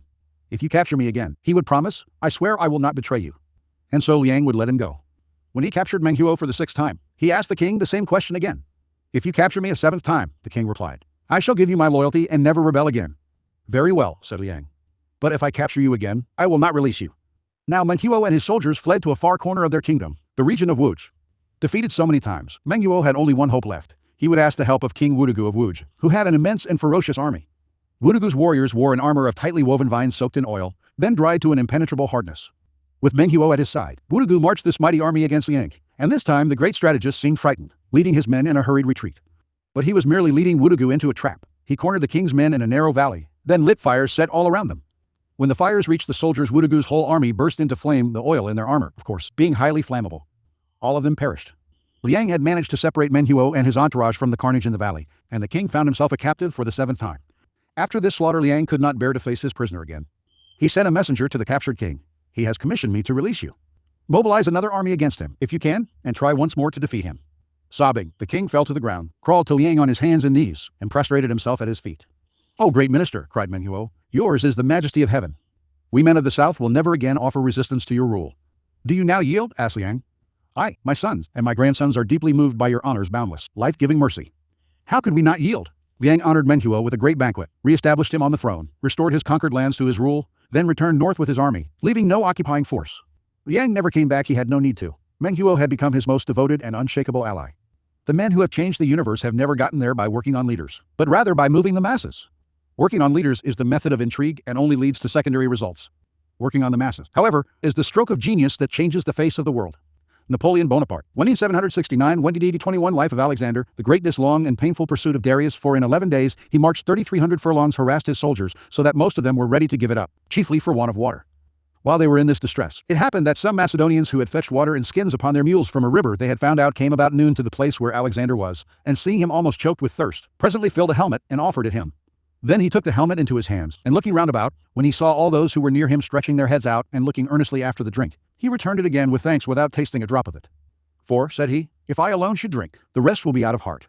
The soldiers no sooner took notice of his temperance and magnanimity upon this occasion, but they one and all cried out to him to lead them forward boldly, and began whipping on their horses. For whilst they had such a king, they said they defied both weariness and thirst, and looked upon themselves to be little less than immortal. The Life of Alexander the Great, Plutarch, c. A. D.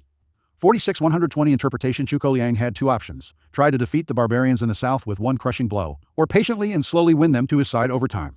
Most people more powerful than their enemy grab the first option and never consider the second. But the truly powerful think far ahead. The first option may be quick and easy, but over time it brews ugly emotions in the hearts of the vanquished. Their resentment turns to hatred. Such animosity keeps you on edge. You spend your energy protecting what you have gained, growing paranoid and defensive. The second option, though more difficult, not only brings you peace of mind, it converts a potential enemy into a pillar of support. In all your encounters, take a step back, take the time to calculate and attune yourself to your target's emotional makeup and psychological weaknesses. Force will only strengthen their resistance. With most people, the heart is the key. They are like children, ruled by their emotions.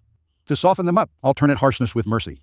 Play on their basic fears, and also their loves, freedom, family, etc. Once you break them down, you will have a lifelong friend and fiercely loyal ally.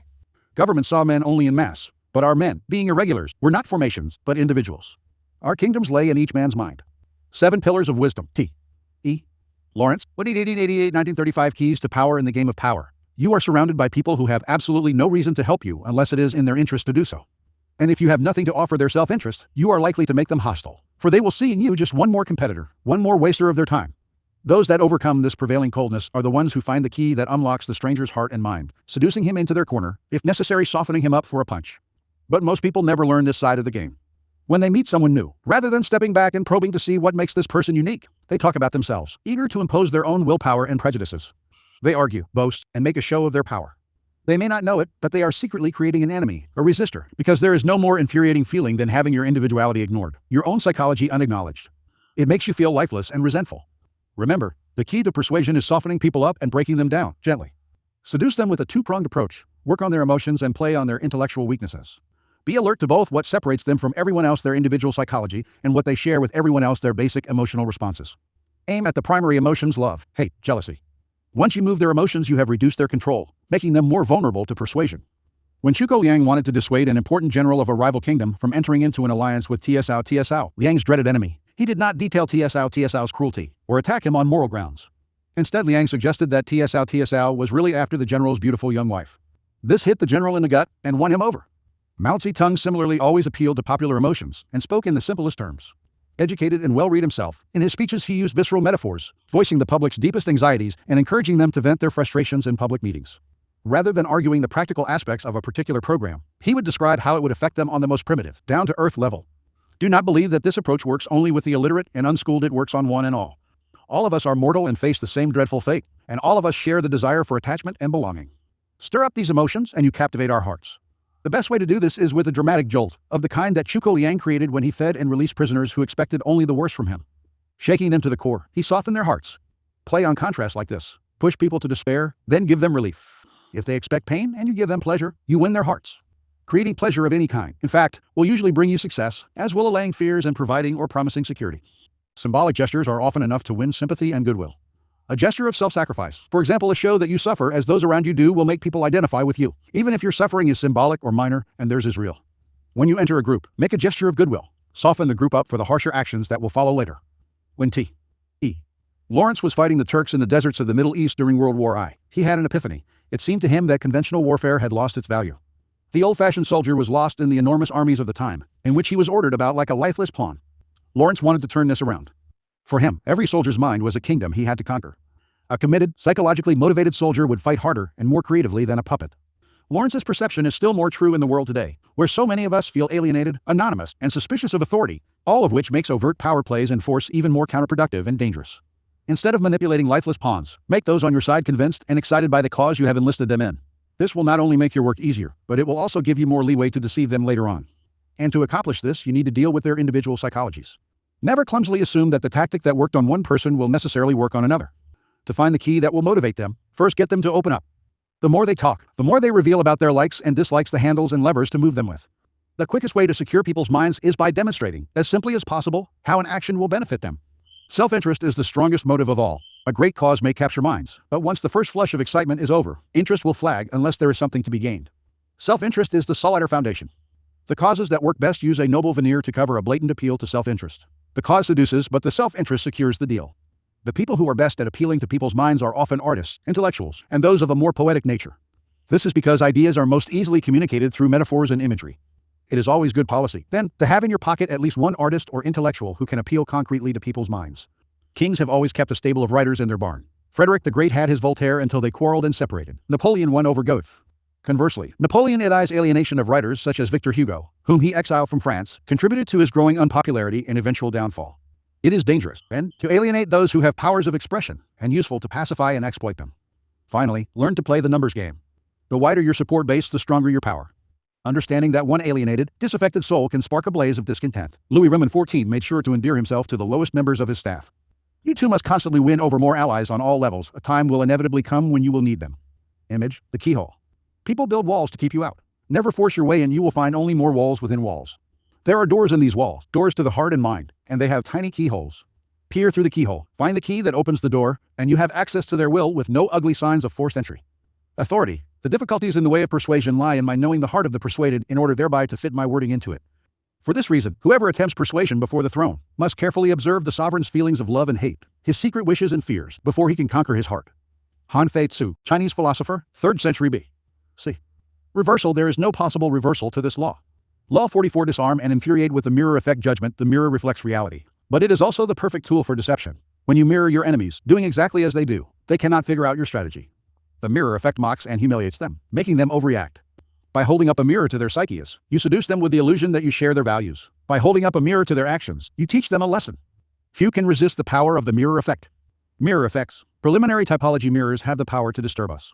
Gazing at our reflection in the mirror, we most often see what we want to see, the image of ourselves with which we are most comfortable, We tend not to look too closely. ignoring the wrinkles and blemishes. But if we do look hard at the reflected image, we sometimes feel that we are seeing ourselves as others see us, as a person among other people, an object rather than a subject. That feeling makes us shudder. We see ourselves, but from the outside, minus the thoughts, spirit, and soul that fill our consciousness. We are a thing. In using mirror effects, we symbolically recreate this disturbing power by mirroring the actions of other people, mimicking their movements to unsettle and infuriate them. Made to feel mocked, clone, object-like, an image without a soul, they get angry. Or do the same thing slightly differently, and they might feel disarmed. You have perfectly reflected their wishes and desires. This is the narcissistic power of mirrors. In either case, the mirror effect unsettles your targets, whether angering or entrancing them, and in that instant you have the power to manipulate or seduce them. The effect contains great power because it operates on the most primitive emotions. There are 4 main mirror effects in the realm of power. The neutralizing effect. In ancient Greek mythology, the Gorgon Medusa had serpents for hair, protruding tongue, massive teeth, and a face so ugly that anyone who gazed at her was turned into stone, out of fright. But the hero Perseus managed to slay Medusa by polishing his bronze shield into a mirror, then using the reflection in the mirror to guide him as he crept up and cut off her head without looking at her directly. If the shield in this instance was a mirror, the mirror also was a kind of shield. Medusa could not see Perseus. She saw only her own reflected actions, and behind this screen the hero stole up and destroyed her. This is the essence of the neutralizing effect. Do what your enemies do, following their actions as best you can, and they cannot see what you are up to. They are blinded by your mirror. Their strategy for dealing with you depends on your reacting to them in a way characteristic of you. Neutralize it by playing a game of mimicry with them. The tactic has a mocking, even infuriating effect. Most of us remember the childhood experience of someone teasing us by repeating our words exactly after a while. Usually not long, we wanted to punch them in the face. Working more subtly as an adult, you can still unsettle your opponents this way. Shielding your own strategy with the mirror, you lay invisible traps, or push your opponents into the trap they planned for you. This powerful technique has been used in military strategy since the days of Sun Tzu. In our own time, it often appears in political campaigning. It is also useful for disguising those situations in which you have no particular strategy yourself. This is the warrior's mirror. The merchant and his friend, a certain merchant, once had a great desire to make a long journey.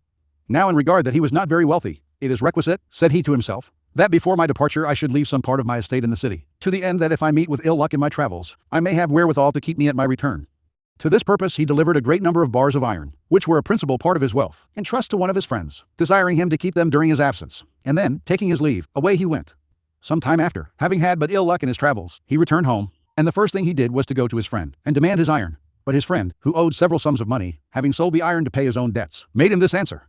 Truly, friend, said he, I put your iron into a room that was close locked, imagining it would have been there as secure as my own gold. But an accident has happened which no one could have suspected, for there was a rat in the room which ate it all up. The merchant, pretending ignorance, replied, It is a terrible misfortune to me indeed, but I know of old that rats love iron extremely. I have suffered by them many times before in the same manner, and therefore can the better bear my present affliction. This answer extremely pleased the friend, who was glad to hear the merchant so well inclined to believe that a rat had eaten his iron, and to remove all suspicions, desired him to dine with him the next day. The merchant promised he would, but in the meantime he met in the middle of the city one of his friend's children, the child he carried home, and locked up in a room. The next day he went to his friend, who seemed to be in great affliction, which he asked him the cause of, as if he had been perfectly ignorant of what had happened. Oh, my dear friend, answered the other, I beg you to excuse me, if you do not see me so cheerful as otherwise I would be. I have lost one of my children. I have had him cried by sound of trumpet, but I know not what is become of him. Oh, replied the merchant, I am grieved to hear this. For yesterday in the evening, as I parted from hence, I saw an owl in the air with a child in his claws. But whether it were yours I cannot tell. Why, you most foolish and absurd creature, replied the friend. Are you not ashamed to tell such an egregious lie? An owl, that weighs at most not above 2 or 3 pounds, can he carry a boy that weighs above 50? Why, replied the merchant, do you make such a wonder at that? As if in a country where one rat can eat 100 tons weight of iron, it were such a wonder for an owl to carry a child that weighs not over 50 pounds in all. The friend, upon this, found that the merchant was no such fool as he took him to be, begged his pardon for the cheat which he designed to have put upon him, restored him the value of his iron, and so had his son again. Fables, Pilpay, India. 4th century, a reverse version of the neutralizing effect is the shadow. You shadow your opponent's every move without their seeing you. Use the shadow to gather information that will neutralize their strategy later on, when you will be able to thwart their every move. The shadow is effective because to follow the movements of others is to gain valuable insights into their habits and routines. The shadow is the preeminent device for detectives and spies. The Narcissus effect. Gazing at an image in the waters of a pond, the Greek youth Narcissus fell in love with it. And when he found out that the image was his own reflection, and that he therefore could not consummate his love, he despaired and drowned himself. All of us have a similar problem. We are profoundly in love with ourselves, but since this love excludes a love object outside ourselves, it remains continuously unsatisfied and unfulfilled. The Narcissus effect plays on this universal narcissism. You look deep into the souls of other people, fathom their inmost desires, their values, their taste, their spirit, and you reflect it back to them, making yourself into a kind of mirror image. Your ability to reflect their psyche gives you great power over them. They may even feel a tinge of love. This is simply the ability to mimic another person, not physically, but psychologically, and it is immensely powerful because it plays upon the unsatisfied self-love of a child. Normally, people bombard us with their experiences, their tastes. They hardly ever make the effort to see things through our eyes. This is annoying, but it also creates great opportunity. If you can show you understand another person by reflecting their inmost feelings, they will be entranced and disarmed, all the more so because it happens so rarely. No one can resist this feeling of being harmoniously reflected in the outside world, even though you might well be manufacturing it for their benefit, and for deceptive purposes of your own. The Narcissus effect works wonders in both social life and business. It gives us both the seducer's and the courtier's mirror. The moral effect, the power of verbal argument, is extremely limited, and often accomplishes the opposite of what is intended. As Gracian remarks, the truth is generally seen, rarely heard. The moral effect is a perfect way to demonstrate your ideas through action. Quite simply, you teach others a lesson by giving them a taste of their own medicine. In the moral effect, you mirror what other people have done to you, and do so in a way that makes them realize you are doing to them exactly what they did to you. You make them feel that their behavior has been unpleasant, as opposed to hearing you complain and whine about it, which only gets their defenses up. And as they feel the result of their actions mirrored back at them, they realize in the profoundest sense how they hurt or punish others with their unsocial behavior. You objectify the qualities you want them to feel ashamed of and create a mirror in which they can gaze at their follies and learn a lesson about themselves. This technique is often used by educators, psychologists, and anyone who has to deal with unpleasant and unconscious behavior. This is the teacher's mirror. Whether or not there is actually anything wrong with the way people have treated you, however, it can often be to your advantage to reflect it back to them in a way that makes them feel guilty about it. The hallucinatory effect. Mirrors are tremendously deceptive, for they create a sense that you are looking at the real world. Actually, though, you are only staring at a piece of glass, which, as everyone knows, cannot show the world exactly as it is. Everything in a mirror is reversed. When Alice goes through the looking glass in Lewis Carroll's book, she enters a world that is back to front, and more than just visually. The hallucinatory effect comes from creating a perfect copy of an object, a place, a person. This copy acts as a kind of dummy. People take it for the real thing, because it has the physical appearance of the real thing. This is the preeminent technique of con artists, who strategically mimic the real world to deceive you. It also has applications in any arena that requires camouflage. This is the deceiver's mirror. Observances of mirror effects. Observance I. In February of 1815, the Emperor Napoleon escaped from the island of Elba, where he had been imprisoned by the Allied forces of Europe, and returned to Paris in a march that stirred the French nation, rallying troops and citizens of all classes to his side and chasing his successor, King Louis Roman XVIII, off the throne. By March, however, having re-established himself in power, he had to face the fact that France's situation had gravely changed. The country was devastated. He had no allies among the other European nations, and his most loyal and important ministers had deserted him or left the country. Only one man remained from the old regime, Joseph Fouché, his former minister of police. Napoleon had relied on Fouché to do his dirty work throughout his previous reign, but he had never been able to figure his minister out. He kept a corps of agents to spy on all of his ministers, so that he would always have an edge on them, but no one had gotten anything on Fouché. If suspected of some misdeed, the minister would not get angry or take the accusation personally. He would submit, nod, smile, and change colors chameleon-like, adapting to the requirements of the moment. At first this had seemed somewhat pleasant and charming, but after a while it frustrated Napoleon, who felt outdone by this slippery man. At one time or another he had fired all of his most important ministers, including Talleyrand, but he never touched Fouché. And so, in 1815, back in power and in need of help, he felt he had no choice but to reappoint Fouché as his minister of police. When you have come to grips and are striving together with the enemy, and you realize that you cannot advance, you soak in and become one with the enemy. You can win by applying a suitable technique while you are mutually entangled. You can win often decisively with the advantage of knowing how to soak into the enemy. Whereas, were you to draw apart, you would lose the chance to win. A Book of Five Rings. Miyamoto Musashi, Japan, 17th century. Several weeks into his new reign, Napoleon's spies told him they believed Fouché was in secret contact with ministers of foreign countries, including Metternich of Austria. Afraid that his most valuable minister was betraying him to his enemies, Napoleon had to find out the truth before it was too late. He could not confront Fouché directly in person. The man was as slippery as an eel. He needed hard proof. This seemed to come in April, when the emperor's private police captured a Viennese gentleman who had come to Paris to pass information on to Fouché. Ordering the man brought before him, Napoleon threatened to shoot him then and there unless he confessed. The man broke down and admitted he had given Fouché a letter from Metternich, written in invisible ink, arranging for a secret meeting of special agents in Basel. Napoleon accordingly ordered one of his own agents to infiltrate this meeting. If Fouché was indeed planning to betray him, he would finally be caught red-handed and would hang. Napoleon waited impatiently for the agent's return, but to his bewilderment the agent showed up days later reporting that he had heard nothing that would implicate Fouché in a conspiracy. In fact, it seemed that the other agents present suspected Fauché of double-crossing them, as if he were working for Napoleon all along. Napoleon did not believe this. For an instant Fauché had somehow outwitted him again. The following morning Fauché visited Napoleon, and remarked, "By the way, sire, I never told you that I had a letter from Metternich a few days ago. My mind was so full of things of greater moment. Besides, his emissary omitted to give me the powder needed to make the writing legible. Here at length is the letter." Sure that Fauché was toying with him, Napoleon exploded. "You are a traitor, Fauché. I ought to have you hanged." He continued to harangue Fauché, but could not fire him without proof. Fauché only expressed amazement at the emperor's words, but inwardly he smiled, for all along he had been playing a mirroring game. Interpretation. Fauché had known for years that Napoleon kept on top of those around him by spying on them day and night. The minister had survived this game by having his own spies spy on Napoleon's spies, thus neutralizing any action Napoleon might take against him. In the case of the meeting in Basel, he even turned the tables. Knowing about Napoleon's double agent, he set it up so that it would appear as if Fauché were a loyal double agent too.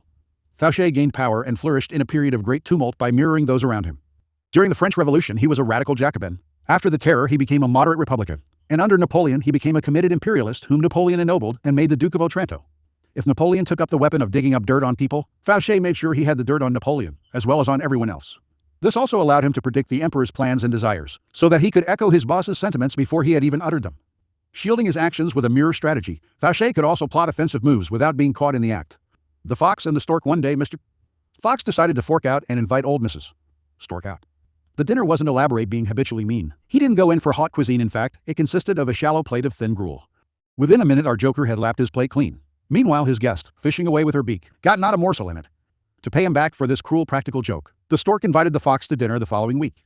"I should be delighted," he replied. "When it comes to friends I never stand upon pride." Punctually on the day he ran to his hostess's house and at once began praising everything. What taste, what chic, and the food done just to a turn. Then sat down with a hearty appetite. Foxes are always ready to eat and savor the delicious smell of meat. It was mincemeat and served to serve him right, in a long-necked, narrow-mouthed urn.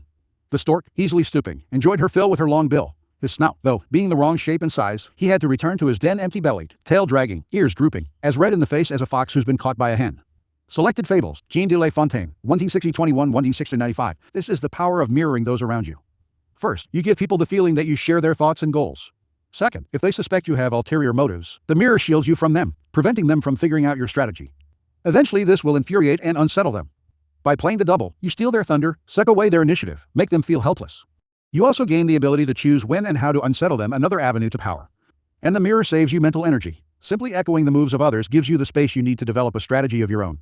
Observance. Roman II. Early on in his career, the ambitious statesman and general Alcibiades of Athens 450-404 B.C. fashioned a formidable weapon that became the source of his power.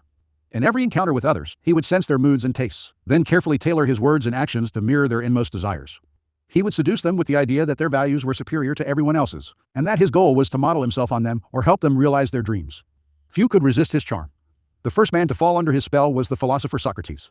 Alcibiades represented the opposite of the Socratic ideal of simplicity and uprightness. He lived lavishly and was completely unprincipled. Whenever he met Socrates, however, he mirrored the older man's sobriety, eating simply, accompanying Socrates on long walks, and talking only of philosophy and virtue.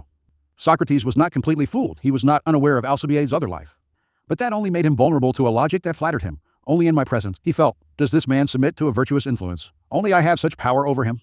This feeling intoxicated Socrates, who became Alcibiades' fervent admirer and supporter, one day even risking his own life to rescue the young man in battle. The Athenians considered Alcibiades their greatest orator, for he had an uncanny ability to tune in to his audience's aspirations and mirror their desires. He made his greatest speeches in support of the invasion of Sicily, which he thought would bring great wealth to Athens and limitless glory to himself. The speeches gave expression to young Athenians' thirst to conquer lands for themselves, rather than living off the victories of their ancestors. But he also tailored his words to reflect older men's nostalgia for the glory years when Athens led the Greeks against Persia, and then went on to create an empire. All Athens now dreamed of conquering Sicily. Alcibiades' plan was approved, and he was made the expedition's commander. The purloined letter, when I wish to find out how wise, or how stupid, or how good, or how wicked is anyone, or what are his thoughts at the moment, I fashion the expression of my face, as accurately as possible, in accordance with the expression of his, and then wait to see what thoughts or sentiments arise in my mind or heart, as if to match or correspond with the expression. Edgar Allan Poe, 1889-1849, while Alcibiades was leading the invasion of Sicily. However, certain Athenians fabricated charges against him of profaning sacred statues. He knew his enemies would have him executed if he returned home. So at the last minute he deserted the Athenian fleet and defected to Athens' bitter enemy, Sparta. Alcibiades loved luxury. The Spartans were a warrior people who worshipped austerity, and they were afraid he would corrupt their youth. But much to their relief, the Alcibiades who arrived in Sparta was not at all what they expected. He wore his hair untrimmed as they did, took cold baths, ate coarse bread and black broth, and wore simple clothes. They fell under his spell and gave him great powers. Unfortunately, Alcibiades rarely knew how to rein in his charm. He managed to seduce the king of Sparta's wife and make her pregnant. When this became public, he once more had to flee for his life. This time Alcibiades defected to Persia, where he suddenly went from Spartan simplicity to embracing the lavish Persian lifestyle down to the last detail. It was of course immensely flattering to the Persians to see a Greek of Alcibiades' stature prefer their culture over his own, and they showered him with honors, land, and power. Once seduced by the mirror, they failed to notice that behind this shield Alcibiades was playing a double game, secretly helping the Athenians in their war with Sparta, and thus re-ingratiating himself with the city to which he desperately wanted to return, and which welcomed him back with open arms in 408 B.C. Interpretation. Early in his political career, Alcibiades made a discovery that changed his whole approach to power. He had a colorful and forceful personality, but when he argued his ideas strongly with other people, he would win over a few while at the same time alienating many more. The secret to gaining ascendancy over large numbers, he came to believe, was not to impose his colors, but to absorb the colors of those around him, like a chameleon. Once people fell for the trick, the deceptions he went on to practice would be invisible to them. Understand, everyone is wrapped up in their own narcissistic shell. When you try to impose your own ego on them, a wall goes up, resistance is increased. By mirroring them, however, you seduce them into a kind of narcissistic rapture. They are gazing at a double of their own soul. This double is actually manufactured in its entirety by you. Once you have used the mirror to seduce them, you have great power over them. It is worth noting, however, the danger is in the promiscuous use of the mirror. In Alcibiades' presence, people felt larger, as if their egos had been doubled. But once he left, they felt empty and diminished, and when they saw him mirroring completely different people as totally as he had mirrored them, they felt not just diminished but betrayed. Alcibiades' overuse of the mirror effect made whole peoples feel used, so that he constantly had to flee from one place to another. Indeed, Alcibiades so angered the Spartans that they finally had him murdered. He had gone too far. The seducer's mirror must be used with caution and discrimination. Lorenzo de' Medici seduces the Pope. Lorenzo de' Medici lost no opportunity of increasing the respect which Pope Innocent now felt for him and of gaining his friendship, if possible his affection. He took the trouble to discover the Pope's tastes and indulged them accordingly. He sent him casks of his favorite wine. He sent him courteous, flattering letters in which he assured him, when the Pope was ill, that he felt his sufferings as though they were his own, in which he encouraged him with such fortifying statements as, "A Pope is what he wills to be," and in which, as though incidentally, he included his views on the proper course of papal policies. Innocent was gratified by Lorenzo's attentions and convinced by his arguments. So completely, indeed, did he come to share his opinions that, as the disgruntled Ferrer's ambassador put it, the Pope sleeps with the eyes of the magnificent Lorenzo. The House of Medici, its rise and fall. Christopher Hibbert, 1980. Observance. Roman 3. In 1652, the recently widowed Baroness Mancini moved her family from Rome to Paris, where she could count on the influence and protection of her brother Cardinal Mazarin, the French prime minister. Of the Baroness's 5 daughters, 4 dazzled the court with their beauty and high spirits. These infamously charming nieces of Cardinal Mazarin became known as the Mazarinettes, and soon found themselves invited to all the most important court functions. One daughter, Marie Mancini, did not share this good fortune, for she lacked the beauty and grace of her sisters who, along with her mother and even Cardinal Mazarin, eventually came to dislike her, for they felt she spoiled the family image. They tried to persuade her to enter a convent, where she would be less of an embarrassment, but she refused. Instead, she applied herself to her studies, learning Latin and Greek, perfecting her French, and practicing her musical skills. On the rare occasions when the family would let her attend court affairs, she trained herself to be an artful listener, sizing people up for their weaknesses and hidden desires. And when she finally met the future King Louis Roman XIV, in 1657, Louis was 17 years old, Marie 18, she decided that, despite her family and uncle, she would find a way to make this young man fall in love with her. This was a seemingly impossible task for such a plain-looking girl, but Marie studied the future king closely. She noticed that her sister's frivolity did not please him, and she sensed that he loathed the scheming and petty politicking that went on all around him. She saw that he had a romantic nature, he read adventure novels, insisted on marching at the head of his armies, and had high ideals and a passion for glory. The court did not feed these fantasies of his. It was a banal, superficial world that bored him. The key to Louis's heart, Marie saw, would be to construct a mirror reflecting his fantasies and his youthful yearnings for glory and romance. To begin with, she immersed herself in the romantic novels, poems, and plays that she knew the young king read voraciously. When Louis began to engage her in conversation, to his delight she would talk of the things that stirred his soul, not this fashion or that piece of gossip, but rather courtly love, the deeds of great knights, the nobility of past kings and heroes. She fed his thirst for glory by creating an image of an august, superior king whom he could aspire to become. She stirred his imagination. As the future Sun King spent more and more time in Marie's presence, it eventually became clear that he had fallen in love with the least likely young woman of the court. To the horror of her sisters and mother, he showered Marie Mancini with attention. He brought her along on his military campaigns, and made a show of stationing her where she could watch as he marched into battle. He even promised Marie that he would marry her and make her queen. Wittgenstein had an extraordinary gift for divining the thoughts of the person with whom he was engaged in discussion. While the other struggled to put his thought into words, Wittgenstein would perceive what it was and state it for him. This power of his, which sometimes seemed uncanny, was made possible, I am sure, by his own prolonged and continuous researches. Ludwig Wittgenstein, a memoir. Norman Malcolm, 1958. The doctor should be opaque to his patients, and like a mirror, should show them nothing but what is shown to him. Sigmund Freud, 1856, 1939. Mazarin, however, would never allow the king to marry his niece, a woman who could bring France no diplomatic or royal alliances. Louis had to marry a princess of Spain or Austria. In 1658, Louis succumbed to the pressure and agreed to break off the first romantic involvement of his life. He did so with much regret, and at the end of his life he acknowledged that he never loved anyone as much as Marie Mancini. Interpretation: Marie Mancini played the seducer's game to perfection. First, she took a step back to study her prey. Seduction often fails to get past the first step because it is too aggressive. The first move must always be a retreat. By studying the king from a distance, Marie saw what distinguished him from others: his high ideals, romantic nature, and snobbish disdain for petty politics. Marie's next step was to make a mirror for these hidden yearnings on Louis's part, letting him glimpse what he himself could be: a godlike king. This mirror had several functions, satisfying Louis's ego by giving him a double to look at. It also focused on him so exclusively as to give him the feeling that Marie existed for him alone. Surrounded by a pack of scheming courtiers who only had their own self-interest at heart, he could not fail to be touched by this devotional focus. Finally, Marie's mirror set up an ideal for him to live up to: the noble knight of the medieval court. To a soul both romantic and ambitious, nothing could be more intoxicating than to have someone hold up an idealized reflection of him. In effect, it was Marie Mancini who created the image of the Sun King. Indeed, Louis later admitted the enormous part she had played in fashioning his radiant self-image.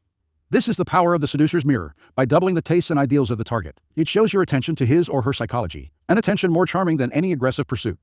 Find out what sets the other person apart, then hold up the mirror that will reflect it and bring it out of them. Feed their fantasies of power and greatness by reflecting their ideals, and they will succumb.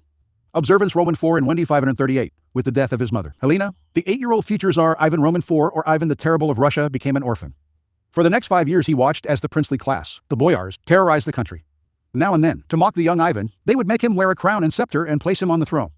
When the little boy's feet dangled over the edge of the chair, they would laugh and lift him off it, handing him from man to man in the air, making him feel his helplessness compared to them. When Ivan was 13, he boldly murdered the boyar leader and ascended to the throne. For the next few decades he struggled to subdue the boyars' power, but they continued to defy him. By 1575 his efforts to transform Russia and defeat its enemies had exhausted him. Meanwhile, his subjects were complaining bitterly about his endless wars, his secret police, the unvanquished and oppressive boyars. His own ministers began to question his moves. Finally, he had had enough. In 1564 he had temporarily abandoned the throne, forcing his subjects to call him back to power. Now he took the strategy a step further and abdicated. To take his place, Ivan elevated a general of his, Simon Bekulatovich, to the throne. But although Simon had recently converted to Christianity, he was by birth a Tartar, and his enthronement was an insult to Ivan's subjects, since Russians looked down on the Tartars as inferiors and infidels. Yet Ivan ordered that all Russians, including the boyars, pledge obedience to their new ruler. And while Simon moved into the Kremlin, Ivan lived in a humble house on Moscow's outskirts, from which he would sometimes visit the palace, bow before the throne, sit among the other boyars, and humbly petition Simon for favors. Over time it became clear that Simon was a kind of king's double. He dressed like Ivan and acted like Ivan, but he had no real power, since no one would really obey him. The boyars at the court, who were old enough to remember taunting Ivan when he was a boy, by placing him on the throne, saw the connection. They had made Ivan feel like a weak pretender, so now he mirrored them by placing a weak pretender of his own on the throne. For 2 long years Ivan held the mirror of Simon up to the Russian people. The mirror said, "Your whining and disobedience have made me a czar with no real power, so I will reflect back to you a czar with no real power. You have treated me disrespectfully, so I will do the same to you, making Russia the laughingstock of the world." In 1577, in the name of the Russian people, the chastised boyars once again begged Ivan to return to the throne, which he did. He lived as czar until his death in 1584, and the conspiracies, complaining, and second-guessing disappeared along with Simon. Interpretation: in 1564, after threatening to abdicate, Ivan had been granted absolute powers. But these powers had slowly been chipped away as every sector of society, the boyars, the church, the government vied for more control. Foreign wars had exhausted the country, internal bickering had increased, and Ivan's attempts to respond had been met with scorn. Russia had turned into a kind of boisterous classroom in which the pupils laughed openly at the teacher. If he raised his voice or complained, he only met more resistance. He had to teach them a lesson, give them a taste of their own medicine. Simon Bekulatovich was the mirror he used to do so. After 2 years in which the throne had been an object of ridicule and disgust, the Russian people learned their lesson. They wanted their czar back, conceding to him all the dignity and respect that the position should always have commanded. For the rest of his reign, Russia and Ivan got along fine. Understand, people are locked in their own experiences. When you whine about some insensitivity on their part, they may seem to understand, but inwardly they are untouched and even more resistant. The goal of power is always to lower people's resistance to you. For this you need tricks, and one trick is to teach them a lesson. Instead of haranguing people verbally, then create a kind of mirror of their behavior. In doing so you leave them 2 choices. They can ignore you, or they can start to think about themselves. And even if they ignore you, you will have planted a seed in their unconscious that will eventually take root. When you mirror their behavior, incidentally, do not be afraid to add a touch of caricature and exaggeration. As Ivan did by enthroning a Tartar, it is the little spice in the soup that will open their eyes and make them see the ridiculousness in their own actions. Observance v. Dr. Milton H. Erickson, a pioneer in strategic psychotherapy, would often educate his patients powerfully but indirectly by creating a kind of mirror effect. Constructing an analogy to make patients see the truth on their own, he would bypass their resistance to change. When Dr. Erickson treated married couples complaining of sexual problems. For instance, he often found that psychotherapy's tradition of direct confrontation and problem airing only heightened the spouse's resistance and sharpened their differences. Instead, he would draw a husband and wife out on other topics, often banal ones, trying to find an analogy for the sexual conflict. In one couple's first session, the pair were discussing their eating habits, especially at dinner. The wife preferred the leisurely approach, a drink before the meal, some appetizers, and then a small main course, all at a slow, civilized pace. This frustrated the husband. He wanted to get dinner over quickly and to dig right into the main course, the bigger the better. As the conversation continued, the couple began to catch glimpses of an analogy to their problems in bed. The moment they made this connection, however, Dr.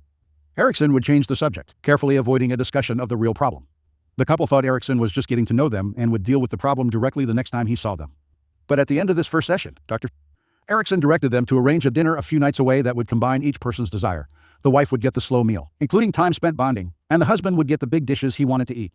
Without realizing they were acting under the doctor's gentle guidance, the couple would walk into a mirror of their problem, and in the mirror they would solve their problems themselves, ending the evening just as the doctor had hoped by mirroring the improved dinner dynamics in bed.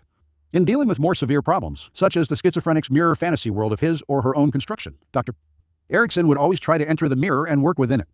He once treated a hospital inmate who believed he was Jesus Christ, draping sheets around his body, talking in vague parables, and bombarding staff and patients with endless Christian proselytizing. No therapy or drugs seemed to work, until one day Dr. Erickson went up to the young man and said, "I understand you have had experience as a carpenter." Being Christ, the patient had to say that he had had such experience, and Erickson immediately put him to work building bookcases and other useful items, allowing him to wear his Jesus garb. Over the next weeks, as the patient worked on these projects, his mind became less occupied with Jesus fantasies and more focused on his labor. As the carpentry work took precedence, a psychic shift took effect. The religious fantasies remained, but faded comfortably into the background, allowing the man to function in society. Interpretation communication depends on metaphors and symbols, which are the basis of language itself. A metaphor is a kind of mirror to the concrete and real, which it often expresses more clearly and deeply than a literal description does. When you are dealing with the intractable willpower of other people, direct communication often only heightens their resistance. This happens most clearly when you complain about people's behavior, particularly in sensitive areas such as their lovemaking. You will effect a far more lasting change if, like Dr. Erickson, you construct an analogy, a symbolic mirror of the situation, and guide the other through it. As Christ himself understood, talking in parables is often the best way to teach a lesson, for it allows people to realize the truth on their own. When dealing with people who are lost in the reflections of fantasy worlds, including a host of people who do not live in mental hospitals, never try to push them into reality by shattering their mirrors. Instead, enter their world and operate inside it, under their rules, gently guiding them out of the hall of mirrors they have entered.